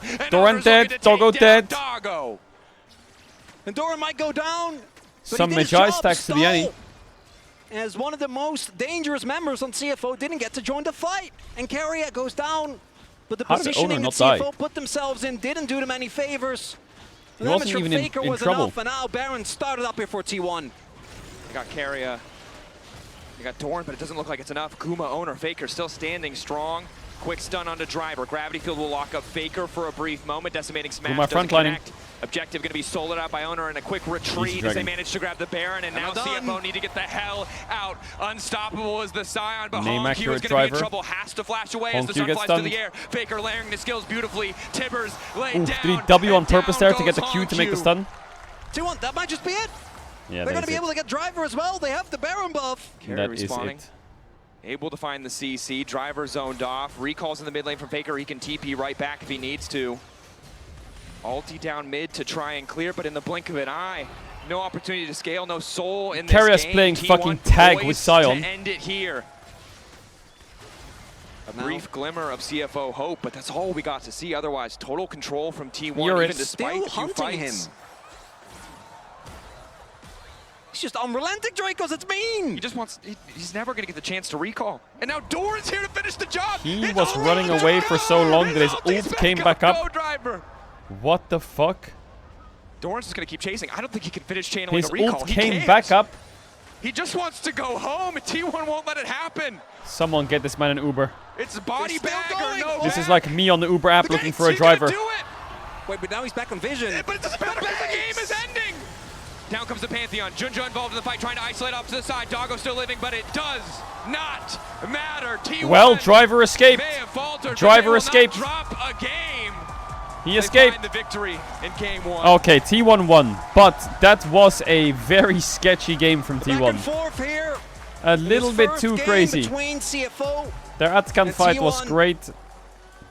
Some of the shit that was going on wasn't great, but it's T1. Brawling ends. It's gonna be a little bit degenerate.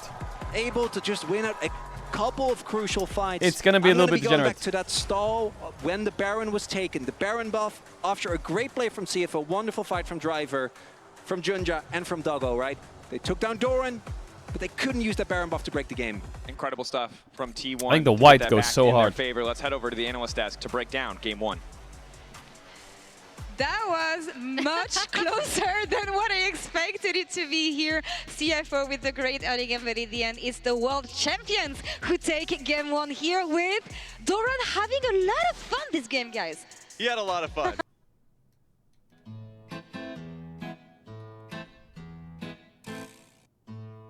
What the fuck?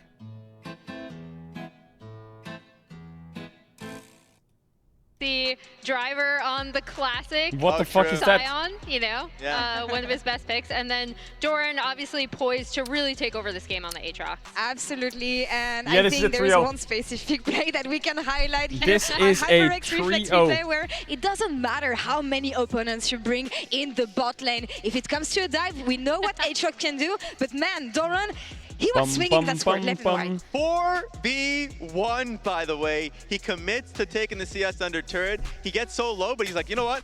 I'm going to tether you, Junja. But everyone who's won game 1 so far has lost the series, actually, apart from BLG. Kill on Kaiwing, who was tanking the entire time, and he lives through all of that. He gets the XP, he gets the kill, he lives through it. Hold on, let's see the check this thing on my phone. Was insane in this play. Watch the regeneration. Like, it's so, Aatrox is so unfair sometimes. Like, look at that.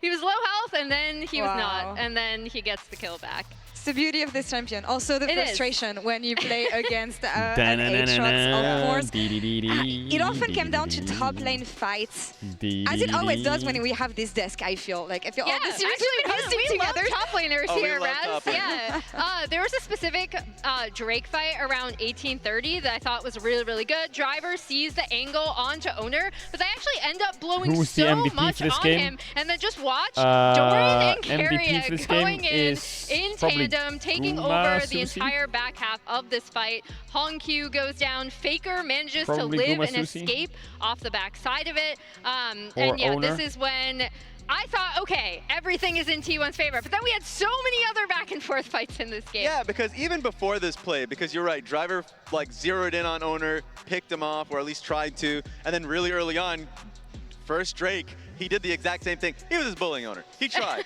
He tried to make it happen. But you're right, it just felt like another Driver impact play happened later on in that very game, because Junja found an angle, he W'd over the wall, and they were like, oh, wait a minute, no, it feels like CFO has another angle into this game. This is that moment. Yeah, and they try to get on to Doran here, right? Doggo and Kaiwing are just taking Doran down while, you know, Driver decides to go in, and then even when Faker ends up coming in, just kind of TPs into his death, sadly. So it was really back and forth, let me honestly, check the I schedule. think, until that catch onto Kaiwing in the bot side Chat, tomorrow is really G2 FlyQuest, right? The backbreaker here, but I want to revisit the top laners. All right, let's do it. Because we've got some fun top laners in this. We'll see if CFO are going to end up swapping. I know they have committed to Driver a lot, but right now... So what is it tomorrow? Tomorrow is Fly G2 and what's the second series? We can cross, actually, we can even add an Aatrox here, right? Yeah. Oh, you have the handwriting that I cannot read. So it actually looks terrible. AL Gen G is... Too, right? So there's still a lot left. Yes. Is tomorrow just the most fucking cinema shit ever? Still none. Any expectations for the second game, though? Holy fuck. Wait, and then what? The day after is what? T1 BLG and Koi CFO? With Driver, his best asset was not enough. What do you want to look at here? Personally, I think this is when you try to put Rest in just so you can like chip at some of the champion pool, because the Jace is something that I've really loved from Rest. The same could be said with Bro, these best of fives go hard. Can we just like... If it's gonna be about the top lane, what if we just remove best of ones around the whole world for League of Legends?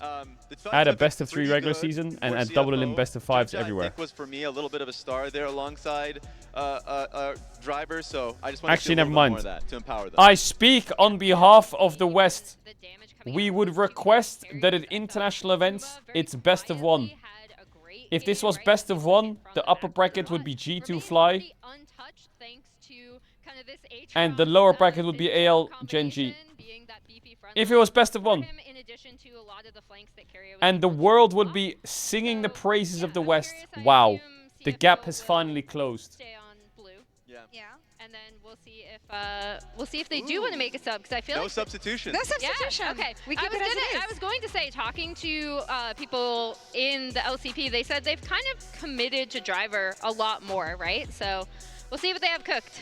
It's Ornn time. It's Ornn. It's Ornn time. Yeah, we got the Scion. Now we're gonna get the Ornn. We're gonna go through all of them anyway, but we keep our eyes on top lane here. The world champions strike first here in this series and take down CFO. Let's see if CFO can come back in game 2 right after this. 3, 2, 1. Oh. Boom. Boom.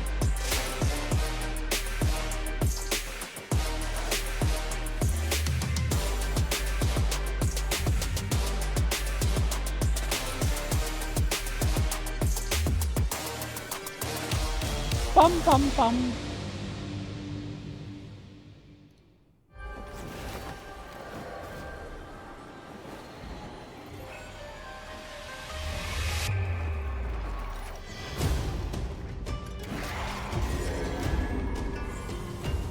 What is the green stuff in your cup?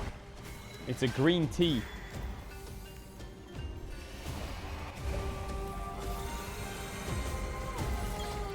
Green tea goes hard.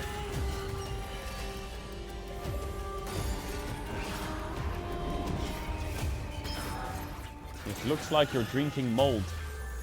Yeah, so what? What if I do like drinking mold? Chat, I can tell you what the tastiest thing on the in the world is.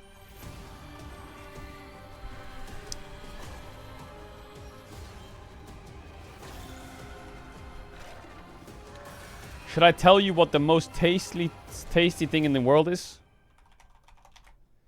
Maybe if you're not European, you're not gonna agree. If you're not European, you're not gonna agree, maybe. I'll show you what it is. It's a Magdalene with a hint of lemon. Oh my god, I can taste the picture. A Madeleine with a hint of lemon. Oh my god, that is the single tastiest thing that you can eat on this earth. And if you've tried it, you know it. And if you know it, you're just disagreeing to be based. Stop being based, just agree. The Madeleine. Oh my god. Oh my god. Absolutely insane.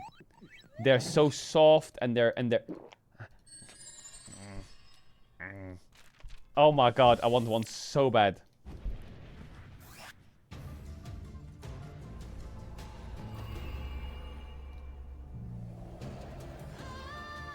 Ah! Ah!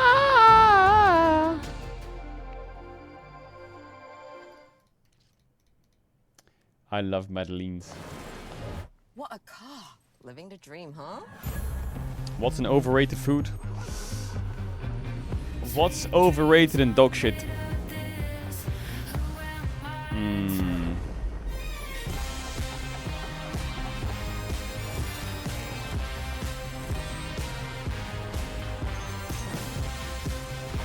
Okay, okay. I get it now. Sweet dreams are made of this.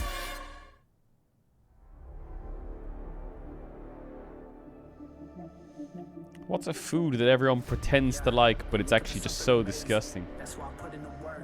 That's why I grind on the daily. I'm running wild and I know that no one can tame me. Hall of Fame on my mind, they cannot contain me. I know that I can't stop now. There ain't no way I'm giving up. Won't back down. I've come too far and I know I'm gonna act out until I'm standing on the top. They hear me now. They hear me now. Let them know. Nothing can hold me back. Hold me back. You can try, but you can't. I know what it is. I know what it is. I know what it is. I've decided. No one in chat said it, I think. I went to a fancy restaurant once and they served this. They served tartare, which is raw beef. Brother, just fucking cook it. Stop eating that shit. Stop pretending and trying to be fancy. It's disgusting. Put it in the fucking frying pan. Cook it and put it between two pieces of bread, okay? A tartare. Most disgusting thing on the planet that people pretend to like. Because it looks like a rich dish or some shit. It's disgusting. You can pay me 10% of the price and I'll cook it. It's crazy to me that somehow we've convinced ourselves that a burger is like 10 bucks, but steak tartare, where they take the same ingredients or whatever the fuck, they just don't cook it. They charge you 4 times the amount. It's less effort and that is crazy.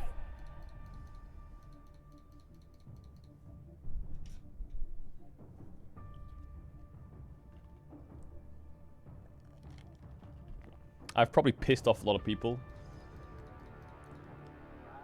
But I had to get that out.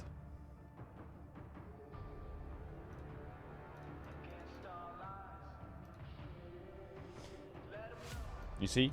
Some people are very upset with that take. It is a W take, but you're mad. You're mad. And it's okay. All I'm saying is, when you take that bite of that food, you can stop pretending. You can fry it.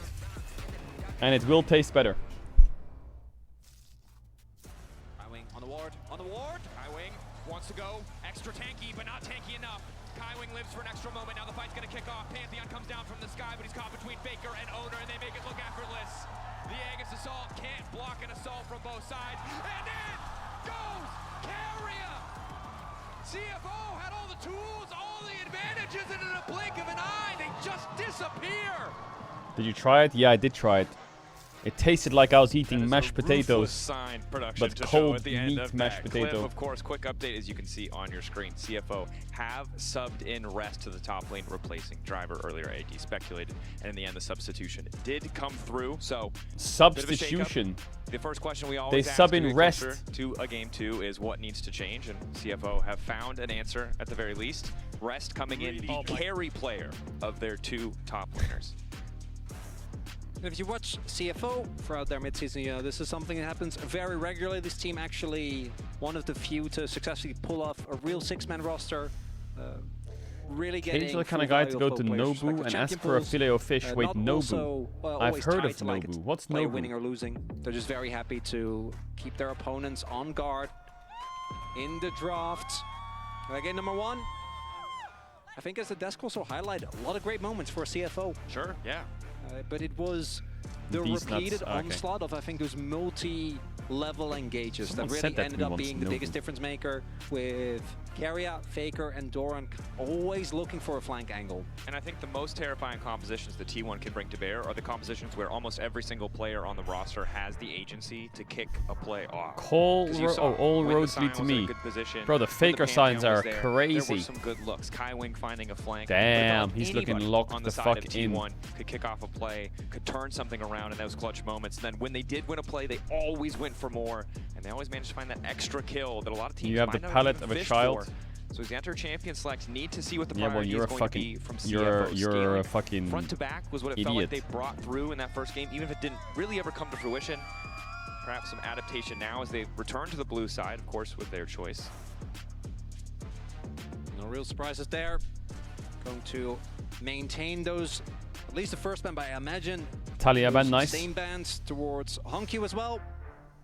In that game, the laning phase, I think, still a good performance, but as so often with Victor, even with getting the early looks like items, same right, band so far. Kill, he was able to find Caedrel top left, from the Victor W just sign. never really materialized, partially because of T1's collapses, but also partially because Victor just really needs a lot of time, especially if you go for the roll into Cosmic Drive. It just takes a really long time to really get going, as there we see a 0 band away as well. So This chat is so degenerate, it's crazy. Of course, it was Roa into Cosmic Drive, into Zanya's, so took All right, a bit of time. You can understand Vi is open, but I think T1 are just going to pick Poppy into it. TF ban, okay. I mean, there's Vi, there's Rumble to follow. Point and Rumble both off there's the board. Kalista, Lucian, Vi, as well. Poppy. Still a lot of high prio jungles available. Shut up with the C9. To mind there's Ari. There's a priority pickup here.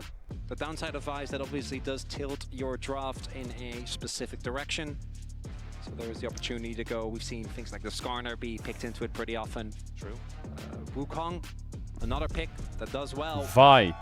Like the reason I don't like Vi is this tough, chat. The reason I don't like Vi is I think T1 will pick Poppy. They could pick Zaya Rakan, they could pick Poppy. These two champs, these two combos would be very annoying to play into as Vi. T1. Ooh, they're gonna do Kalista Renata. Yeah, Nico's out.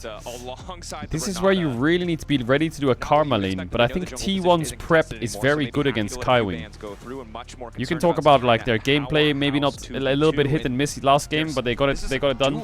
I think they realize Kaiwing just won't pick range supports.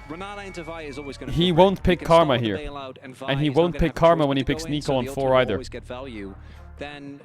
On top of that, Zaya, Rakan, and Kalista Renata, do you want to lose the game?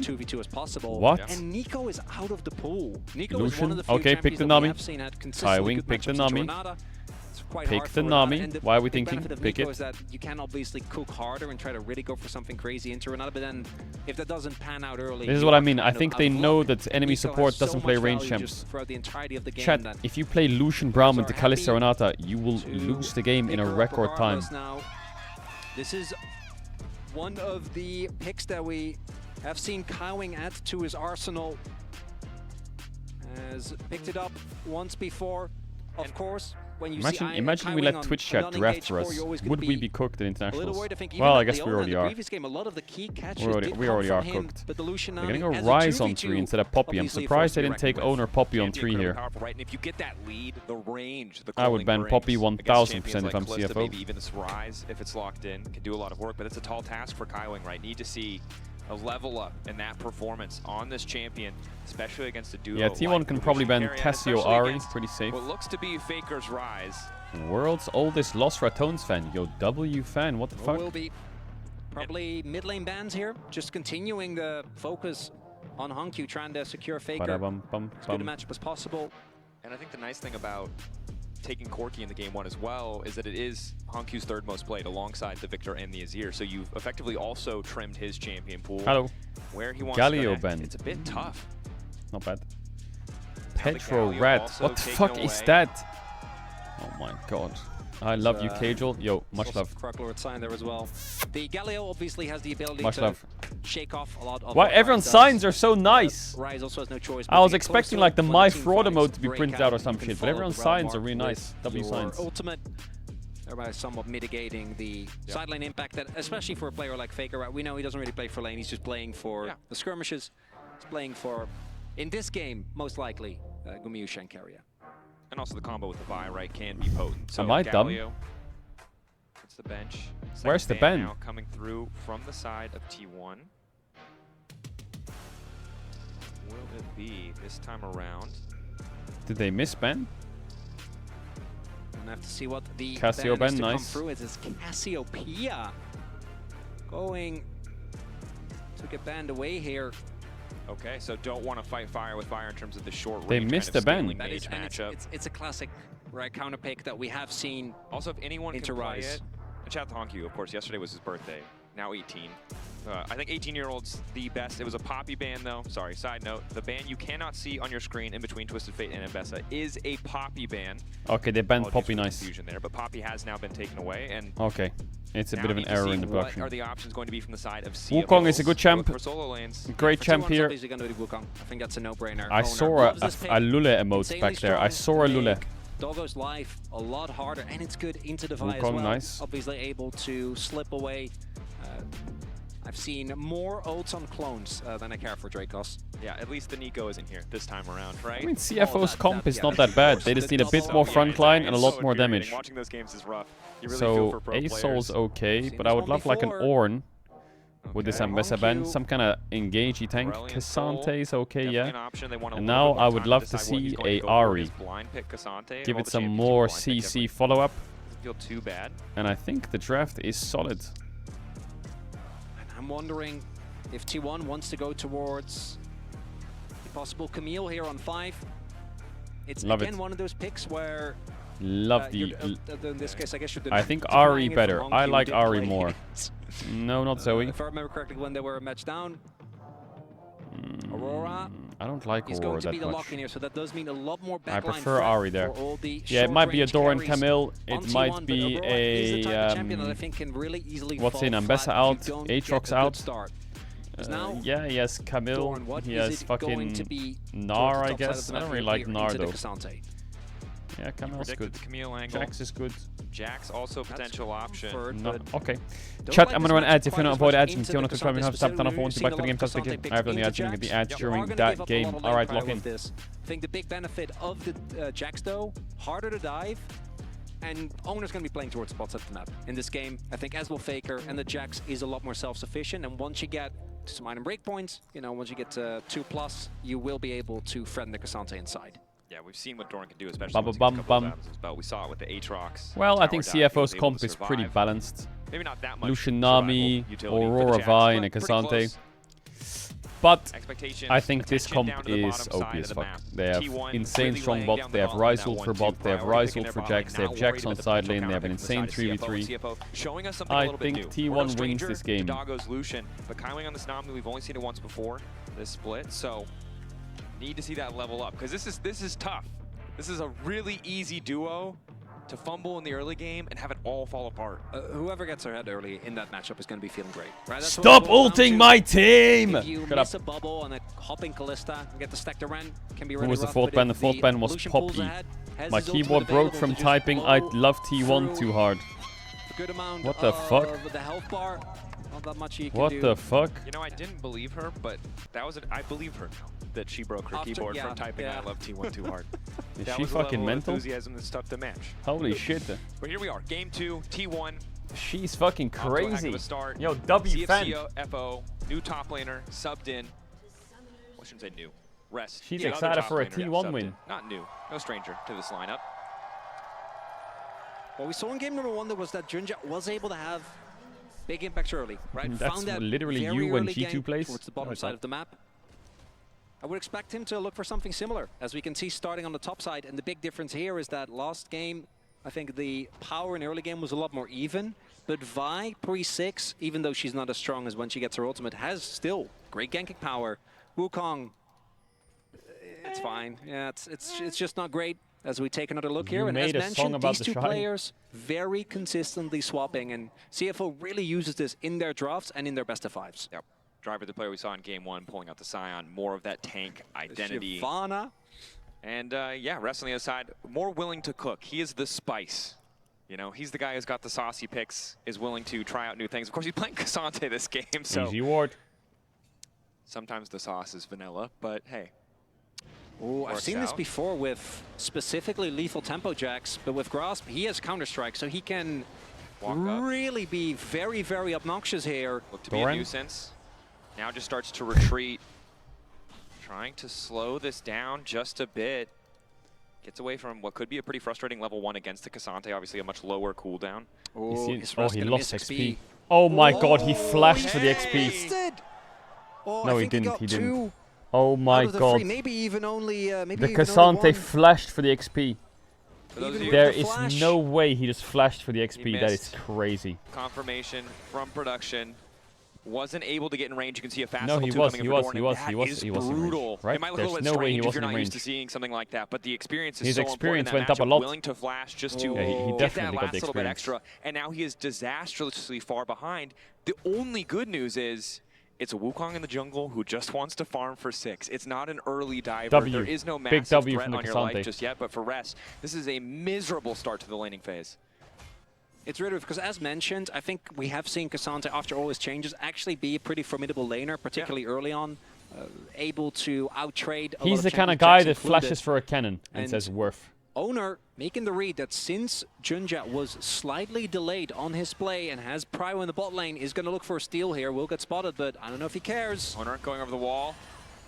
Ooh, nice little eater from Junja. Still picks up a lot of the small ones, but the big one did go to Owner, but I can only imagine Owner, that they you're want to try taking and a go red for this buff red with buff no as well. smite T1. now. It's Callista, Renata. Are They you would love crazy? to scrap. Junja I guess he has it, maybe right? hoping for a steal. Still has access to the smite, but T1 looks like hoping for a Junja as he is forced to flash away from the handshake.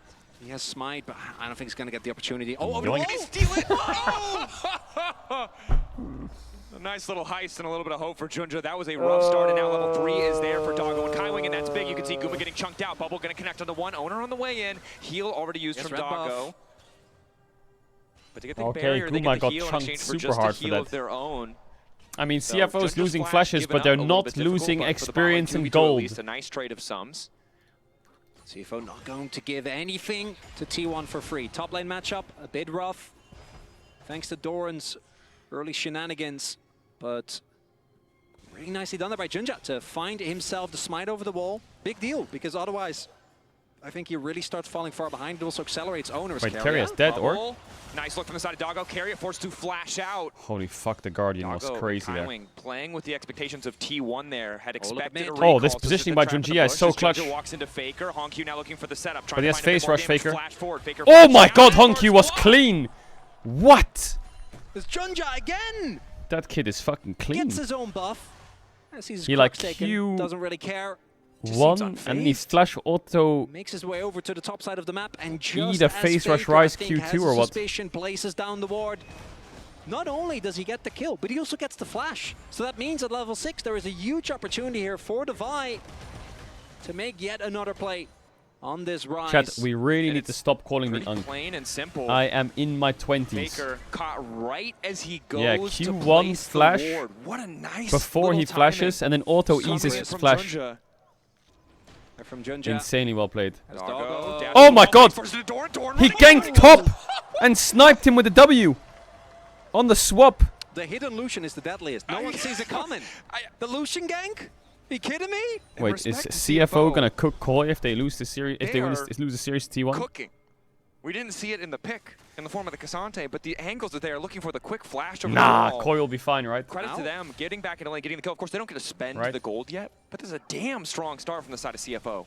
Mid jungle up, bot lane, gonna be feeling good. I haven't even mentioned it, but Doggo actually going for Electrocute, which kind of insane when it comes to the the keystone. Well, and you mentioned just chat is Electro who pulls ahead in the early game.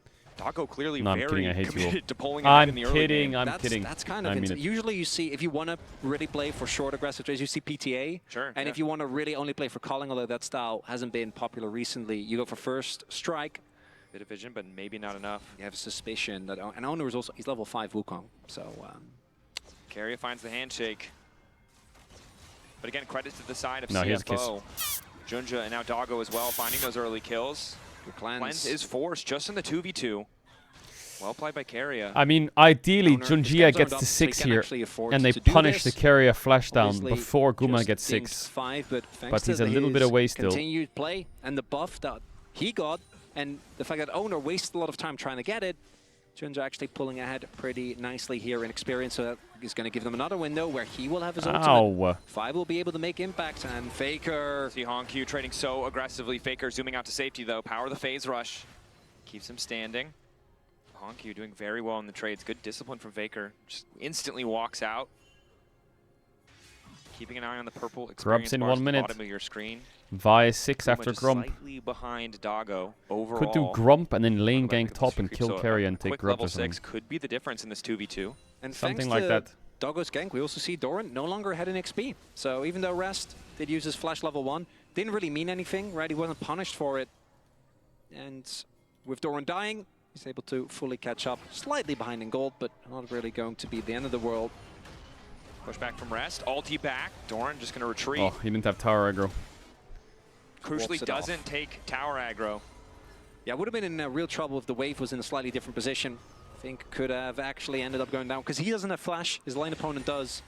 And now Junja has his flash, or his ultimate rather, available. It's the experience that we talked about, but I think they spotted T1 is swapping away from the grubs. Award, which means that T1's now, so obviously Faker not going to fall for that. T1 is swapping away from the grubs. Nice early game here. They still have a timer to punish this Renata really hard. But it was the objective fight where we're really starting to see. Faker caught out Q flash from Junja. Instant bubble. Now CFO gets grubs for free. Grubs are spawning and they're gonna drop bot waves. Wait, CFO is kind of frying this game. What the fuck? On the bottom side of the map, and it looks like they'll just accept the trade. They'll accept the cross map, take first Drake of the game in exchange for these grubs. Doggo's just living his best life. He's just walking from lane to lane. It's like, you want this kill? Take it. You want another?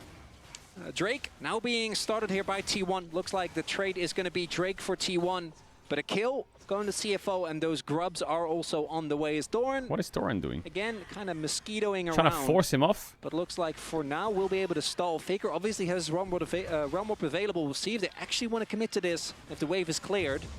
Okay, I mean, they only get 2 grubs. Loves his objectives, Owner sniffing bot, culling the wave to try and stop the dive. Maybe he can sneak a kill if they get over eager. Owner level 6 here on the bottom side. Rise ult, they're full sending it. Faker on the way and good tidal wave to start. Bailout ready. Really have any mana. Nice Kalista ults him. Reset the tower aggro.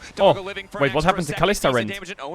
Why did Kalista Rend not do damage to the Lucian? Hongq here trying to extend the fight. Vi's on the way. Find the punish. Excellent handshake.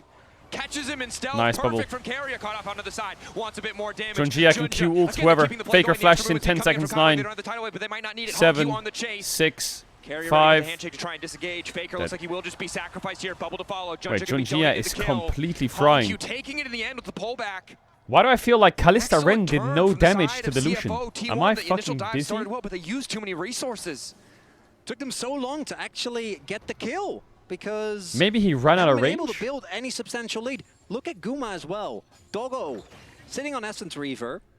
Guma was, when that play started, just sitting on steel caps. So there just wasn't that I know much he has no AD damage chat, but available I'm saying it did 0 damage. I'm not saying it did little damage. I'm saying it did 0. Great yet again. Doggo just pulling further ahead. Let me see Take a Kalista. look here. They're able to stall for such a long amount of time. Kaiwing just hit 6. 1, so the wave 2, comes in. 3, And even though they get the aggro 4. reset, you can see the amount of damage that Do you Guma see what I takes. mean? Absolutely disgusting. He doesn't get to join because they have already ramped It up. did nothing. And then Owner Oh, he healed trying same to second, didn't kind of get him out, but I think they've pretty quickly realized. And I want you to look, Faker's flash timing while this is happening. If he has Good his job, flash here, I think he flashes over the wall. He probably is fine. But instead, Good job, flash chat. isn't up. And the moment that Junja finds the Q flash, obviously nothing that Faker can do. It's not And Unk CFO Eyes. running the early game, you're really getting the full value, skirmishing around. And as we said, if this Lucian gets ahead, the game becomes so much harder because contesting midway. Man, when Doggo CFO has have done a any form lot of backup good stuff this is game. hard. I say that as he's laning 1v2, he does still need A help. lot of good stuff. Although, does he? Well, Some form of backup has appeared. as Junji has found Doggo's so many still good really angles. hurting. And I think, again, I want to call And minds Doggo back to the sniped mid-lane out so matchup, many quick because kills. I think HonkQ getting a lot of support, but doing well with the resources he's been given, and for the second game in a row, finding these leads over Faker early on. Now, Rise is a champ who scales fantastically into later stages of the game, but HonkQ in a good position to make the difference, and it's insane to me how consistent Junja is the player we have to watch. It's wild, right? Has really stepped up. As we see here, the gold at 14, even in game number 1, wasn't going the way of Faker, but he also didn't fall. Bro, Doggo is confident as That's fuck. substantially behind. I think this was mostly the kills that were found, right? That's But a he volume wasn't increase. dying on repeat. He already has died as many times as he did in the entirety of that previous game. And unfortunately, I think for Faker, we're really seeing what we saw in the LCK domestically as well. After 2 years where his spring split domestically was really top level, only eclipsed by Chovy, the struggles that he found outside of specifically the playoffs seem to continue, and CFO making excellent use of that, continuously finding these plays on him. But even if he doesn't have the gold leads in the early game, we saw what he could do mid to late on the Annie. Rise, set up with the Realm Warp, still a champion who scales fantastically. Rise As the ult, Realm Warp now HonkQ. comes in. Owner looking to find his target. Ults. HonkQ locked up for a moment and trying to make it out of safety. Owner a quick Runs retreat out. though. Okay, double So ult by Ulti T1, ult traded from for Aurora. Ulti. Fakers as well, so 2-for-1 trade in favor of CFO. Yeah, the moment they see Junja, like, oh, wait, we don't want that heat, that's too much. Rest has Doran ult. hasn't backed yet. On the way. Rest has, but if there's anyone here in top lane, he's dead, by the way. But they did see Junja, so I think Doran feeling a little safe. That's the only lead there for T1 1 right minute on now. Drake. In some of the matchups, I think, to be expected, particularly, again, the jungle matchup. And Junja, with the way he's Lucian been is playing, really Owner, strong. Kalista still 3-6 no doesn't blade. get to do that much, and we need to start seeing for T1 some of these skirmishes, because otherwise I think CFO, the only thing they have been able to do is stack the Drakes. And in about 40 seconds, they should be starting that. And can this team replicate some of the same team fights that we saw in the previous match, where they were attacking from multiple Doggo, the angles? problem It's he has harder is if he on the dashes route. This time you do have forwards the without a Kalista to keep you wave, safe, but it's not the he same gets level of Renata Q'd in engaged the threat. face. So he needs to be Nico really brings careful of through. Renata Q. If he can Doggo bait it Kaiwing and then continuing dash, to it's trade great. in the mid lane. Doggo happy to have a Like here, you see? 1,000 gold Oh, lead. Not he even a didn't dodge it. full completed item from Guma, as Keria is taking an immense amount of damage. Heal just for the movement speed. Really good timing Try as to get well out of the before Drake calling. spawns. This is what we're talking about. Once you get ahead on this Lucian, big with the Ow, electrocute. ow, ow, ow, ow. The funniest part is that there was obviously a large time where Nami took electrocute back when that interaction still worked, so you could proc it. Freeze Oh! Lucian is, oh my god, HonkQ. No flash carrier. HonkQ's Flash feeling out, flash super for flash confident. trade, and again, this is something That's that we've Drake. seen. Move this towards tournament, mid though, tower. So far is just chipping away at HonkQ these has cooldowns no before a ult, major though. fight. Drake Own gonna an be ult picked up too. by Junja. HonkQ sticking around in mid lane, HonkQ's knowing losing that a that bot ulti wave was here. used in the previous fight. It's just 5 seconds away. He's just losing a bot wave. But Owner He's already just getting giving that chunked bot down. wave. Ooh, He's CFO not giving a running fuck. the He's just rift hitting right that now. tower. 2,000 gold in the lead at 14 minutes. Oh, he almost killed Guma. You saw Drake that? taken as well. He's telling his jungler And to catch unlike in bot. the I'm previous staying game, mid. The team fight, I think, for T1, not a given. The last time around, they were very has ult firmly up for in control. Guma if That he wants mid it. lane turret falling early as Owner caught out for Whoa, a he just moment. kills Owner. HonkQ What? The burst damage is there, but Faker now wants to take down Kaiwing, but he might be the one who's in trouble. Flash forward, gets a little bit extra movement speed. And it kills Faker the too. base rush isn't there, and Hong Q grabs another Carrier, T1. no flash. Try to get something back, but Bro, that just doesn't he just told his jungler to go bot and push and said, I will do the rest. Just trying to What the desperately get fuck? anything. Meanwhile, Junja It's is 15 minutes wrecking in. a turret. And T1 is going to be down 4k gold. And credit to CFO again.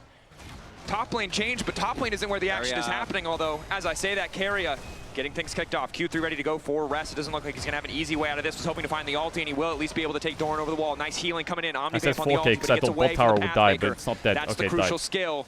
Rest back and can't cancel it early. Flash. Q3 taking some time. Oh, Doran nice in handshake. trouble, but manages to get the Oi, shutdown. Hongq's there. Hong Q on the way. Oh, Lucian's there. That's the calling. Brrrr. Trouble. Knockdown there. Oh, dice. No! The electrocute Brock finishing it. He's John Wick. Is Hongq legit aura farming? Yeah, you could say that. Or you could say he's Aurora farming. It shouldn't be allowed, Mal. It can't be both. Have the big side, Stratos.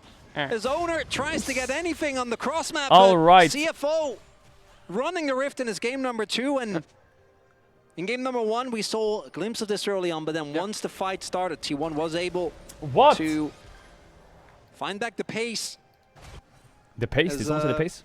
It's really just Doran right now who is able to consistently find a decent impact, as we see the 6-man roster here of CFO obviously having kind of a breakup performance at first stand as well. Yeah.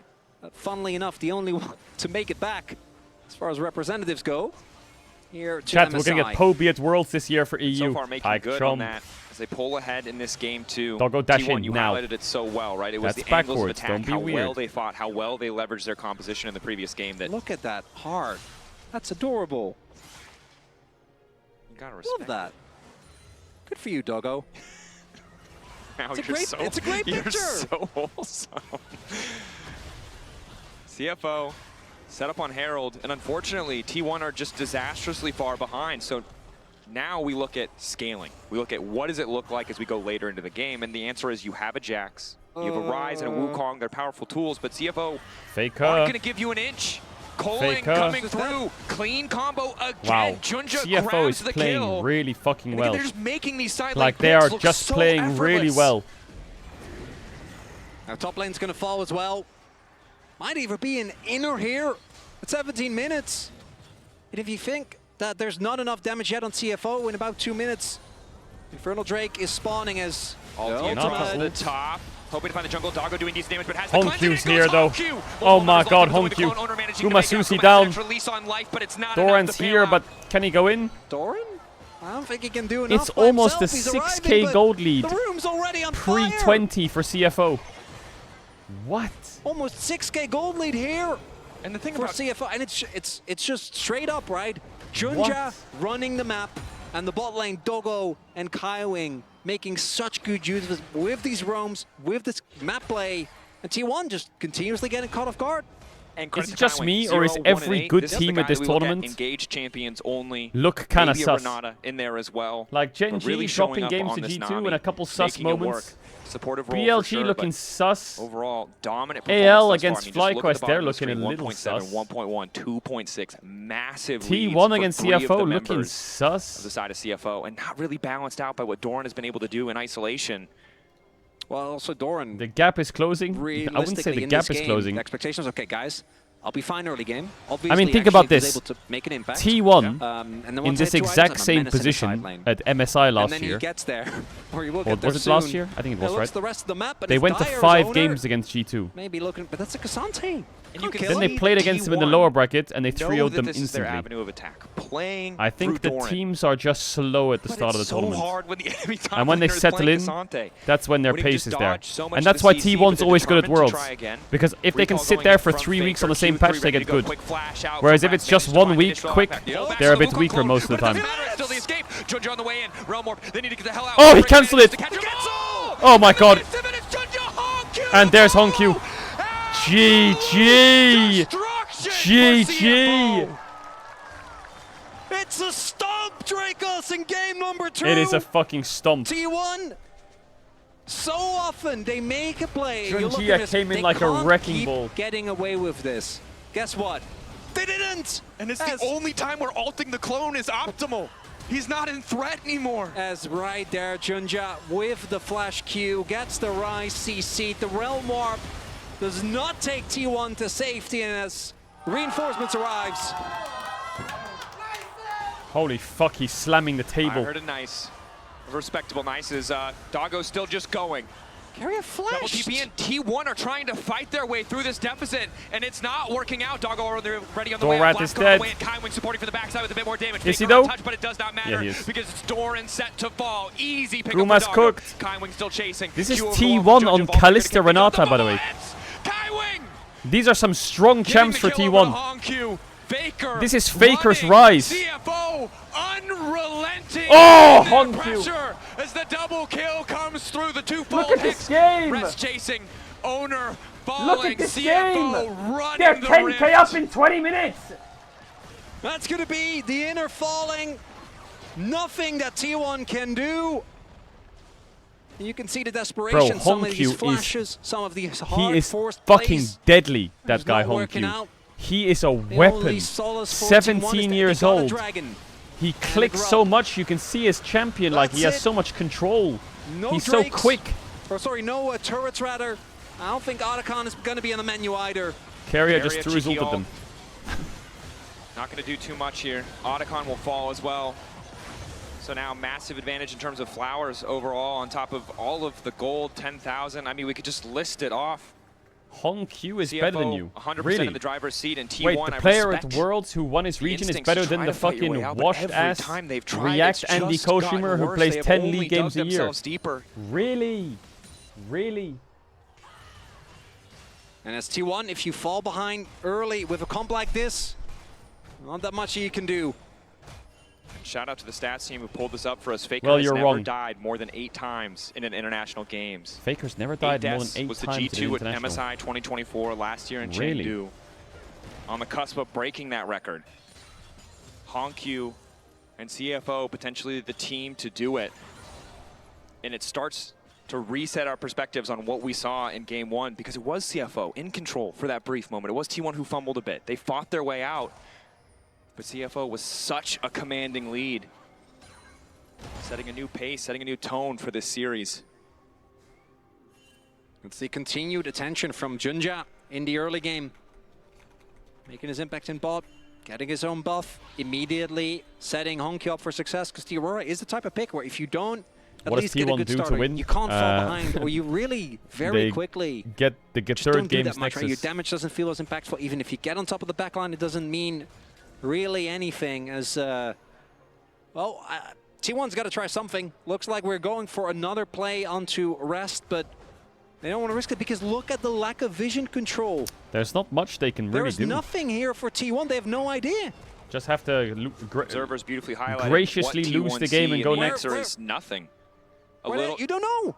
They defend their own blue buff, and that's about it. They now will see Doggo at the very least. Uncertainty, they can assume there's more members of CFO there to cover, but walking into the brush, face-checking into these brushes could be death. Carry at least with the Celestial opposition feels comfortable as Doran steps up top side. Dracos, it's a Blade of the Ruined King into free completed items. Do you need to say anything else? I think Don't look AD items. Don't maybe look. have a it's a wallet diffy. No.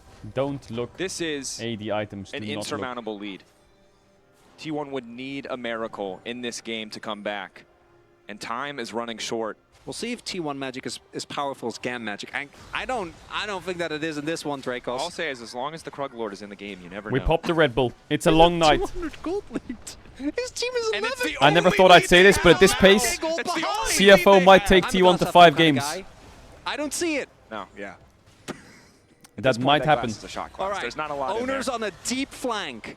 They don't have a TP ward. I do think they need to get Doran and Faker there as well.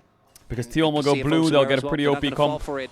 Doggo stepping up, Guma in trouble. Carrier not quite in range, going to be forced to go over the wall, uses the heal, ready with the bailout.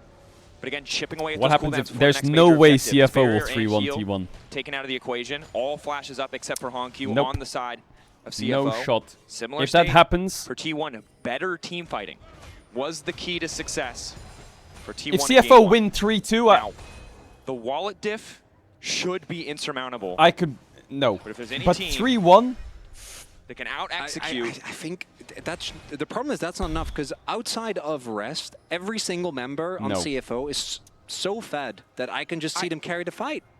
You know what?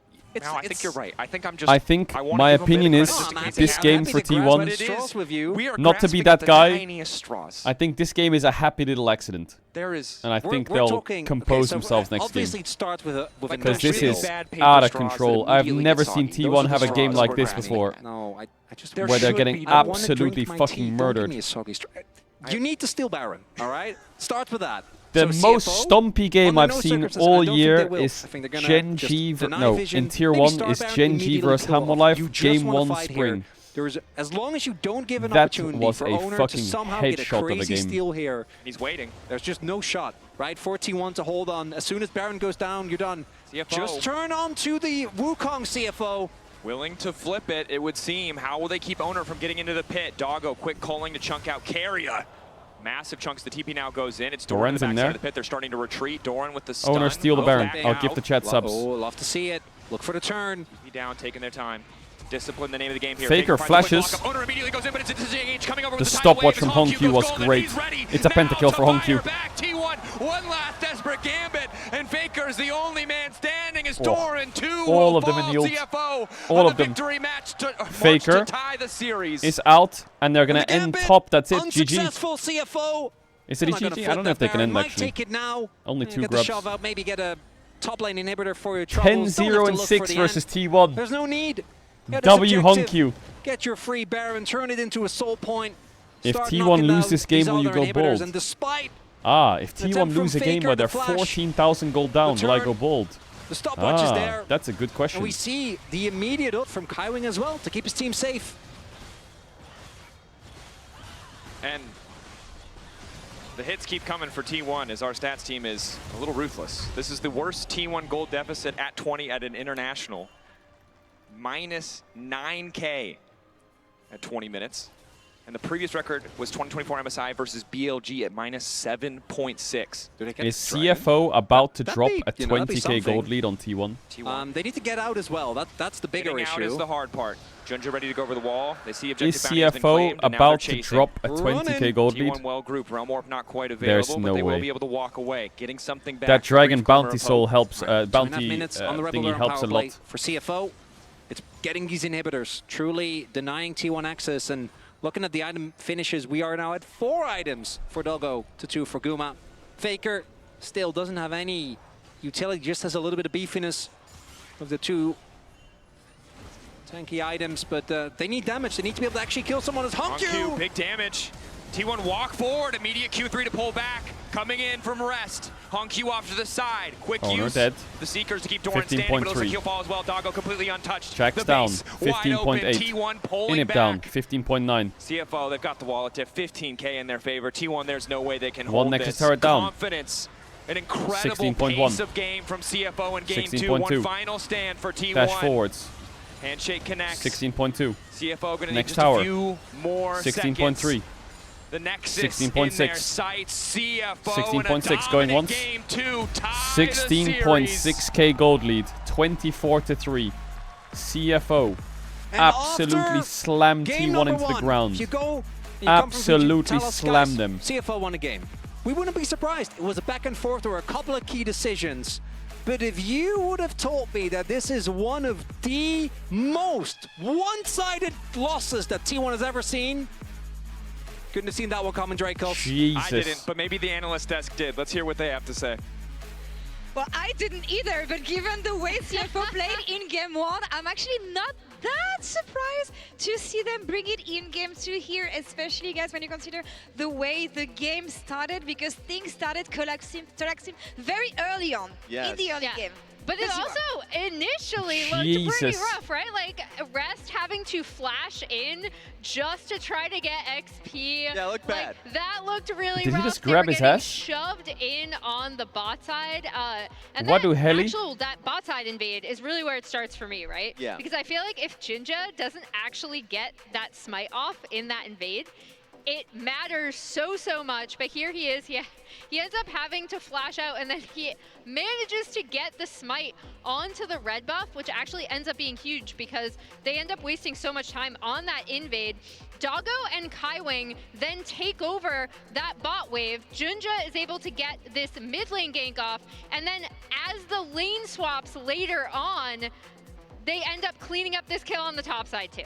Yeah, Lucian and Nami coming through. This is really clean. I mean, the electric. A lot of things went right for CFO. A lot of things went right in this early game. And it felt really good. I like the composition from CFO. Just had the range. A lot of difference. things I was went a little right. concerned. It's always a skill check whenever you have to deal with a Kalista Renata, but they passed that check. Absolutely, and fantastic performance from Lucian Nami as a whole. When you look at the bot lane, we were talking about how Junja usually is the one leading the pace in the early game and the one controlling the enemy team. I feel like this move especially maybe is something that helped the team.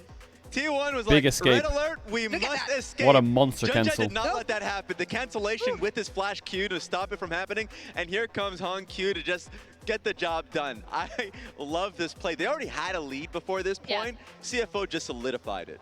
Yeah, that was the backbreaker actually, right? Because if they get out, maybe Big they can W for regroup, CFO. reset. Driver is jumping Junja up and down. You see him? Absolutely not. Was that Driver in the back? Did you see Driver? Dancing for his. That was good. I want to focus on, obviously, Hong Q absolutely popped off on his Aurora. I want to focus on Doggo, actually. All right. Let's do it. Because previously, he did go to MSI with PSG Talon, right? But he was selected. He'd been playing on BYG, and he was a substitute. He going into this, CFO did some YouTube content. They were interviewing their players, and he actually said, you know, this MSI is super important to me because it's an MSI I earned like for myself. Yeah, they need to bounce back. They will bounce back. So to show up on this Lucian pick, Junjia was great this game, really great. I know he's been practicing. He took his Krugs, lost a little bit to owner, smited his red over the wall. But it worked. Then he helped bot, and then he well before we saw needed them, that. we saw That Honor gank trying on mid to on go in, Faker we saw was the rest massive. Of the composition from Tion trying to go in. You Opened up always Honky had a lot. that Nami wave ready to And then he found bounce back Faker and again just on push 6 them on back. mid wave. Yeah, I enjoyed For the it Lucian. because I was always a little concerned to see if the Renata ulti was going to be a major factor, but I felt like Kaiwing always countered it, just so like stopping any level of engage with the Nami ulti too. But that point about Doggo feeling like he really earned getting to that stage is a big one, just knowing that like I was on a date, Caedrel, just got home. What's happened so far? Sure you were. He always knew he really wanted to get here on his own work, his own volition. Now CFO, anyone that was a doubter based on the first day results, immediately proven wrong. That was a ridiculous lead that they were able to hold on to. Well, and look at Doggo. I just highlighted his damage because he did 28.4k damage, right? And you see this is his personal you know, gold difference. That was the gold difference over time. Kind of insane. Both the Aurora and the Lucian popped off. Yeah, I mean, it's funny too, because before he went into pro play, you know, hearing that Hong Q's name was Chihuahua. Yeah. And by the way, belated happy birthday, Chihuahua. You turned 18 just yesterday. So it was the Chihuahua Doggo combo that really reigned terror that game. Turned 18 yesterday, met Faker for the first time earlier today, and something that we highlighted on social media was the fact that when Faker CFO have a coach called Chihuahua? He was 6 years old. That's insane. It's not only meet your heroes, stomp your heroes on lane and in game here. Amazing statement game from Hong Q. Yeah, this is it's adorable. I can already hear the K-pop oh, woo-la-la. in my head. I just that entire trend. Sorry, I opened up. It's not something that I really expected, honestly. CFO bringing in the vibes Wait, that they Hong had Q's name before was Chihuahua? What do we want to look on the side of either team for Game 3? For me, it just has to be a little bit more of a challenge on just the draft. His IGN was Chihuahua? I always wondered, wait, like, we okay, could have had Chihuahua and Doggo on the same team? What the fuck? Who took that from us? We can win on our own volition. Doesn't really matter what we're dealing with. That's obviously not true. Hong Q, change back. Finding a draft that makes a lot more sense, so you don't immediately have to deal with the range advantage from T1. And also, I do think if you're going to like the whole level 1 thing or level 2 thing around we could have had Oyster, Chihuahua, Doggo. You have a ward over the wall, then pull it out. You don't have smite, then you really don't need to put yourself in that position, because that was a really solid play that T1 had early on. Yeah, it actually did give up that bot lane prio, right? Yeah. And allowed the duo of Wait, Lucian chat. Nami to get back in the game, so that was really important. I would just shore up these small early game things, right? Because we saw this in game 1 and game 2. I know Wait. T1 can do it. They're known for their monstrous early games, so let's see it. And I need the CFO two don't pictures wanna side make by it side. easy for Fuck. them because they're bringing back Driver There he here is. for game 3 as T1 has selected blue side. So let's see the approach they come up with here at MSI after the break. Hongkyu and Junjia together. But if you close your eyes, does it almost feel like...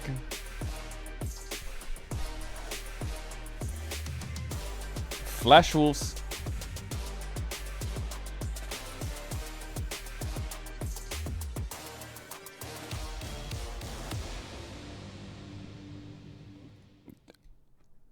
What year did you start watching League? And what year did you start watching League?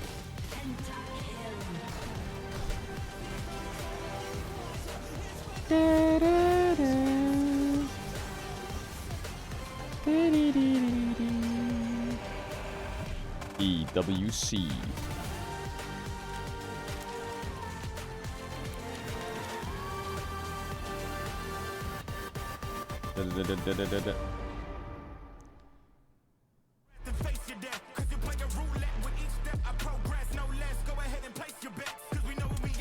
W. Kobe. He is 16 years deep in League of Legends. He is 16 years deep. Big W. Why saying Unk? Why saying Unk? He's a proud Unk. Chat, he's literally your father. You should call him Daddy Kobe. That's his name. You have the option of Daddy or Pappy. That's what you need to call him. Only with Verizon. Kobe's been watching League since 1940 fucking 8.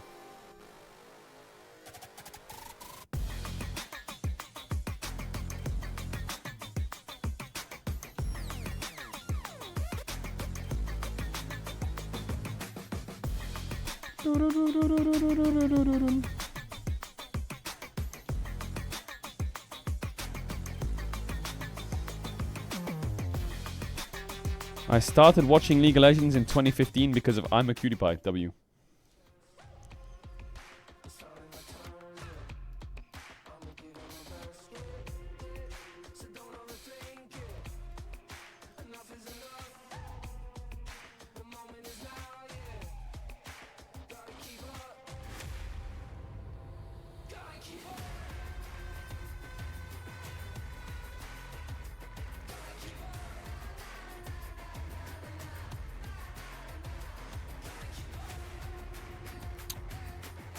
Chat, can someone explain this to me? That's like, and not an unk. If someone calls you the skibbidiest skibbity there is, does that mean you're like a good thing or a bad thing? If you're a skibbity skibbity, is that a good thing?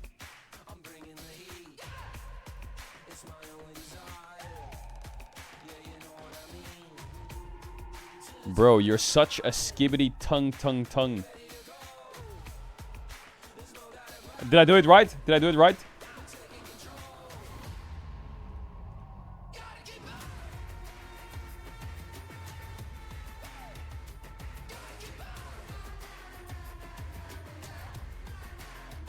I'm trying to fit in.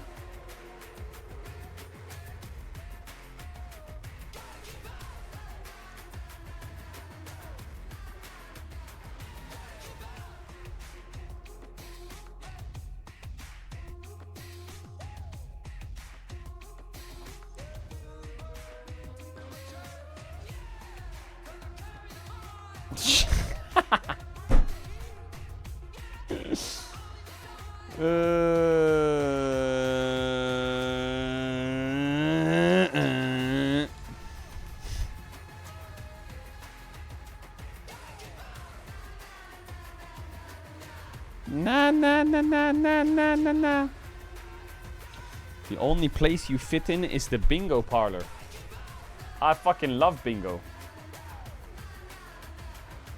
Chad, what? Bingo's labeled as a boomer game, but that shit goes hard. I think Bingo needs to come back into the meta ASAP. Work hard. Oh my god, this is an inspirational song. Yeah. Yeah. Outwork me. Yeah, yeah, yeah. Yeah, yeah, yeah. Oh no, the song got cut short. No!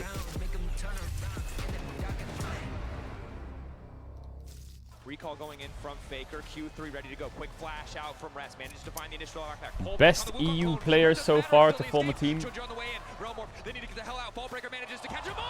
I mean, Baus, Elyoya, Jojo. An incredible game from Masu. CFO. But as we've seen across this entire stage thus far, the expected favorites might drop a game. That roster would win against Asian teams in best of 5. Yet will CFO be the It first just to do it? would. Big fan sign classic there, adjusting expectations. That said, not just in this tournament, right, have we, I think, seen a game that one-sided, but more importantly, even in all the free ones we've had in the main stage thus far, I do feel like the one game was a lot harder fought. It was a lot more back and forth. There was a lot more battling. This was just a complete and utter stomp. I love Faker. Outside of top, in every single lane, leads were found very early, and they were compounded upon to the point where CFO just really rolled over T1, and we'll see if they're able to repeat it. This is always, as we I think often talk about, in situations like this is really where you get to see it. How can they take that momentum in this series and keep it going? It's a very good question. Right, we heard from, I think, Ramon for the first G2 win. Hey, we're just taking it easy, it's casual. It didn't look casual after that first game, and I imagine it's the same for CFO. How do you stay a little bit lighthearted? How do you keep that pressure off you as you get closer to contesting T1 as you are on the cusp of match point? But T1, of course, just as close. It's just the best of 3 now that stands in front of us. And this team, they're a scary team to make angry. Scary team when if they immediately lock in after. This is a team with a lethal early game if they have the right tools. So they brought Driver back in. Domestically, T1 dropped a bunch of best of 3s. They brought Driver back. Heavily favored against. But this is a best of 5. T1 on blue, CFO on red. MSI, Here we go. MSI hasn't been T1's tournament Here we for go. a very long XCD time. sign, top there. Big XCD sign. Very high finishes. Not quite going the full distance, but yeah. As we get into this draw for game number 3, can't wait to see what CFO will bring after that dynamite in game number 2. Okay, TF ban. Now on the red side for the first time this series, T1 of course. I'm guessing CFO have to ban Azir. First time on blue. See how this changes their I'm approach. guessing CFO have to ban Azir Varus. Removed from the pool. T1, 6 effective I guess they bans. could We just are target fearless. ban. What else is there? There's Of course, Driver here Talia, back in TF, as well, Varus, so potentially Azir. a shift to a tankier top side, and I'm expecting not the use of a counter pick for top lane. What the fuck? A Gragas face-off here, both Doran and Driver. This guy is doing 25,000 bits. We did see the I should have realized the last time I give the subs my bank can go through. I think it was fraud. Apologies. Yo, Cedar Beams with the 25,000 bits. Are you fucking high? Thank you so fucking much. You're crazy. And if CFO don't ban that away, it does seem like it should Thank you be so much. Absolutely, thank you for the support. Popular LEC spot right there. We've seen afterwards as fans going crazy, Dracos. I appreciate that a ton, myself. Understandably, team needs to support after a rough game like that. Definitely do. Sorry, I'm trying to focus on draft. My brain is like thinking. Varus Azir is open. I think big for the side of CFO. And surely you don't trade it. Further in this series is that really only the Leona of the, and the Renata of the effective Skywing champion pool have taken off the board. The surprise win. You don't need to do that, but I appreciate it. Shit ton. Giving them a few more options as we go deeper into Fearless. Croc Lord Doran. Alistair still available. Nodla still available. The Doran faces are cursed, but the Krug Lord sign is absolutely fantastic. So good. So it has to be Azir ban. Holy fuck, I'm so locked in. Today, it has to be Azir ban, unless Hongq has something into it. Okay, so what do you first pick here? Ari's good. Poppy's a good champ. Trundle's a good champ. Rumble is a really good champ. Gwen Rumble. Colossal amount of gold that CFO was able to generate by just taking down over and over again. Galio is up. Ornn is up. I think they put Driver in to leave Rumble open, but they picked Gwen. Now Driver... The problem is Driver is a tank player and they have Gwen first pick, so how do you punish it? You could just use Driver to tank a Rumble, yeah, and take both Gwen and Rumble out for game 4. He's gonna go Gragas top into Gwen. Yeah, he's a tank player, right? And she did already. See the smile. And it feels like there's more tension in this game 3 draft. Remember. Okay, so Rumble will fall through the draft. T1, Kalista, Renata, full confidence this time. I mean, T1 could play Sejuani Yone on 2-3. Like some kind of Yone, Gwen. Ooh, Sejuani maybe not anymore. Absolutely take over as it's. Ooh, I don't know about that. Aurora's out, right? So Yone is quite strong. You have been. He's earned it. You've been. Well, no one. Could do Maokai Yone to avoid the Trundle. Ooh, Zed jungle. I think the Junja thus far for me has been the absolute standout. Trundle is the most OP early game champ in the game, so if that was let him cook. On the enemy team, I think it makes sense. Sure. But blinding a Trundle like that, I don't think you can get away. Oh my god, it's Owner Zed. Owner Zed locked in. Holy shit. Now it's gotta be an Ari, right? For Faker or a Galio. Oh my god, T1 are playing to win. They fucking locked in. Faker, Galio, Owner Zed. They are not losing any more games. I do think there must be a mid lane champ here that carries though. Galio blind. I'm thinking like Cassio. I'm thinking Sylas is not good into Galio. Don't do it. That is such a fake game. They really need an engaged support to go with this, right? They need someone that don't pick Sylas into Galio. Go in. Nautilus for me would be the prime one. Oh, Swain is nasty. That is nasty from HomeQ. Holy shit. There are exciting picks all around. That's a volume increase. Absolutely no CC, but immense die potential. They're gonna have to cook in bot. Man, Fearless Draft is the best thing ever made. This is crazy. There's a lot of sustain in this game. That's a bunch of beefcakes for CFO towards the top side of now, the map. For bot lane, Guma loves Jhin. He loves MF. Have a decent time cutting through them, but that is really going to take a long time. T1 was not able to find it, but for me, the most important. You know what fits in T1's comp? And the owner has been the carry on T1 for the large part of the summer split. Kaisa is really good for T1. More facilitative plays, setting up for the rest of his team, finding on things like Zinzao. But you know what I think he's going to do? This is just a straight up carry. He needs to be the one. I think he's going to go Jinx, and they're going to go Jinx Lulu. This Nautilus ban has got my fucking siren red alerts going off. Really, the best one is probably Trundle. I think they're going to play Jinx Lulu. It is a champion where if you start falling behind, it will feel very reminiscent of what happened in T1 in game number 1. I know that Jhin MF is the easiest because it's Guma's comfort, but into the Ari as well for a little amount of time. I'm very concerned about Jinx Lulu for T1. Consistent value. Yeah, a champion that can look incredible in the right circumstances, but you're right, if it falls behind the Gwen and the Zed can could also do Karma. Interestingly, the Jhin, oh my god, they're gonna do Jinx Lulu. Varus has already been hit, so the options for Guma to sit safely in the backline while the rest of his team dives forward are getting more and more limited. Ooh. Now, Kaisa is still available, a champion who isn't the best laner, but can follow up on the Galio, can follow up on the Gwen chasing in, although again, they don't have CC. No. A big risk. You're gonna walk into Jinx Lulu. Just take the Jinx. There's a lot of lane bullies still available. Caitlyn! One of the ones that I was what the fuck? I like this a lot more. Doggo. They're gonna play Caitlyn Karma into the Jinx. Senna. Ooh, what is it gonna be? Yeah, for Guma here? Okay. They're gonna pivot to Aphelios. I agree, nope, Senna, but Senna, what? There's no melees. Do it, come on. Come on. Come on. Not Senna, that, no, what? Not that. Yeah. Aphelios Lulu, put it in the bag. We're already off the wall, might as well commit. Senna, what? Senna, what? Senna, what? Okay, it's fine. It's Senna, safe, what? it's Rakan? safe. Senna, Rakan? What? Give us the 200 What are you years, doing? We'll take the 200 stacks instead if he can last that long and Senna Thresh. potentially controversial duo from a lore standpoint, but Was? might work. Keria. What? Okay. Senna Thresh?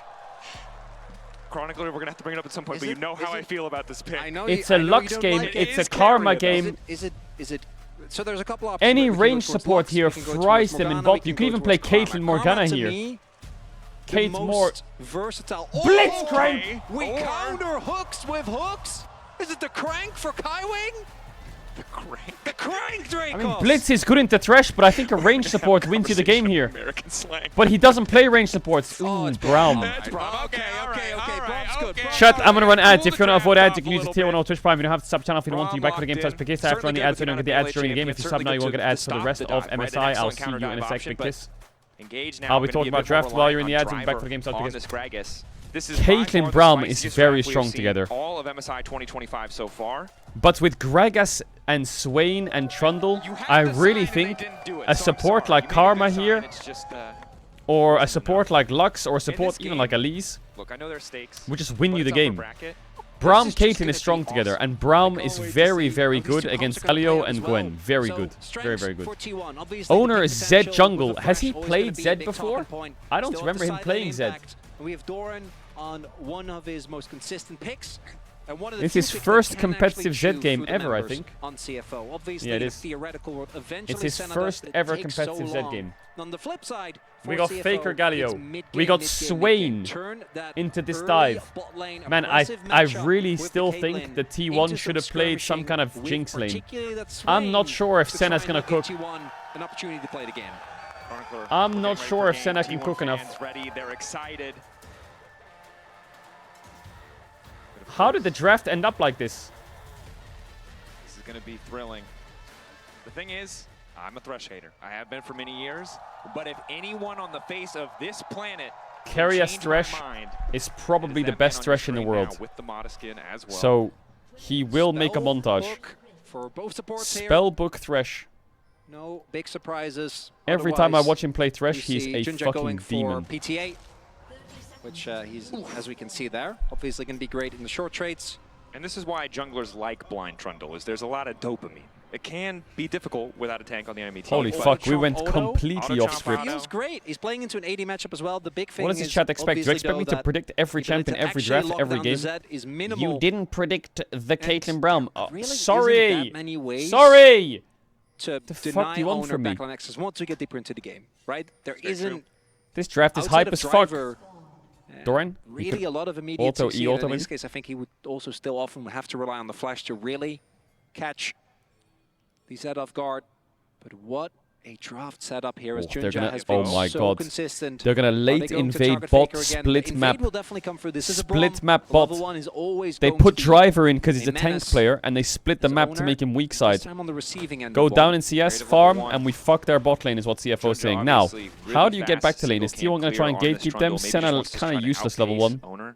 Zed, of course, in isolation though. Very easy for him to clear. Braum owns him. We get the picture in picture. On the map, they are aware that Owner is Guys, there. Not only that, they have you're going back to lane this way? His own camp, so they will have a perfect timer of where the Zed is going to be at any point. And the cool thing is, even if you don't counter, what is going to happen is these two dudes are going to get as many pot shots on Keria and on Guma. They're going to try and set up for a dive because the map is split. Apparently, Hong Q Swain is really good. Top side for T1, bot side for CFO. And mid lane is not looking any better, Dracos. No, it is not looking hot at all. Did Guma miss experience on the first wave? Support for ganks. Good CC in that lane. They need to hit 2. Is T1 bot lane getting dove? Are they going to get dove? Looks a bit tricky at the moment. Have to crash this big wave. Are available, but he was already used by Keria. They're a little bit too healthy as well. Ooh, I would play this dive. Yeah, I think, yeah, Junji turned around. I think they should send it. They have no heal. Fuck it. Fuck it, what you got to lose? It's double limb. Just send it. No one here to cover. Keria and Guma have to survive. Guma won't level up. Disastrous. Junja starting to walk forward. He is just level 1. A little bit of damage initially. Oh my god, he's dead. Kai Wing's dead. Oh yeah! Double kill for Doggo! In the favor of CFO, but no one's here to grab this CS. It's an absolute disaster for T1. And this was face up. They saw the Caitlyn. We're like, we can get away with the Senna. As it turns out, very much not the case.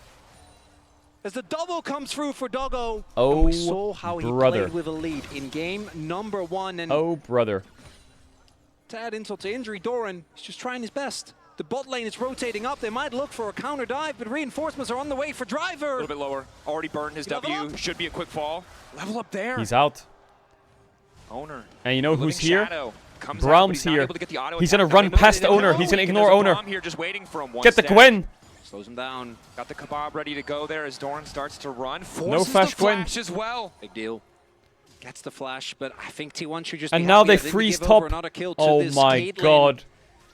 Oh, it's a Looking for a headshot game. cancel here. How much On are they to willing Doran. to take?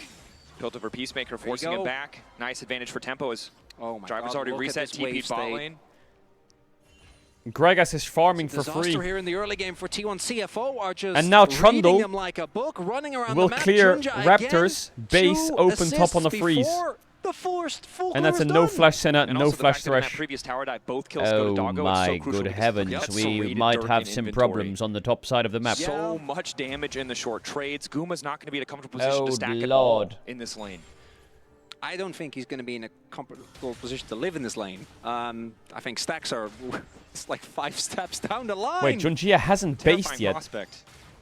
He's staying on the map, Good amount of no vision items. Here. They see Junja on the way. Guma doesn't. Good lantern. Was? Okay, does have the clan still, so would have been fine even if the passive does get procced. Faker. Faker. Wandering down to place a little bit of vision. Owner is here on the bottom side, but Driver, again, there's no CC for Doran. So as long Driver's as dropped Driver this doesn't game. step too far forward It's just here, to not he's in a die decent spot. The cannon and wave kill taking minions. up a bit, but it's not quite a full freeze. Oh, he didn't get the auto attack. Does get rooted, and Owner just continues. His Driver to cooked wait here. He in is the if he uses darkness. E. No flash. Driver stepping Ooh, up. Doran doesn't need the damage. Oh, he leveled up. Passport just hit level 6 though, and they Lule. just have to back off. Now the opportunity cost is low for Owner. Heal forward. Oh, They know that Pumas Owner's not is- here, so CFO want to get aggressive, but a good flay from Carrier denies the play. Kuma has Doesn't 19 spend CS. too much time there. I think Kuma has wisely 5 backs stacks. off. Will be able to get towards the top side of the map. Clear his cams, but when the Z is in the head, when it comes to either gold or CS, to the Trundle, you know the early game not been going the way that you've been looking for. We do see T1 trying to at least fight back a little bit here towards the top side of the map, but this wave state remains rough, and it means that Doggo can take so many pot shots, and again, it's a serrated Dirk, as you highlighted. And Driver, he's chilling. He's Gragas on weak side. He doesn't need to care. And while Doggo's still wildly far ahead in terms of CS, range advantage for Carrier at least means they're able to walk up a bit in this lane. So Junjia is just going to do Drake. Junja starting the objective, spotted on vision though, importantly. So T1 know they have a window of opportunity if they want to get anything done. Faker already has pressure in mid lane. Is there but anything really just needs T1 to can back do at this top? point as Doran and Driver trading blows. Okay. Cask burned there. Doran, just a quick response, so not a lot can happen. Hook Owner misses. close to 6, but not there yet. With 6, could maybe be an angle. That trade's actually not going too poorly here. Doggo with 2 kills, worth a bit of money if they can find it. Honky already sitting on a Giant's belt. And Owner, he's like, oh, is there a Raptor camp for me, please? Does Honkyu Not die? yet. Spawning soon, I though, think so he- we'll be able How to does he pick that one die this up. game? Should be able to get him at least Zed close needs to to kill level 6. Caitlyn. Galio is Honky going to be a tank. Take a look here. Senna has I don't think, even if Owner hits 6, I don't fucking think he is 0 threatening. gold. Nope, XP not going to be enough. Looking I like guess the red buff Gwen is has to next kill on the Swain, but menu. can Gwen kill Swain? Should be able to They have steal this Gragas away. Braum. Gwen Should has be not able got to an do so in easy time, but game. doesn't have Smite now that his Junja is Gragas gonna start Braum to are path very up. annoying. Good vision placed previously by For- Owner means he'll for know Gwen. that it's coming. Can't really move. Pace of the game not nearly as crazy as previously. We'll see if Fake wants to look for a no play. Ping's coming down. Faker ready with ultimate. Okay, they're basing to go Carrier back top. stepping forward. Berserker Greaves on That Kate. brief period of time before the waves crash in mid lane. They Should know, be hey, some maybe free there's an angle grubs with this for Galio to CFO. get something done. Junja. Just want to try and get the crash in, right? They're Guma gonna try and desperately stop needs the them back, crashing but top wave. With Junja showing, I don't know how much they can really do. And Kaiwing just Oh. making sure that his wave state remains awkward. Driver's job, Going just all in, play the knows he weak has side. ult advantage, bit of damage mitigated by the Gragas. It's W, very quick annoying to dash play back. against someone who just plays Trying weak to take side. control. Because he will just That not lane, take any Kaiwing risks and he will making give sure the CS backs and he don't will come just go easy, even. willing to give up a bit of life just to stop these recalls. Oh, of the Swain. cancel with the Swain Cancels W. from a different lane. Oh, it's from a mile massive. away. Just making tempo so hard for T1. Swain from middle lane, canceling the back there. They're going to Keeping lose a T- top wave one and behind grubs on now. Tempo. As Junja starting. Wait, Carry has TP. Objective What here, the I hell? don't think there's anything that T1 can do. Their lanes are pushed in. Owner is just trying to farm up a storm. But as far as T1 blueprints go, it doesn't often look like this. Owner on a carry, not really from a individual player perspective, but just with T1, there's, again, the fact that this core man unit of Owner, Faker, Guma, Keria playing together effectively since 2021. Like then with a different top laner, obviously. See if Doran can break Driver. Doran, what the fuck is Driver doing? Yeah, the casks. The rest of the Gragas has been good. The casks. CSing, no notes. Yep. Which is what matters. Surviving the Doran ganks, really great. needs to break Driver if no T1 want to fight, win this obviously game. The cask cooldown isn't really going to matter. Or they need Catalyst, like Driver is CFO also to not play friend really whatsoever, crazy but this and core, overdive. It also means that these players obviously very and get a good Galio to fine-tuned cover one it another and shut down the Caitlyn. Hasn't been often that they've been able to play a style like this. We'll see, because they have to, because I think CFO thus far, they're obviously feeling great. Doggo very far ahead. Now, I have been burned by Doggo a little bit in some of the games that we saw. Yes. And in the previous game, always No dashes ward. in were obviously very, very Oh, he good. pinked the Ooh, ward. cancel. Guma can't click Guma. it. Lantern about to expire. Control ward laid down. I think they could have killed Guma there, but Kaiwing was CC'd. Why didn't he just... He's just standing there. But it's still so hard to click. Why does he just It's a walk really up and good- hit him? Really good play there from Doggo and Kaiwing. What is Kaiwing get doing? Both sums from Guma. Sitting on 17 souls, by the way. Not having a very fun time. Owner, the vision control is obviously there for CFO as Keria is just watching his turret get obliterated by this. Caitlyn, there's not really anything he can do. Just has to sit there and eat it. And I think the good news for T1 is normally when you play Thresh, you really need to snowball, but because the enemy team is all about kind of this death ball, the Lantern alone is a lot. It can do a lot of work in those exchanges. Honkyu, good trade with the Vision Holy Vampire. fuck, Honkyu movement. TP. It's crazy. That's Kaiwing coming in on the Brom. So creative use. Owner and Kaiwing. Flexing Penguin versus Angry Bee. True. I mean, Kaiwing does have the power of Kebab on his side. That is my favorite Brom skin. It's great. It's fantastic. This does buy Guma a little bit of time. Observers have a different opinion as we All randomly of the pan down gold to difference Superfan is on Gragas. Doggo. There it's in the running. CFO skin game on point. Oh, they put Doggo Cake and and Brown Kaiwing, with Galio pretty with comfortable 3 grubs. to just sit here. Faker, of course, They're just gonna itemizing eat early MR means plating. wave clear Doran's okay, giving but the it's all weak base side. damages. Slow misses. Doran ulting. And Driver, he's living his best life. Sidestepping, not being threatened, and it's again, look Faker TP at top. the vision that's there.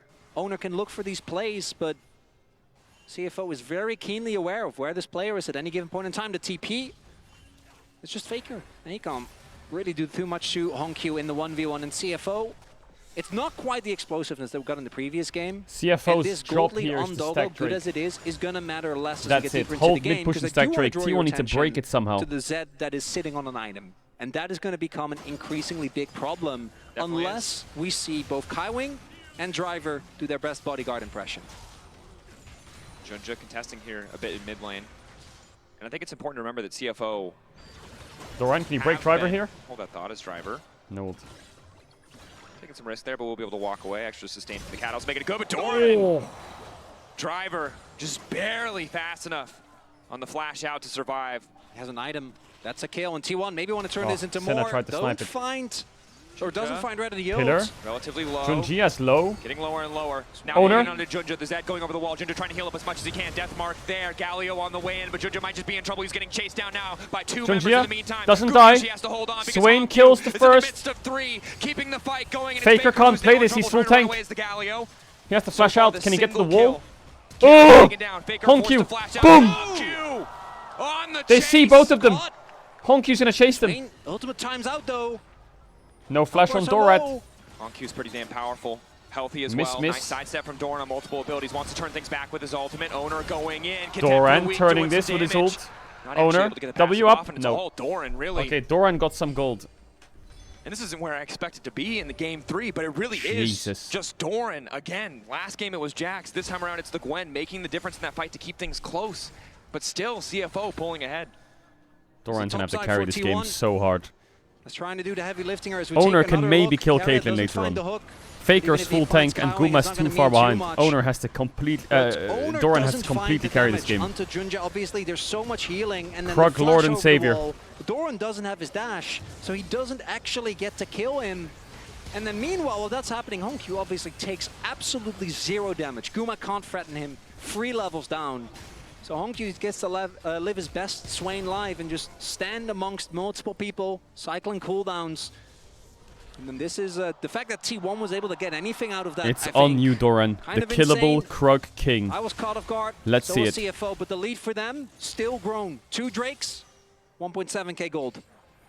Doggo continuing to step up hard for Keria without any other slows to hit a piece of CC. And I think it's important to remember how domestically dominant CFO have been in 2025, and even the games they were able to find on the first 2 Drakes to stage. CFO. We didn't know how this would transition into MSI. We didn't know if this was just a blip on the radar, as so often when you look at PCS, when you look at the former LMS region, super top heavy. And while they did have some good games, it didn't always transition. But right now in this game 3, it's CFO. Don't say 4-3 LEC lol. It's 2-0 LTA, sucker. It's hard to play. It's difficult to execute. I do think the same can be said for CFO, though, because the laning phase, obviously, they played out extremely nicely, but some of the team fights can be looking rough. Right there, Doran was basically, I don't know, like 10, 15 AP away from first killing Driver, and then Owner was also just quite so you know, close to chat, taking in down group Junja. stage, EU has won 2 games, NA has won If that type 1. of attention is paid towards Doggo, So it's going to be how well can the rest of the team let that tell you what it will. disengage. As Owner does his W, And so if he's you fine, say, but I you want have to 2 teams, look we at the only have organization, 1. right? Hongq going for Rylai's first. There's a reason for that. Endlessly maintain his ultimate, but also to just provide more value for the team, provide that CC. Driver obviously has incredible disengage. Gragas' entire kit can both set up or knock enemies away. And then Braum, kind of self-explanatory. It's the champion's whole Is there? identity. No, there but isn't. There are going to be You item just got breakpoints fucked by your where own format. Good I think job. CFO are really going to struggle. Self-reported. Like Swain also going to fall off in relative value once Owner, Doran, or Guma get to enough items Owner or stacks sniffing. respectively. Currently CFO in full control of the objectives on the map. One more Drake will be sole point for them. Awa. And if they can hold on to this control before those power points come through for T1, it's For Chemtech Gragas and Swain. and Trundle. Yep. Okay, TP in Again, by not Driver. always the ideal role, but this is about the best composition you How can hope nice for is it to be in Driver? a Chemtech Soul game. You just fucking farm and go as even as possible. It'll be hard to take down, and pick a tank. we do see pace of the And game build a lot ruby slower crystals. for CFO, understandable. And because go I down think they're gold gonna be graciously. having their eyes fully towards And that dragon. And for all T1, accountability they is on wanna your hold team. get Doran to All a second item, responsibility maybe is on for your Owner as team. well. Gumayushi obviously sitting at And your death score just needs to be low. not even stacks, not even 30 stacks right now. So it's going to take such a long time for him to really be relevant in this game. The gold lead has remained stable though, and that's something that I think T1 is going to hold on to. But for CFO, as long as you deny Owner access to the Here it is, backline, Doran the fight only should look Hongq. disgusting as Hongq. No mana on Swain. But he's out of mana. Doran making the fast play, hiding in the brush, waiting to Doran, collapse. not Hongq enough now in damage. trouble with the extra healing Huh? coming through. Doran? Buy him an extra second. Doran Oh trying to get my fancy. god, Misses! Doran. Hongq! What the fuck was The that? laughter from the audience. Doran, a massive Doran, misstep. Doran, what the fuck was that? Doran? And that too is Doran as he goes in on the play, hits a few more Doran. snips. Guma What the fuck was that? in trouble, but he will be able to walk away. The That tower angle. falling as well. And you're right. Oh You my love Doran is worst. You shouldn't love him at his best either. But this is not the game where you God. can afford to make a fumble like that. He is He's the getting one strong slowed point. by Rylai, so I think he thinks his So his right here, limits are a little off Really in nice his little sidestep EQs. there from Hongq. Like here. And then right here, the snip that is about to come through would have been enough to take him down. God. You're just losing to movement. Yep. He only casts one spell. He didn't have mana. Why can I hear the crowd so much louder in the replay than in the game? What the fuck? As we hear the crowd go crazy, understandably the gold lead now getting bigger. That is Doran. No flash, by the way, available for this upcoming fight. Make And the unless crowd they're able to, louder. like, take out Doggo immediately or somehow find a way Doran, to go round fast. two. Again? Is this a replay? Another ulti. Round two. He manages to connect this time. Owner Oh, is Owner here. missed both the shurikens or Hongq what? doesn't have ulti. Oh, he is dead. The entire team collapsing.